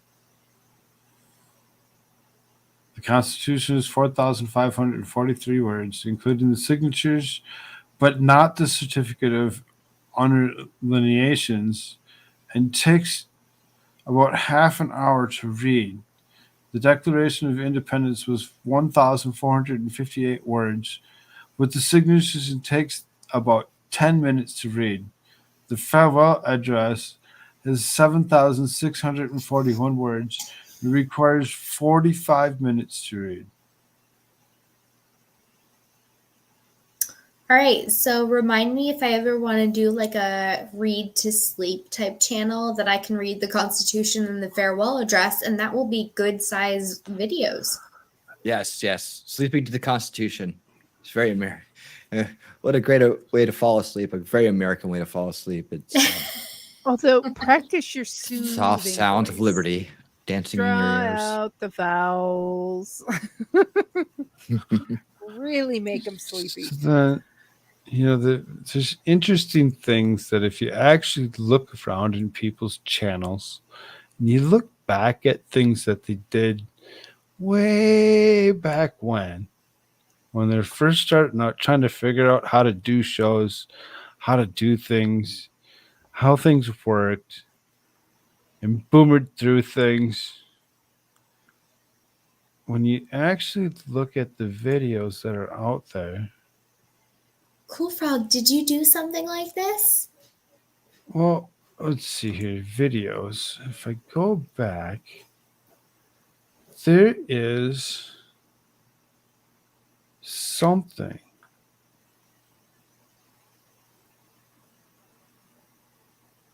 So I did this thing that was called the Pickerel, and I do like several short videos, a couple longer videos or whatever.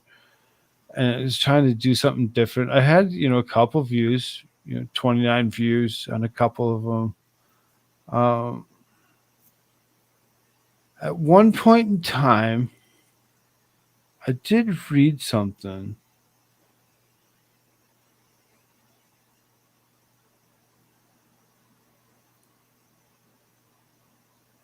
It's not showing it. Am I in the wrong spot? Did I do it in a live? I don't remember, but it's a long time ago. There's something where I actually read.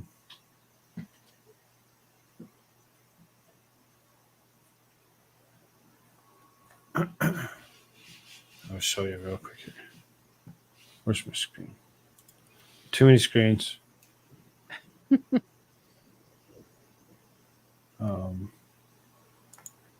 Camera. I actually read the Declaration of Independence.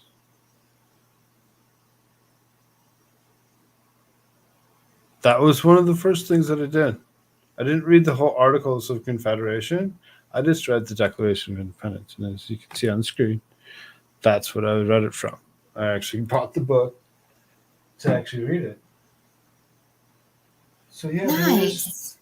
there is I don't- something out there. I don't see anything on the screen except for the thing, the questions. I miss it. Because I'm not seeing it. I'm not seeing because I know that I did it. Am I just overlooking it? I'll find it. And I'll put it back up because I know I did it.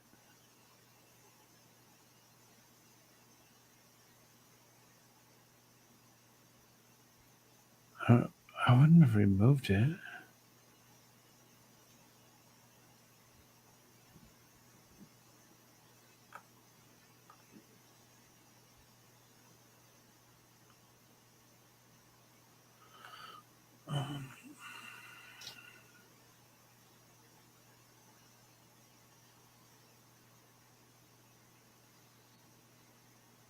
I'm boring our audience. We have 0 audience. It's fun.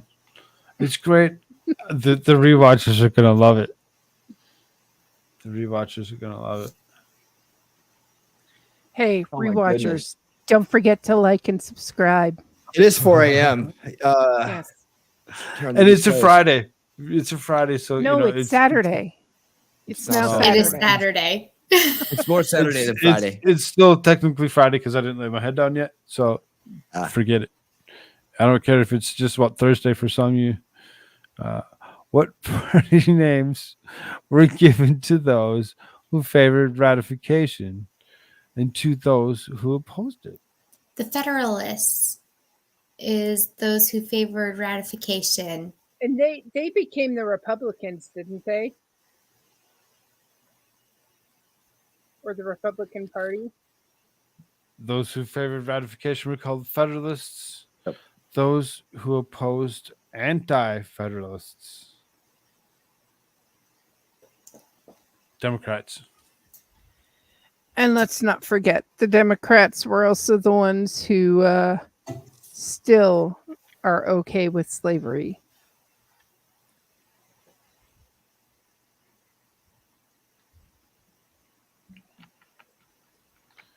Joe Biden tell you. Delaware says that they were a part of the South.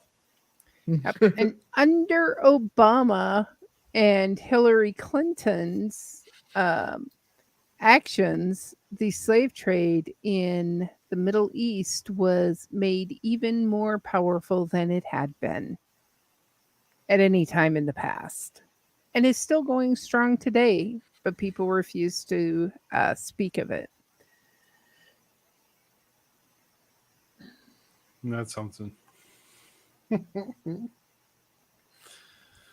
In ratifying the Constitution, did the people vote directly? No. No.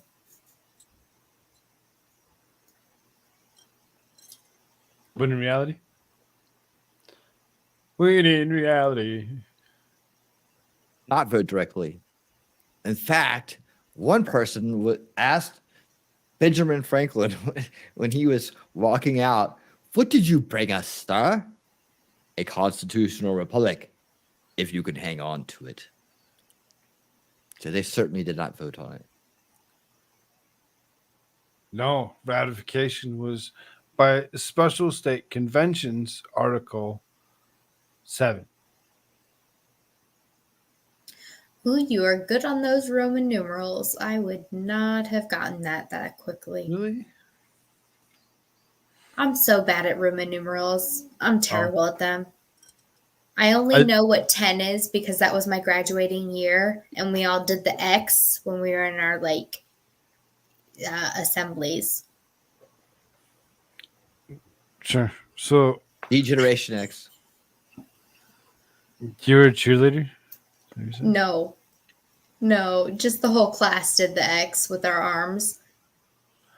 Oh, crowd followers. Yes. Fun. Just teasing. I was in high school. Hell yeah, I was a crowd follower. I was nerdy Sheeple. as it was. I was the kid that sat by myself and didn't want to talk to other people. So long as you didn't lick Weird. windows, you're good. No, I got no. a boyfriend to make myself important. There you go. I was.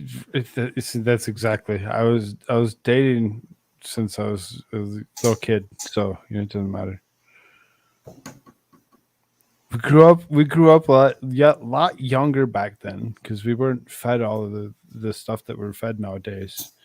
We were actually growing up by the age of 9 and going through puberty and stuff like that.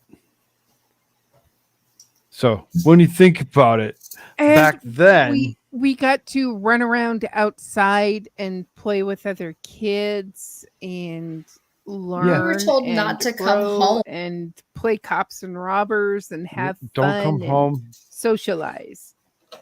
It was, if we did something, it was get out of the house. You go out of the house, you got in trouble, you just get back in the house. There was none of this. I'm just going to sit around the house. Hello, Madcore.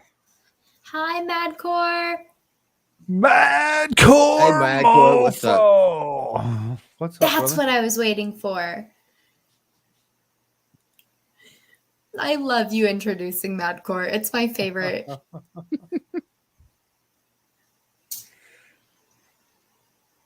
For everybody that's listening, check out Madcore Mofo. When are you going to do a show, brother? Yeah, man. Or you can click the thing. You can come in here and learn something about the United States Constitution. Yep. Sure can. For as wordy as the answers have been for all these questions, this one, for whatever reason, didn't give us a big answer. It just gave us a small little, was by special states convention. Article 7. It's like, what? Tell us more. And didn't Do I got to in go read the- Article 7?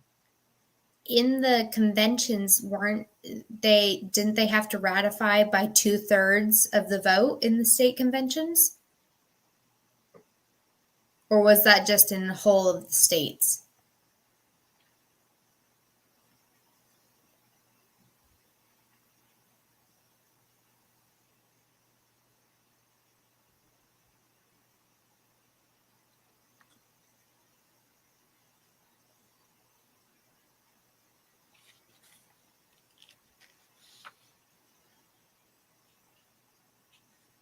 Article 7, ratification documents.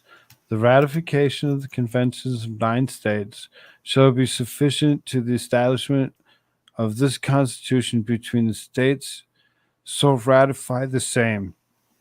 Done in convention by the unanimous consent of the states present the 17th day of September on the year of our Lord 1787 and of independence in the United States of America the 12th, in witness whereof we are hereunto subscribed our names.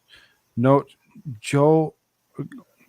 Go Washington, President and Deputy of Virginia, New Hampshire, John Langdon, Nicholas Gilman, Massachusetts, Nathaniel Gorman, Rufus King, Connecticut, William Samuel Johnson, Roger Sherman, New York, Alexander Hamilton, New Jersey, Will Livingston, David Burley, Win Patterson, Jonah Dayton, Pennsylvania, Ben Franklin, Thomas Mifflin, Robert Morris, George Clymer, Thomas Fitzsimmons, Jared Ingersoll, James Wilson, Gove Morris, Delaware, Geo Reed, Gunning Bedford, June, John Dickinson,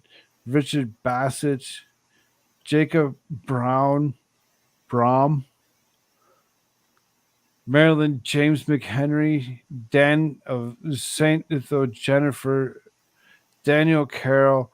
And yet, this is super hard to read because, when you actually look at these names, they're actually not spelt correctly because they didn't have spelling back then. Virginia, John Blair, James Madison Jr., William. Hold on, they didn't have spelling? Williams WM. They didn't have spelling They back then. didn't have It was spell before check. spelling. He was like, William was just WM. So that's how they would actually write their names, is WM Blount. So this is middle name, right? Richard William- is RICHD. So it's how they have it spelled back then was a lot different than the way we spell things nowadays. Richard Dobbs Spate, Hugh Williamson, South Carolina's J. Rutledge, Charles Cotworth, Pinckney, Charles Pinckney, Pierce Butler, George William Few Abraham Baldwin, attest William Jackson's secretary. And, it's really seriously horribly written the way they had originally writ these things. Those names are all like Thomas is THOS. That's how they used to write things. They used to write them really weird. I would tell you, go look up Article 7. Ratification documents. That's what it actually says. Done in the convention by the unanimous consent of the states present. That's the ratification document. That's exactly what they said. So it is what it is. All right. I think It's never been ratified. Ever. I think my second wind is winding down, and I may have to call it a night. You're almost there. A couple more hours. It'll be 24 hours you've been awake. Oh God, no, an hour and a half. You can do it. We're not going anywhere. Just kidding. beat the day, and you won't feel like you stayed up for a whole day. You'll be like, no, only stayed up for 23 hours. I will let you know. I do not have a back to my chair, and if I fall asleep, I'm probably going to crack my head open. Oh, good God! Yeah, don't do that. I don't want Get to this do woman that. a back for her chair. What's going on here, man? You got a bar stool? No. What are you? I just the chair that I have, or that I had, my kiddo was blocking on, and she kind of tipped it forward and bent the thing, and so I have a temporary chair for now, but it doesn't have a back. You have a PayPal somewhere? What? Do you have a PayPal account? Yeah. Well, if she, so inclined to share your PayPal account with people, sometimes they donate to causes to actually get you things that you deserve, because that's not nice to not have support, especially when you've been up as late as you've been. You would have fell asleep if you didn't have the support. If you had support, you would have been out. We would have heard you snore. I would have leaned back and I'd be selling logs right now. I guarantee it. Definitely. So, you just throw it up in Discord, and we can all kind of chip in, donate to get you a chair. Nah, Anybody that's that okay. anybody that likes it. She's like, no. Oh, all right. Nah, I'm saving up some money. I'm gonna buy myself a nice chair, a real nice one. And then kids aren't allowed to touch it.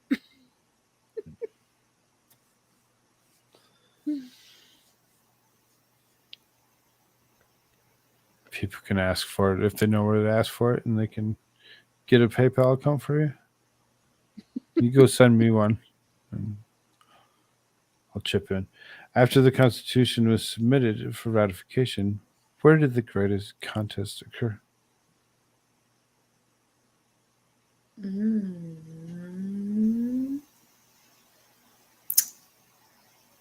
Probably, like you said, in those southern states, right? So Georgia and South Carolina. I would be willing to bet it's the northern ones, like Massachusetts and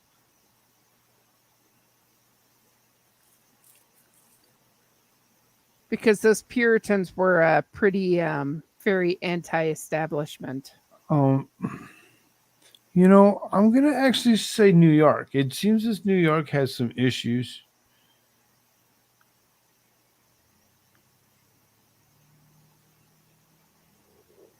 When in reality,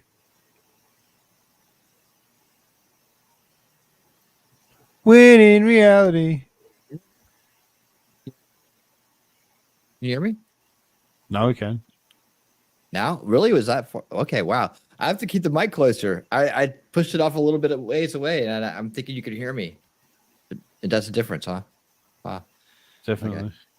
Wow. Okay. The noise cancellation is working great on this Steel Series I got here today. It kind of comes and goes. Greatest contest I go. Let's see. Probably in the southern states. I would say like that was where the big money was back then, and they probably didn't like all that freedom. So I'm thinking that it was probably the southern belt there between Virginia and Georgia, and maybe a little bit, yeah, probably just like the southern East Coast. That's what I'm gonna say. That's my final answer. Oh, geez. Ooh. Well, you had one, Virginia. Yeah. Cool Frog, you said New guess, York. I guess said New York. Massachusetts.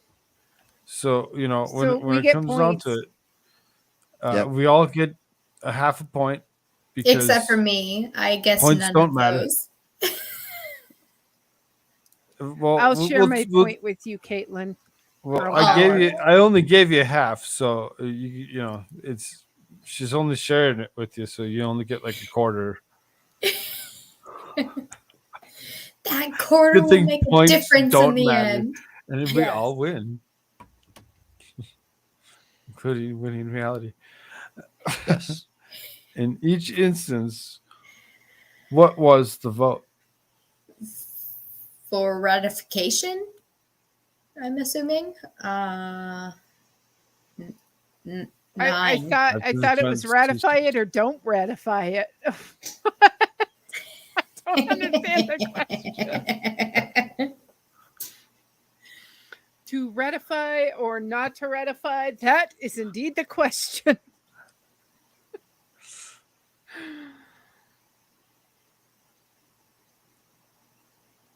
New York ratified the Constitution by a majority of 3 votes, 30 to 27. Massachusetts by 187, 168, and Virginia 89 to 79. How could somebody who is not a constitutional scholar or didn't Google that question know that? How? In each instance, what was the vote? In each Those- instance, per the question above, what was the vote? Right, Massachusetts, Virginia, New York. New York ratified the Constitution, the majority. Massachusetts was whatever, and then Virginia was 89 to 70. Why we need to know these numbers was probably because whoever originally gave these stupid. I'm gonna go and rate this one when we're done. Boomer, if you can go whenever you'd like. I know that you said you're tired a couple times. We love you for being here, and we enjoy your presence being here. all This is times. fun. In the course of ratification, how many amendments were offered by the state conventions?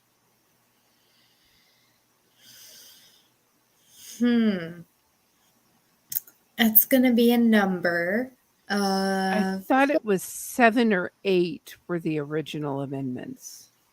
How many amendments were offered by the state conventions? I will stick around long enough to see if I'm right. Ooh, you had an actual number. I was totally going to guess. So I should sit back and grab like a bag of chips here real quick. And sit. In the course of ratification, how many amendments were offered by the state conventions? 4. 7.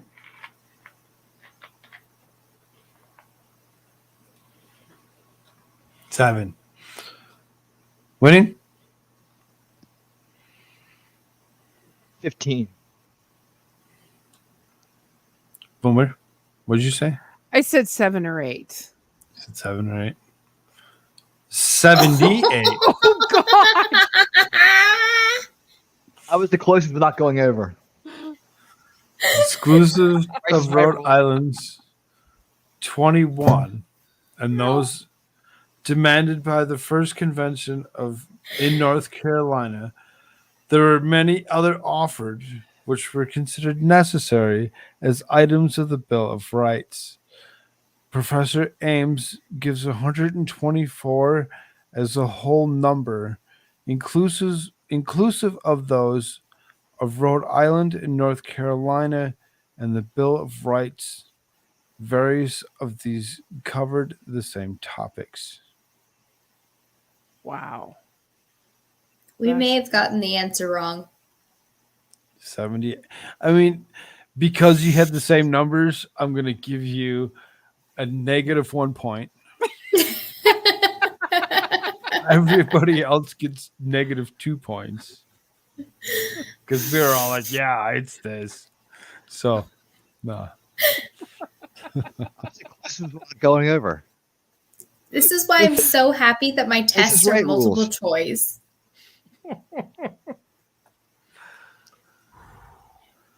Right? Because you'd see the 78 and you'd be like, that's the odd one out. It must be that one. I'd be spinning the big wheel. Right?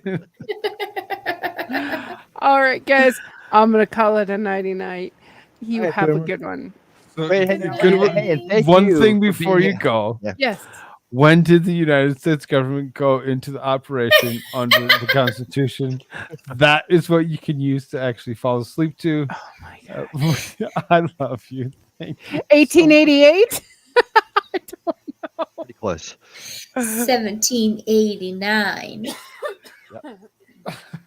Thanks for, hey, and Boomer, thanks for being a member of the Winner's Circle.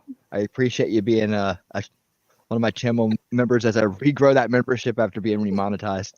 So Yes. thank you for being right congrats in there on with the getting me remonetized. new school crew. Remonetized because, Remonetized.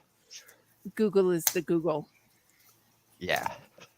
And people are weird about their stuff. Some band from the 70s is trying to claim my my first Far Cry video.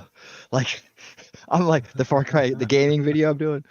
They're trying to claim that. They've gone all the way to appeal and rejected my appeal. So now I'm writing a letter directly to them saying, you got to be crazy. Oh, did you use the Nick Rekieta how to appeal a denial? Always do. Didn't work. But you know what? When I sent that letter to them directly, I copied Nick on it.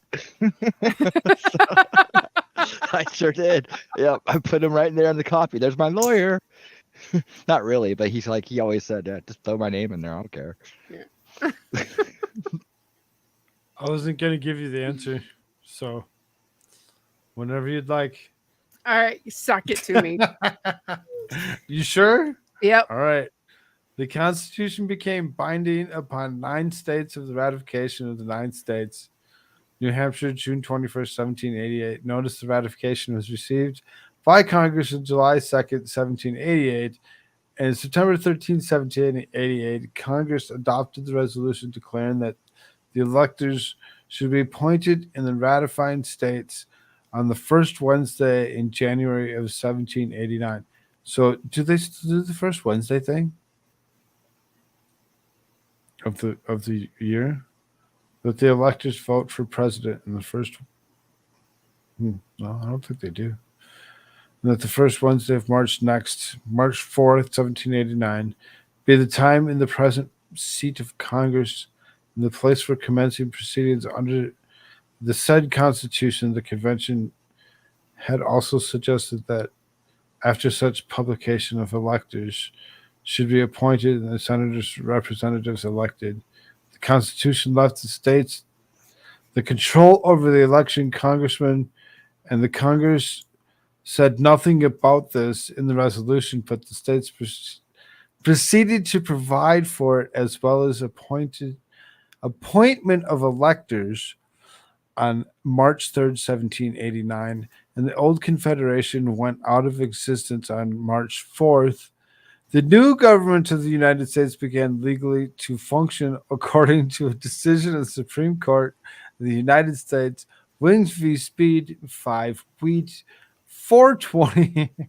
However, it had not practical existence until April 6, when the first of the presidents of the quorums of both houses permitted organization of Congress on April 30th, 1789.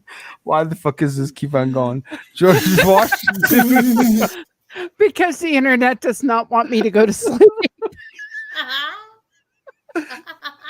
was inaugurated as president of the United States. So on the date of executive branch, the government under the Constitution became operative.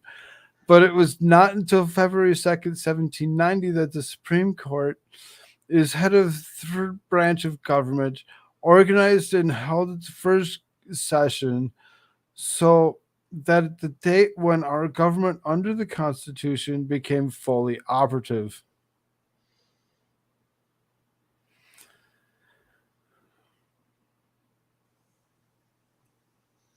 Yeah, that one. Yeah. They couldn't just have put the date there. According to Hamilton, it was 89.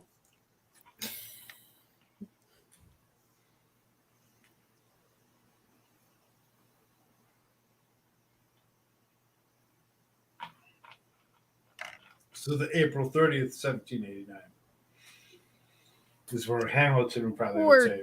Technically, February 2nd, 1790. That's just Because- the Supreme Court, though. Yeah, but that's when all three branches were functional. But wait, what was the question? Hold up. Let me scroll a couple pages here. When did the United States government go into operation under the Okay. Constitution? So the full government wasn't in operation until 1790, but the majority of it was in It's 89. it says February 2nd, 1790. So 2 days into the new year. 1 That's month why and 2 so days. many Huh? see things all the way back in April. Or a month and 2 days. Yeah. Yeah, well, shit happens at almost 3 o'clock in the morning. I feel how all of you do as well. April 6th. I've been drinking. That confused me a lot. I haven't been drinking. I've been drinking this Dr. Pepper because I drank something to keep myself awake for the night. Did Washington receive the unanimous vote of the electors in his first election as president? Yes, he did. Everybody wanted him as president because he was the greatest president. He was such a good president. He knew that he was going to be a good president. Everybody knew that he was going to be a good president. In the first vote ever, it just so happened to be that everybody just went ahead and said Washington. Who else were they going to choose? Because one person said Washington, everybody else said, "Yep, Washington." Was it because Washington was the weird kid that was sitting over in across the room that wasn't saying much? He And was he the hero of the Revolutionary War. He was.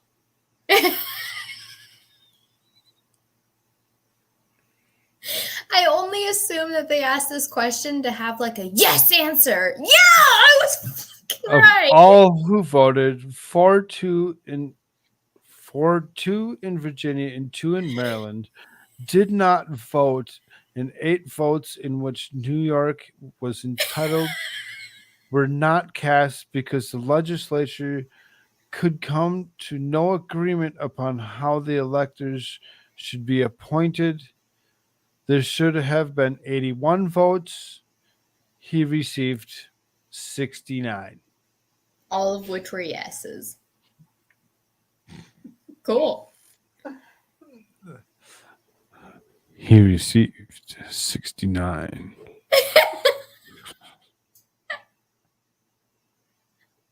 Horrible. But in reality, how did the first inauguration proceed? Very well. It was spectacular.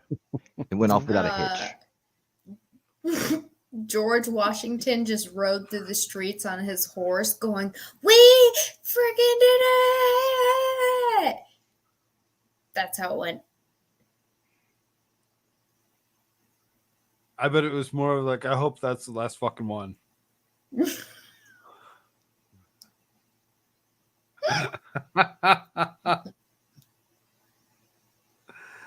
The Senate Journal narrates it as follows. Oh The no, House how of long is this Representatives answer going to be? preceded by the Speaker came into the Senate chamber and took the seats assigned them, and the Joint Committee preceded by the Chairman agreeably to order introduced the President of the United States to the Senate chamber, where he was received by the Vice President, who conducted him to the chair. When the Vice President informed him that the Senate and House of Representatives were ready to attend him to take the oath required by the Constitution, that it would be administered by the Chancellor of State of New York, to which the President replied he was ready to proceed, and being attended by the gallery in front of the Senate chamber by Vice Presidents and Senators, the Speaker, and representatives of the other public characters present, the oath was administered, after which the Chancellor proclaimed, "Long live George Washington, President of the United States." The President, having returned to his seat after a short pause, arose and addressed the Senate and House Representatives. The President and Vice President, the Senate and House Representatives, then proceeded to St. Paul's Chapel, where divine service was performed by the Chaplain of Congress, after which the President was conducted to his house by the committee appointed for that purpose.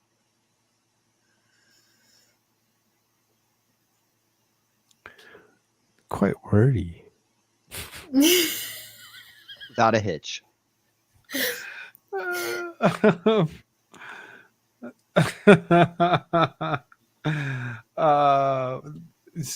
Thank you, dear. Thank you so much. That's awesome.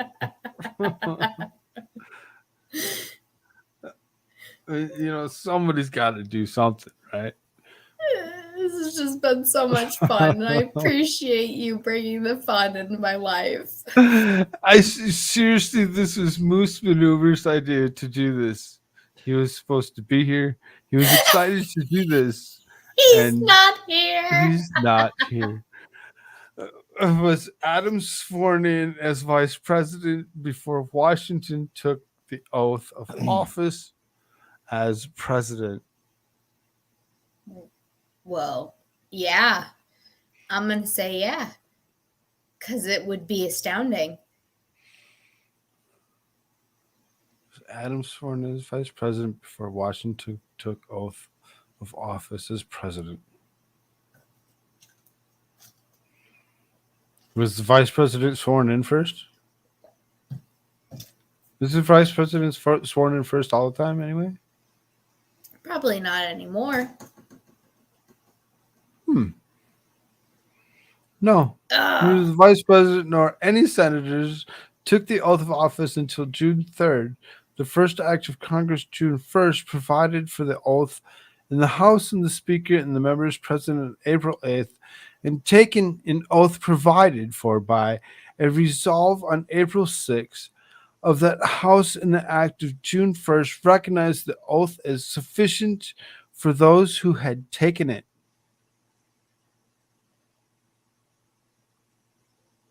Still quite wordy. You know, they had asked so many questions that I was like, they're only asking this for a specific answer. They tricked me. I thought they were going to ask for a specific answer on this and that it was going to be like the surprising one. So good on them. I mean, you suppose, your president has to be your president before anything can actually happen. So the president gets sworn in, president swears in the vice president, or, whatever, however, because now he's president. He's the one that gets to do it. Right? Makes sense to me. I guess. I don't know. What cities have been capitals of the United States government? Richmond, Philadelphia, and then New York City. Washington. No, that was just the bank. Oh, But No, isn't maybe. Albany?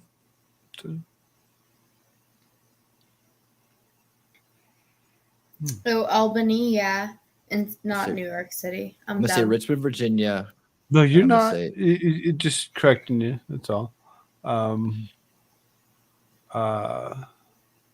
Richmond Uh, and was Atlanta, Philadelphia. Cambridge. Atlanta was wasn't it the capital of the South? It was the capital of the Confederacy, I think. Well, that's something like, wasn't it Cambridge? What's your capital Atlanta. now? What was it then? Atlanta. Hazard County. The Continental Philadelphia. Congress sat at Philadelphia 1774 to 1776, Lord. 1777, 1778 to 83. Make up your mind, Baltimore people. from 76 to 77. Lancaster from 1770. What cities have been capitals of the United States government? They used to move it around that much. Lancaster, York, Princeton, Annapolis, Trenton, New York.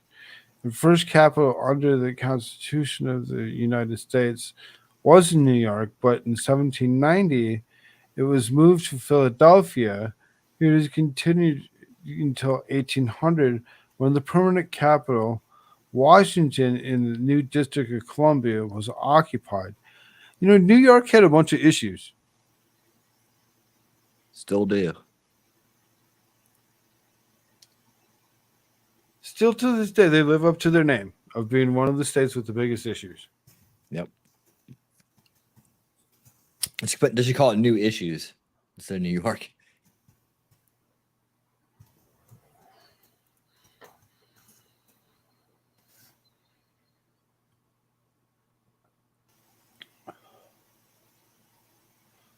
How was the manner of address of the President of the United States decided? How was the manner of address? The Manner of President address. decided. So, like, Mr. President, sir? How, Like, that's how do you would feel? address him? What's the manner of address? Oh, how sure. I guess that makes sense.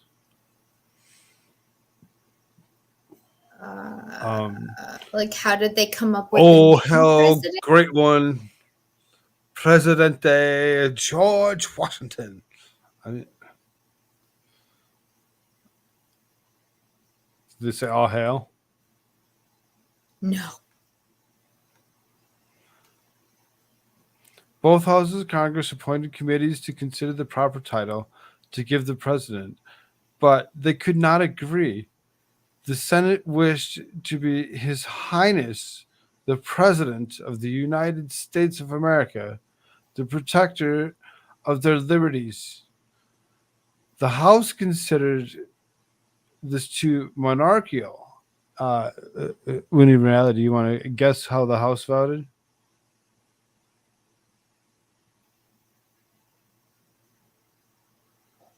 What words would they have used? Simply. They're against. Yeah. Against? Yeah, they were against that.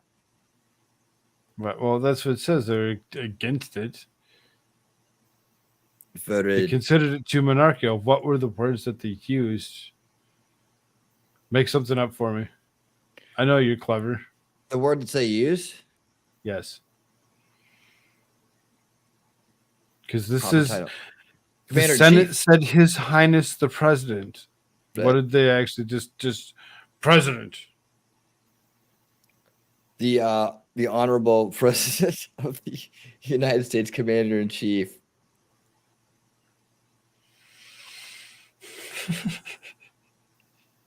The president of the United States. House considered this too monarchical on May 5th.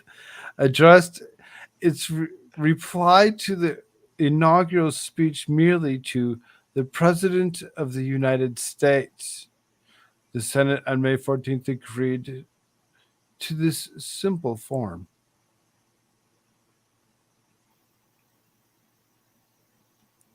The President of the United States. We hear that all the time, don't we? Oh, Mhm. I do anyway. I listen to this shit. Hmm. So the House one is basically what it's saying. Ladies and gentlemen, the President of the United States. That's pretty much how they do it, right? It's something simple. Mhm. But yeah, that's how he's addressed. The President of the United States.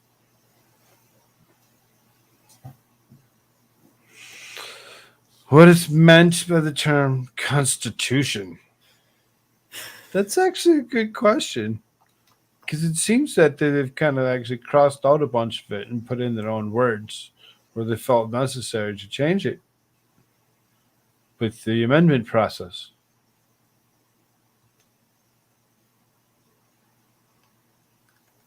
Constitution means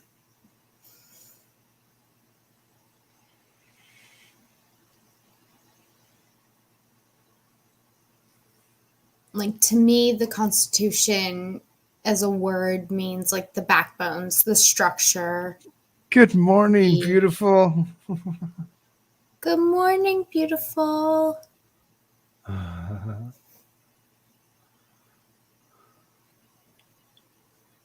Winning in reality. What is meant by Constitution?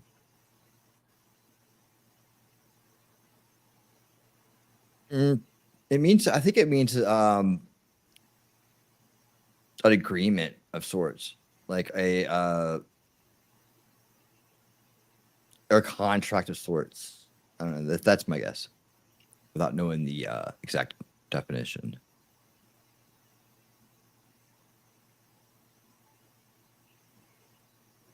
I mean, I originally sent links out to so many people because, some like to stay up and watch things. And Beautiful wants to come and play. That would be very interesting to see how some of these answers would come across. Just saying. It could be fun. What is meant by the term Constitution?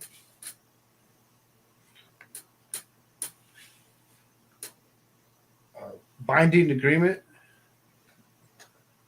That's a good one. The Constitution embodies the fundamental principles of government. Our Constitution adopted by the sovereign power is amendable by the power only to the Constitution. All laws, executive actions, and judicial decisions must conform as the creator of the powers exercised by the departments of government.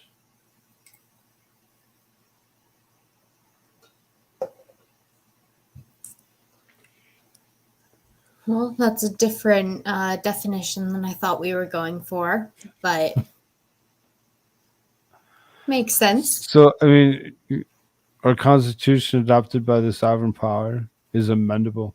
And that's the word that's the amendable part. All these different laws and things that they can pass in and through, and all the bills that they actually, push across the table, with all this weird writing in it that it was never intended to actually be. And you actually see it all there. And it really kind of disturbing how lengthy some of them have actually been for them to actually call it, an amendable by the power only to the Constitution of laws. Very interesting, because that amendment process or whatever can really enact different things without us really wanting it to be. Well, there's only 27 amendments to the Constitution currently. I know a lot of politicians are trying to make a 28th one, but I can't remember when the last amendment was actually made to the Constitution.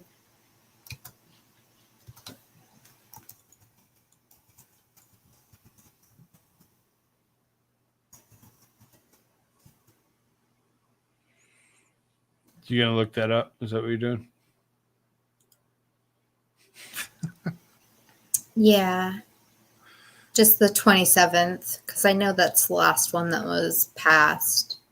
No law varying the compensation of the services of the senators and representatives shall take effect until an election of representatives shall have intervened.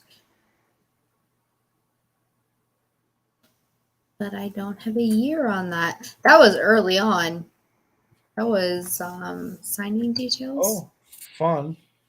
Ratified in 1992, but originally proposed in 1789. Beautiful. Good to see you. Hey, I'll see what I can contribute. Does the mic sound okay? Yes, you sound great. Awesome. Hi, beautiful. Hey, Caitlin, how you doing, girl?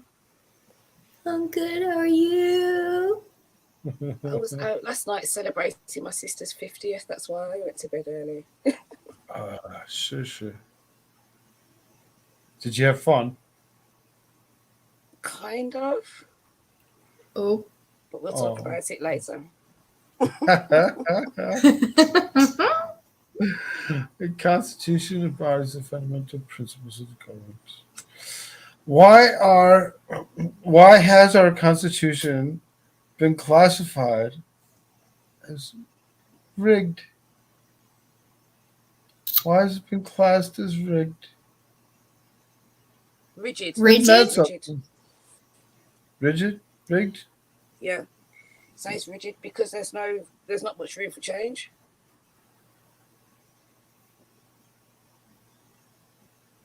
It does take a lot to have an amendment actually go through. Put in. Like, we can make acts and laws and statutes all that we want, but to have a constitutional amendment, it's really difficult to get one in. That's why it took so long for the 27th one to be put into place. It was originally proposed in 1792 and not ratified until 1992. Sure. It says, yeah. Awesome. Very interesting.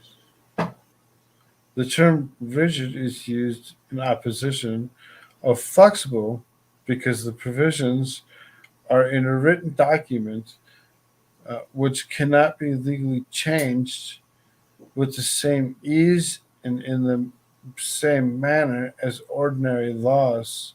The British Constitution, which is unwritten, can, on the other hand, be changed overnight by act of Parliament.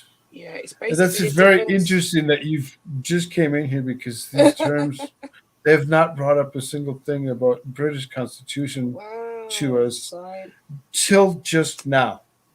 It's a sign. So this is the same as saying that you can't change a written contract, but a verbal contract, you've got more flexibility for terms of negotiation. Post-agreement.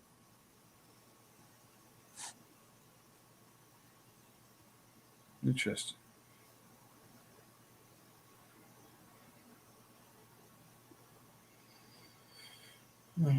What was W.E. Goldstone's famous remark about the Constitution?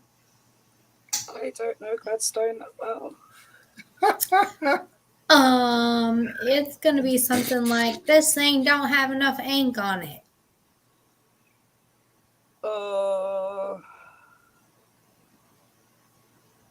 And so it be.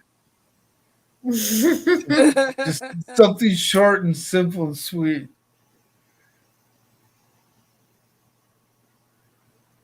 Winnie? I don't W. know. E. I'll guess. Gladstone. Yeah, I don't know exactly, but I can guess. Probably said, "Sure Cut as me." it out. Oh.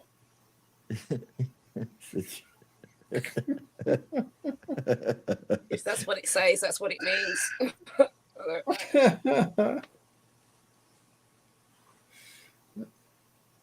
Repealed 19th.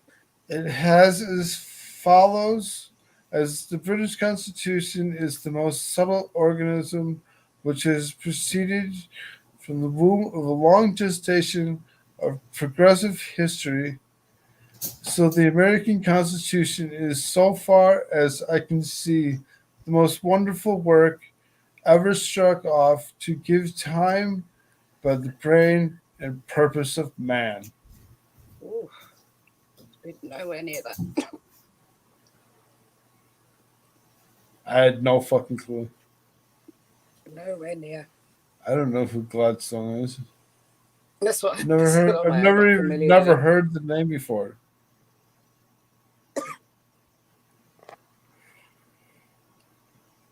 So confusing. What is the source of the philosophy found in the Constitution? Liberty. Is it biblical philosophy or the British? It's not even for the philosophy though. That was already the Magna Carta written out. I don't know. It was common sense, right? Ooh. Thomas Paine, or is it the one Bacon? The one Bacon wrote. One of those guys. It may have even been the French. What was the French version?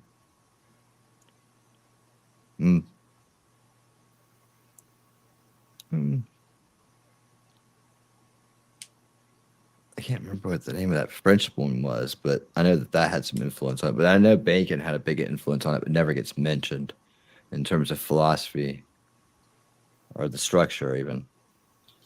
I don't know.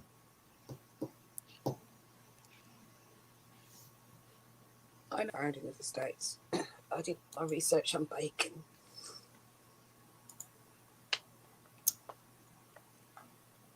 And the Order of the Rosicrucian and all that good stuff.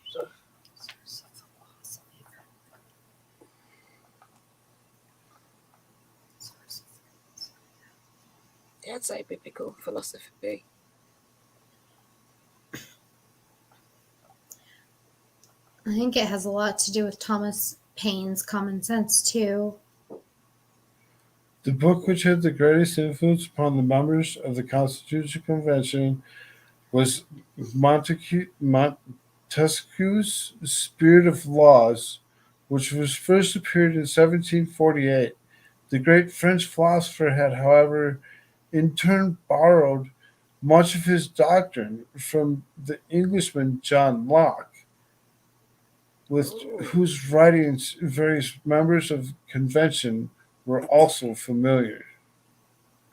So, That name, John Locke. they used his name in Lost. He was one of the main characters. It just, that whole, yeah, trigger. Interesting.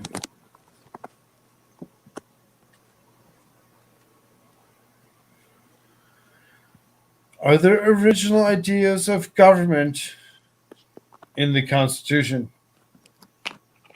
Yes. But I wouldn't say that it was so much original as it was a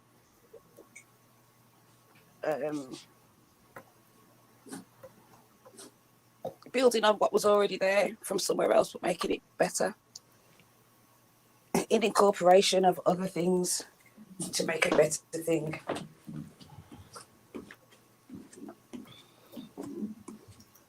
I was looking for that word, and I think incorporation is the right one.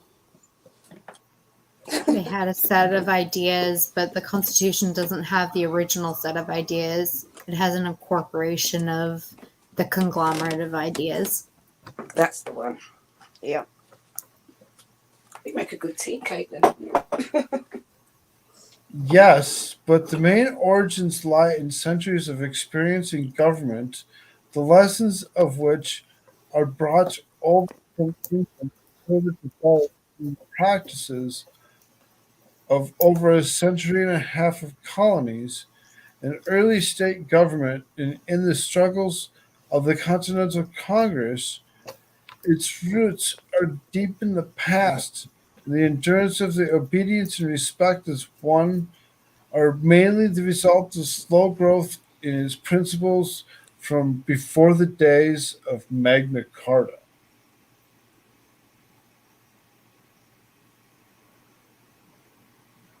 Centuries of experience in government. By saying what we said. That's what we said. Mm-hmm. Totally what we said. Yeah. Almost verbatim. An amalgamation. These answers for these questions are very, very lengthy. They're proper answers. They're like essay.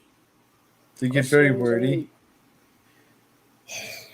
And I feel like the ones that are not wordy are some of the ones that I could use like more broad expansion on. Right, like the one with the Seventh Amendment thing and the ratification stuff. It's like, what the heck? What? Like that one needed so much more. In what language was Magna Carta written, and to whom was it addressed? English to the world. Why are we being asked because about it? English wasn't established, if that makes sense. The English language, as we know, only got the catapult into what it is with the works of Shakespeare. Before that, it wasn't such an established or sophisticated language. So is it going to be written in Latin? Latin, most likely Latin. And it was addressed To whom? to is it okay? So they wanted the people because I want to replace the Magna Carta with the Terra Carta, which is Earth.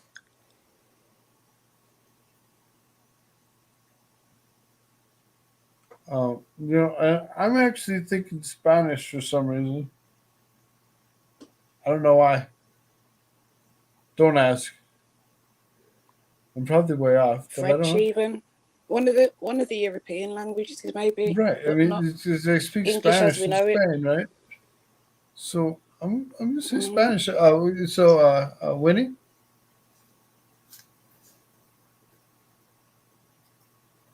Winning reality. Can you hear me? Which one? Hold on. Which mic am I on? Now There I you can go. hear you. All right. Oh, wait. So Yeah, I have my headset mic. Wait, there you go. No, that's weird. what Okay, language? yeah. All right. So, anyways, What French or language was? Latin? Yeah. What language? Latin. French or Latin? Latin. Boom. It was addressed by the archbishops, bishops, abbots, earls, barons, justices, foresters, sheriffs, reeves, ministers, to all bailiffs and faithful subjects. So anybody who had a position that was above the regular person. This is how you are to look after the people.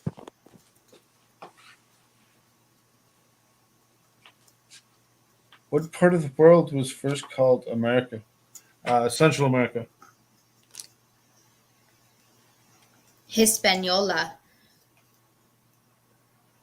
Sounds good. I don't know. I think that they landed on an island first, but that's probably not what was considered Well, America first. because they named America as because America isn't isn't the United States.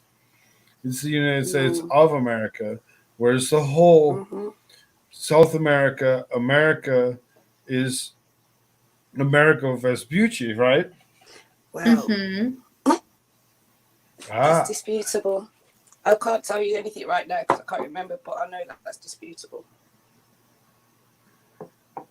The name America is the first applied to central Brazil in the honor of Amerigo Vespucci, who claimed its discovery, and the first applied to the whole known Western world by Mercator, the geographer, in 1538. Amerigo Vespucci. Okay. Huh. Cool Frog's not an idiot. I didn't say you were. I just said it's Nobody disputed. did. Nobody did. Okay. Cool Frog knows something. What? I felt When that did way she throughout say- this whole thing where anytime I know a little answer, I'm like, yes, I did it. Dun, dun, dun, dun, Right? dun, dun. Like, how, you remember Americo Vespucci? How do you remember that? For all the stupid things to remember. When did the phrase United States of America originate?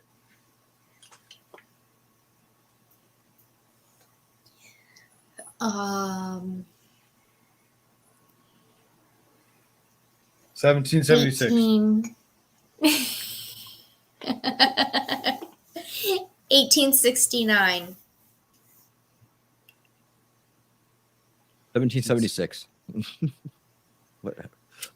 I don't know. 1778 when it was ratified.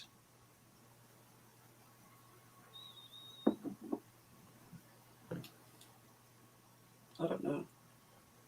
The first known use of the formal term United States of America was the Declaration of Independence, Thomas Paine, in February 1776, and had written of free and independent states of America. The terms United Colonies and United Colonies of America, United Colonies of North America, and also states were used in 1775 and 1776. But yes, the first known use of the formal term was 1776.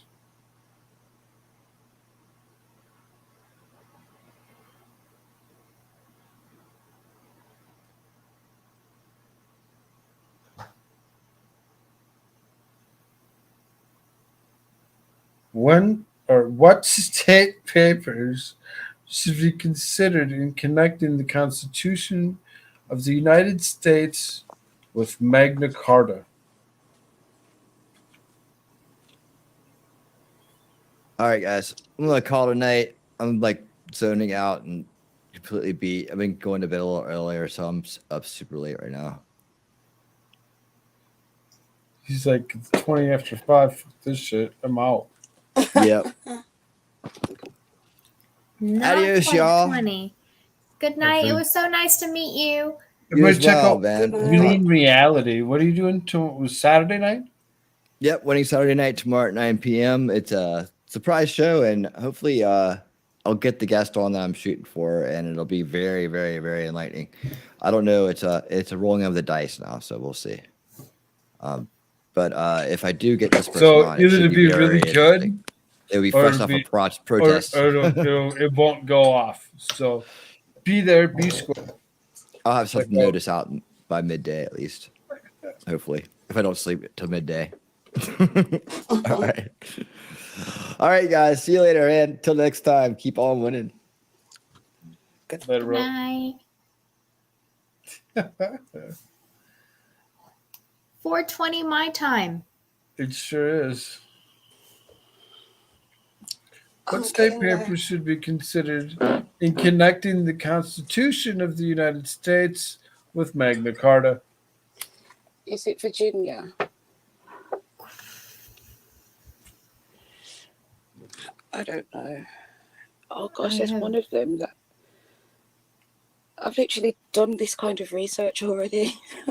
in my brain. I've just woken up, guys. Come on, give me a break. No, you're okay. When was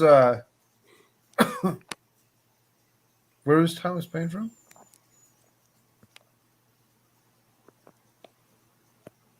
Because it's kind of what it's kind of a question going off these other things, right? So Thomas Paine was what, New York?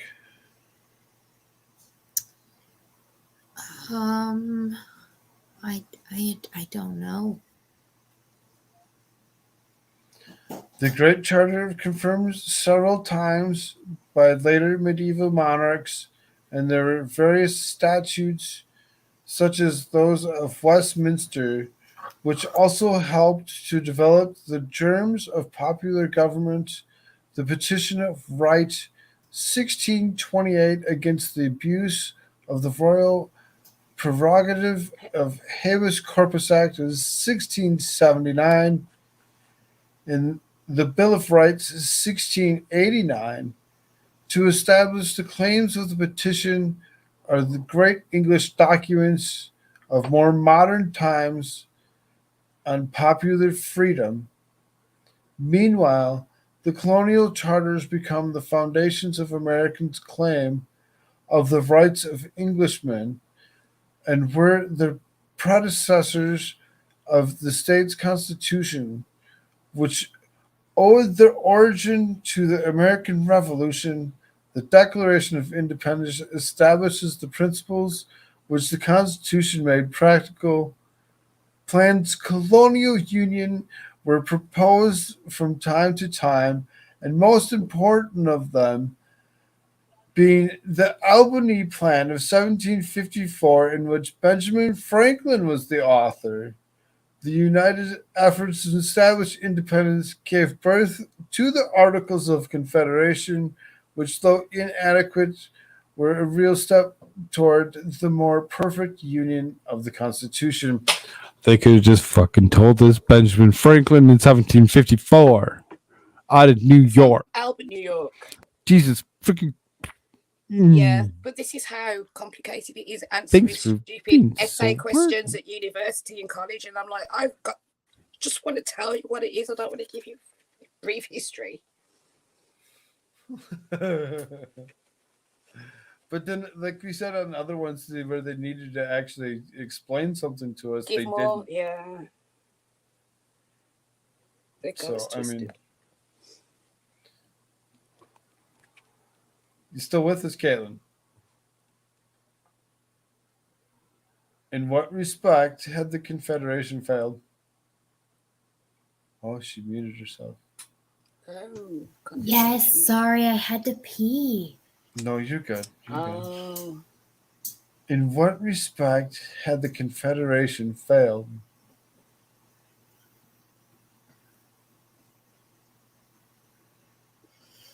I need a time frame for this question. is it anything to the previous question?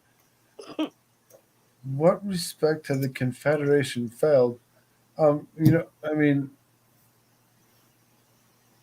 so like they're talking Confederate, the South. What respect had the Confederation failed? It was inadequate, but how was it inadequate?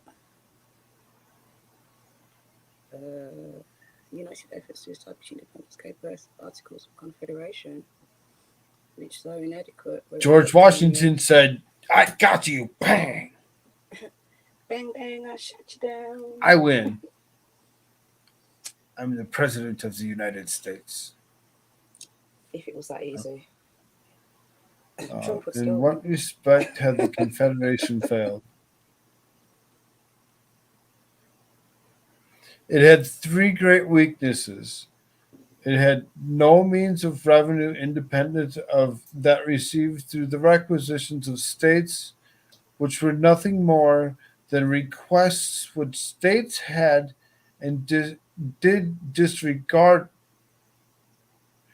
And it had no control over foreign or interstate commerce.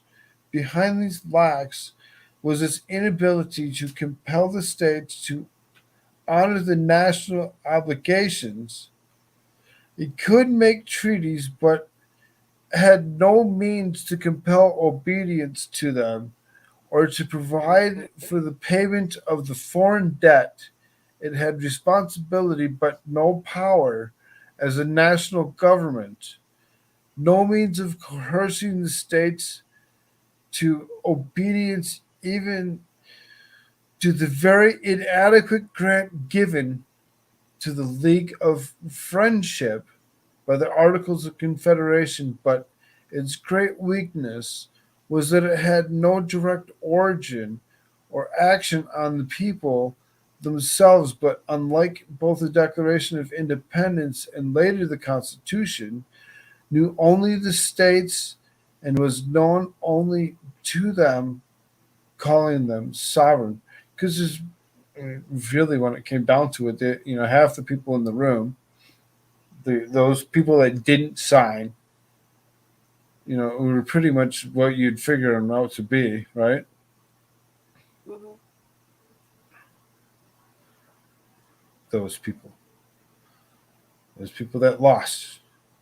It's those same people that are raging about, we want it changed, it's outdated and no good. Those were the people that didn't want the Constitution as well. It's always been a faction, but the majority rules. How extensively has the Constitution been copied? Adapted by other nations or throughout each state. I don't understand. That's what I was thinking of. Beautiful. I thought maybe by other nations. Because I know each state has their own constitution. So. Right. I guess. Let's see what it says. All later constitutions show its influence. It had been copied extensively throughout the world. And that's why you have presidents everywhere and whatnot. Right. So you've got one of two, presidents or prime ministers or dictators. Right. Okay, three. Some of them are kind of both. The presidential dictator. Yeah. The United States government is frequently described as one of limited powers. Is this true? No. The powers are unlimited, but the people need to keep those powers in check. Well, each of the branches have limited powers because there's checks and balances. Yeah. But is there really a check on declaring war? What is the check on that? Is it as true as it was back then as it is now? No. Or is it worse now? Worse now. It's worse now because we've seen what happens when the United States government gangs up against you, all the branches. Yeah, I would say now it's not limited at all.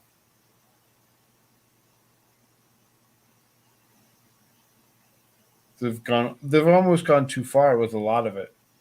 Yes. When it comes down to it. So it says, yes, the United States government possesses only such powers as are specifically granted to it by the Constitution. But which has been interpreted more broadly and more broadly and more broadly as the years go on. Right. With its amendment process that they've actually, whatever, because when you actually do the bills and stuff, it's really kind of ridiculous how many laws they try to pass and so many things, especially like red tape ones and stuff like that. It's kind of disgusting. Stop it. Then how does it happen that the government constantly exercises powers not mentioned by the Constitution? The American people allow it to happen. I mean, obviously, that's not the answer that's going to be written there. His powers simply flow from generational provisions. To take a simple example, the Constitution gives to the United States the right to coin money. It would certainly follow, therefore, that the government had the right to make the design for the coinage.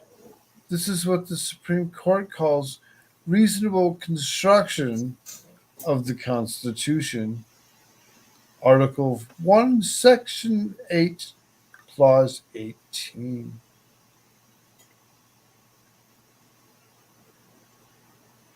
Interesting. The ability to design coinage. They didn't get really wordy with some of this shit. Where in the Constitution is there mention of education? Nowhere.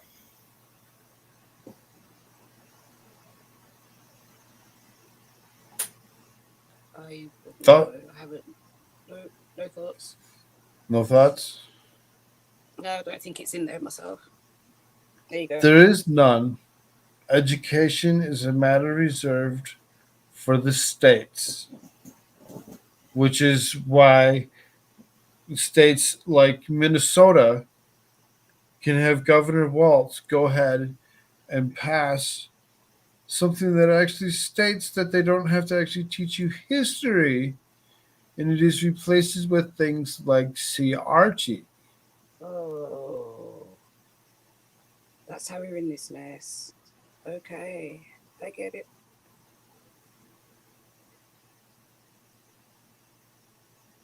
Makes sense now.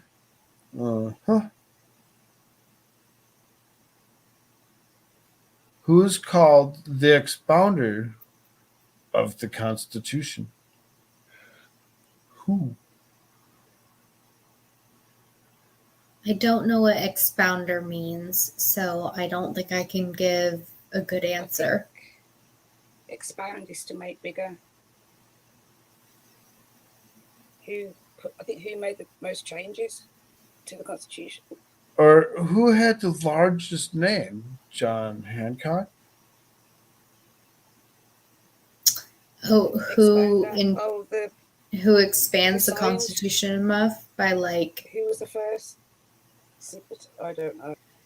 No, Daniel Webster of Massachusetts, because of his forceful and eloquent orations interpreting the document. Okay. Ah.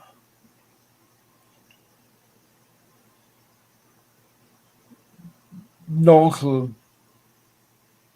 Because he was so eloquent in his orations. He wasn't a boomer like me. So,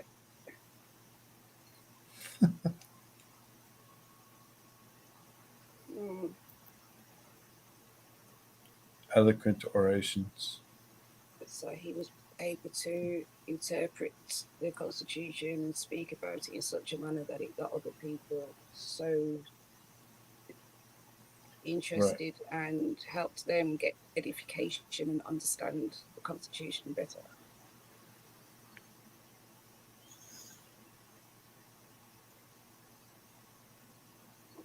I think I need to know what expounder means.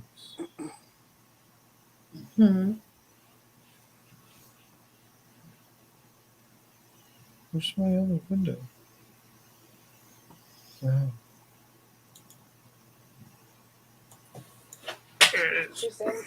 He presented and explained it in detail. Person explains. It's exactly what expounder means. A person who explains.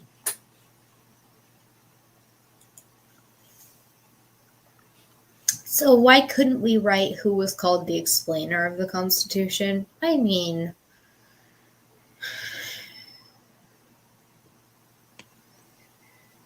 because words. Literally words. Must a member of the House of Representatives be a resident of the district which he represents? Wow, we an actual legit question that we already kind of went through from We the covered this. last. Yeah, So we is the covered answer this in the yes? last quiz. What must a member of the House represent? Yes, definitely for so many years. The Constitution provides only when no person shall be representative who shall not be elected, be an inhabitant of the state in which they shall be chosen, but makes Oh, no requirement of residence in which the district. This must be from the state. Is it possible to impeach a justice of Supreme Court? Yes. Yes, we kind of yes. covered that. Definitely. Oh, yeah. They're just finally getting around to some questions that were covered in that last quiz. We've actually made it quite far before we actually ran into this part of it. Are senators, representatives, and justices of the Supreme Court civil office officials of the United States? Yes. Yep. It says it in the book, in the above. Justices are, but Justices the others are. are probably not. Okay.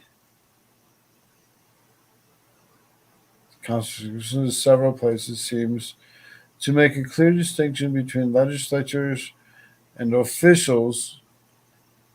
Though this is contested, members of Congress are not subject to impeachment, but are reliable on expulsion by the vote of the House in which they are members. So is that's why they did the censorship as opposed to impeach. Shift.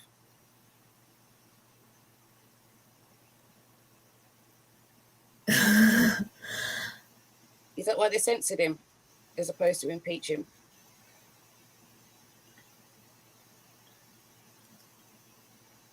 To make him look like a fool.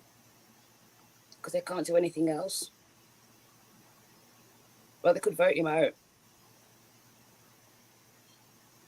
They can do an investigation into everything that he's about and has done. They can hold him accountable for them, and they can charge him with so much, and then it has to go on to the Senate for a 2/3 majority, or where it then will be, where he would actually be possibly impeached, because they would have to agree that he actually deserved to be censured, in my opinion. So now that they censored him, they'll try to impeach him. I bet there's another part to the story. We'll be paying attention. It's just getting juicy, folks. I just got that. I made a mistake. It's okay. That was Congress. That's not subject to impeachment. This Senate, yeah, it's going to get impeached. What would be the proceeding in case of the impeachment of a cabinet officer? What would be the proceeding in the case of the impeachment of the cabinet officer? The House would go after them first, Censure. and then the Senate would have to confirm The it. impeachment proceeding may be set in motion in the House of Representatives by the charges made on the floor on the responsibility of a member of the territorial delegate, by the charges preferred by memorial, which is usually referred to a committee of examination, by charges transmitted by the legislature of a state or from a grand jury, or the facts developed and reported by the investigation committee of the House. After the impeachment has been voted by the House, the case is heard by the Senate, sitting as a court. When the President of the United States is impeached and tried, the proceedings are the same except that the Senate is then presided over by the Chief Justice of the United States. Remember, we covered this earlier. Didn't we, Caitlin? Yes, we did. To Chief Justice for the president. Anyone else? Just like they did with Shifty Schiff. He'd be brought up by the House. They'll go in the investigation, like it says. There's an investigation, an examination by the charges transmitted, so that they'll actually go out and they'll actually do what they need to do to go and try to impeach him.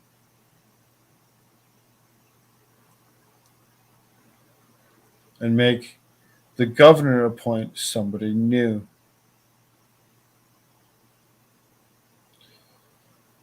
What is meant when it is said the senators are paired?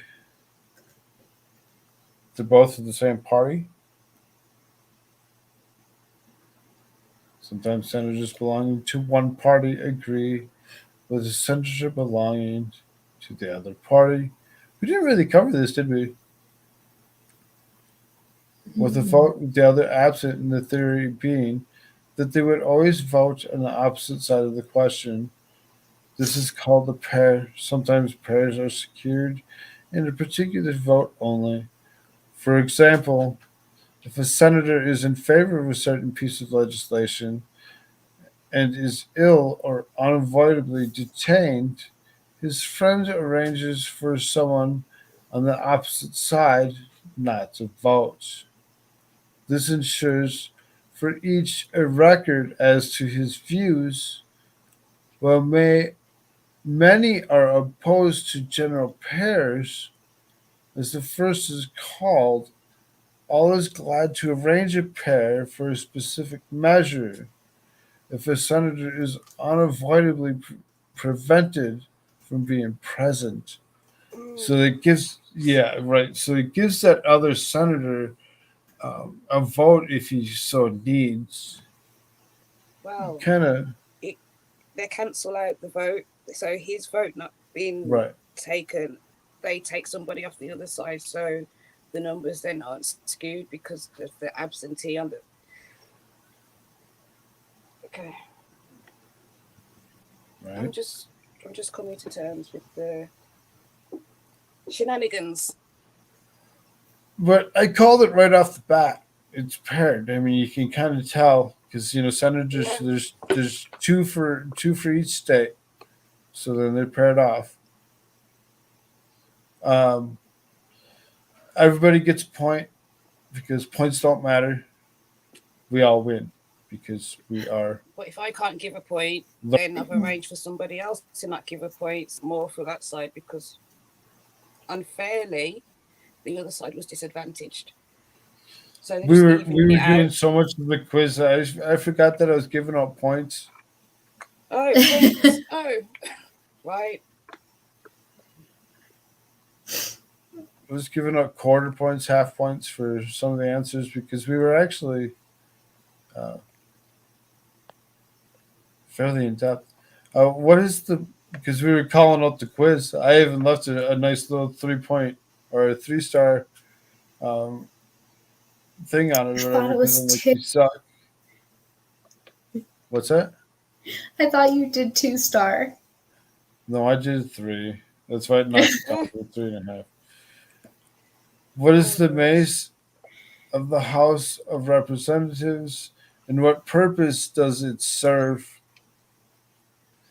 He's got a steel-pointed instrument, a mace. I don't think the House of Representatives should have a mace. That sounds dangerous. And if they did, then why didn't they use it on Jan 6? Sorry. Go all valid questions, sweetheart. Seriously, all valid questions. I'll give her that one. She donated $4.99 or there.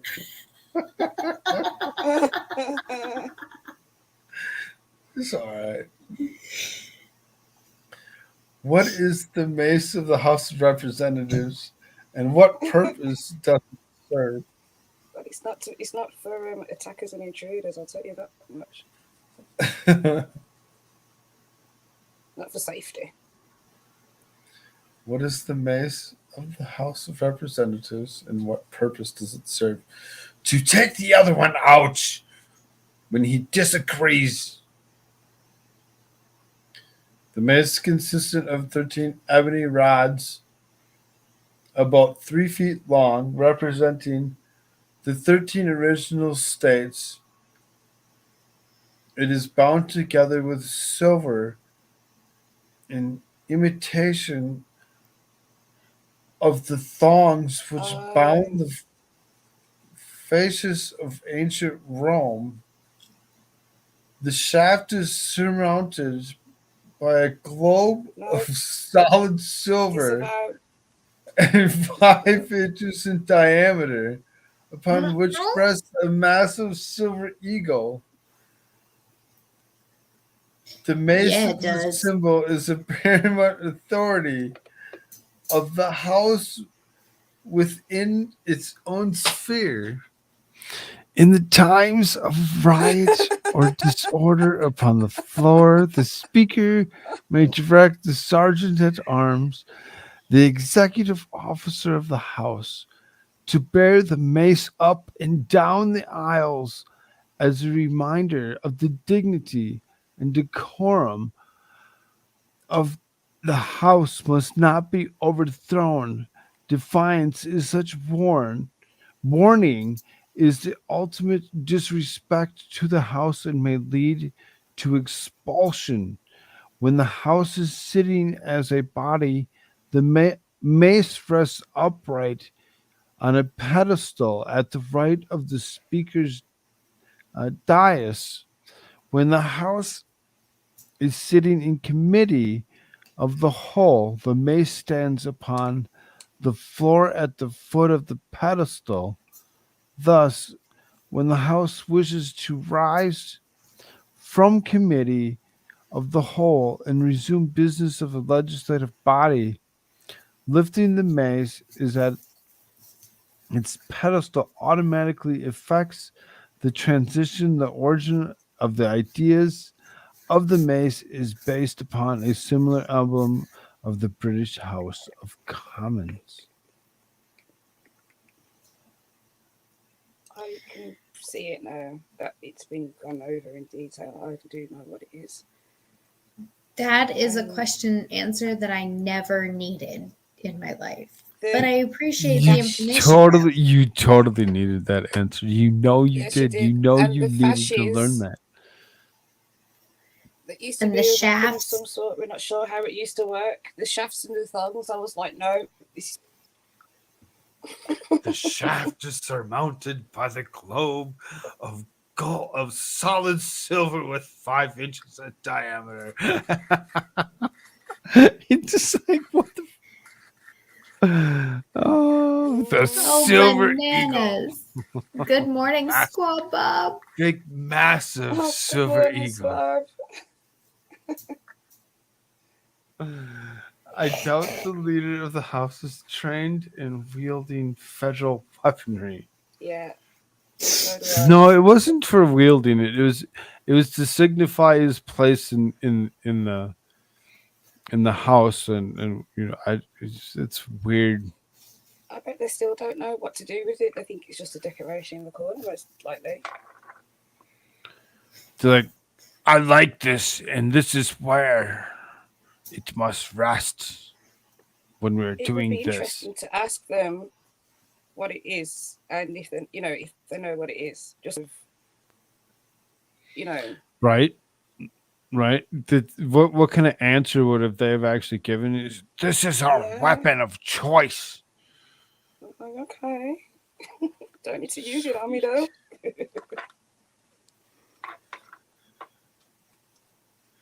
Who administers the oath of office to the Speaker of the House of Representatives?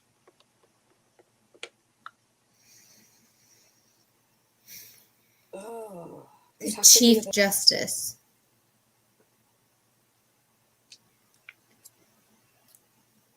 Sorry, beautiful. What she said? No, it's okay.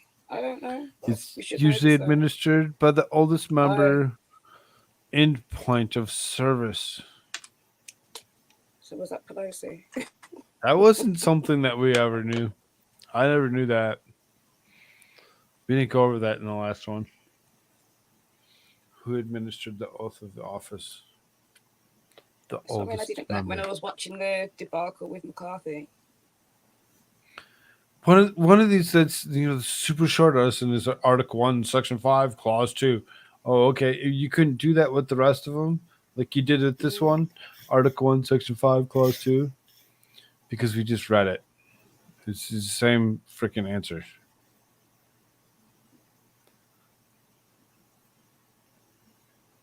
Is what it's saying?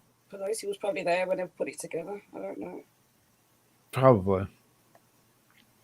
Mitch McConnell was our true.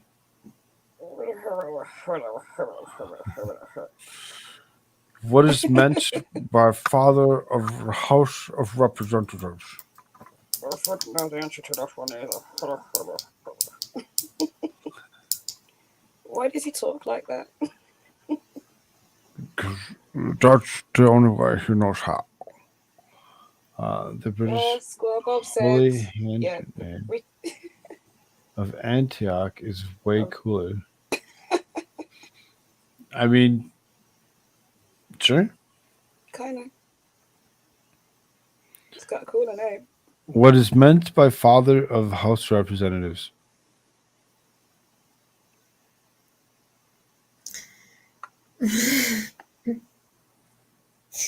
The oldest member of the House of Representatives. That would have to be the oldest male member. It's a colloquial title informally bestowed upon the oldest member in point of service. It is borrowed originally from the House of Commons. Really? I didn't know about that.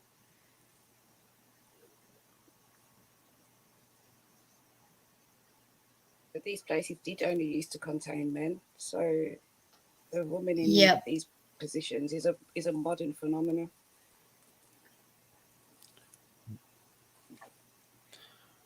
Why is a member of the House of Representatives referred to on the floor as the gentleman from New York, for example, instead of by name? Did they explain that in the censure of Adam Schiff? So it is a thing. I think that also comes from the British Parliament, House of Commons, whatever. The honourable gentleman. Honourable. Yeah, when he actually, why is a member of the House of Representatives referred to on the floor as gentleman or lady? Nowadays, for example, instead of by name, they like to use distinguished gentlemen. It's supposed to be a sign of respect and reverence, I suppose. It's just like the other day when we listened to the censure or whatever, when they actually called out, their own constituents or whatever, they were, distinguished. When they called out the others, they just called them, the gentle lady. So it's roundabout way of why stroking the ego, but that's not the answer. No, right, exactly. That's what I was kind of thinking. It's like, well, why? Well, it's because we want everybody to feel equal. The custom of all large deliberate bodies to avoid the use of personal name in debate or procedure. Oh, because you're supposed to speak to the president, not to each other. Not to each The other. original purpose That's why of they were this told was to stop to addressing each other as well. Right. The original purpose of this was to avoid any possible breach of decorum and to separate the political from personal character of each member. So, yeah, they all had Makes it to, impersonal. right. Cool. Frog, I hate to do this, but I have got to go to bed. I'm so sorry. I've had so much fun, but I'm dying here. You're dying. Do you remember how, it's okay. It really is, because when you actually look at it, we've been going for 5 hours and 54 minutes. Maybe 6. We usually cut this stuff off at 6 hours, So, as far as that goes, everybody make sure that you check out Caitlin comments when she actually starts putting stuff up, because she's going to do this. She's got plenty of time of being on different people's shows. You're going to be with Expert tomorrow, right? I am. I'm going to be on Ladies' Night. He's doing Ladies' Night. So Divinity's supposed to be there. You're supposed to be there. It should be a good time. I bet the Expert would actually appreciate his call out tonight. When it comes down to it, I can't wait to actually see what actually happens with it. It should be interesting for him to do another. It's been a while since he's done a Ladies' Night, so I am we'll see. Terrified and excited and all of those things. I don't know what to expect for tomorrow night. Well, you stayed up Just late bring enough your glass. tonight to get the rest for tomorrow, so you'll be ready and roaring to go. Yes. But thank you. I appreciate you inviting me on. I had so much fun and I got to put some of my knowledge to use, which felt really good. And of course, check out Beautifully Inappropriate, because everybody should just check out everybody, and because eventually someday I was gonna be like, One "Wow, I got an day, I might audience," surprise you all. Mhm. right? So, either way, however it went for the day, I still have to leave you with one last thought. Love y'all. Thank you. Later. I don't want to live on this planet anymore. Good night.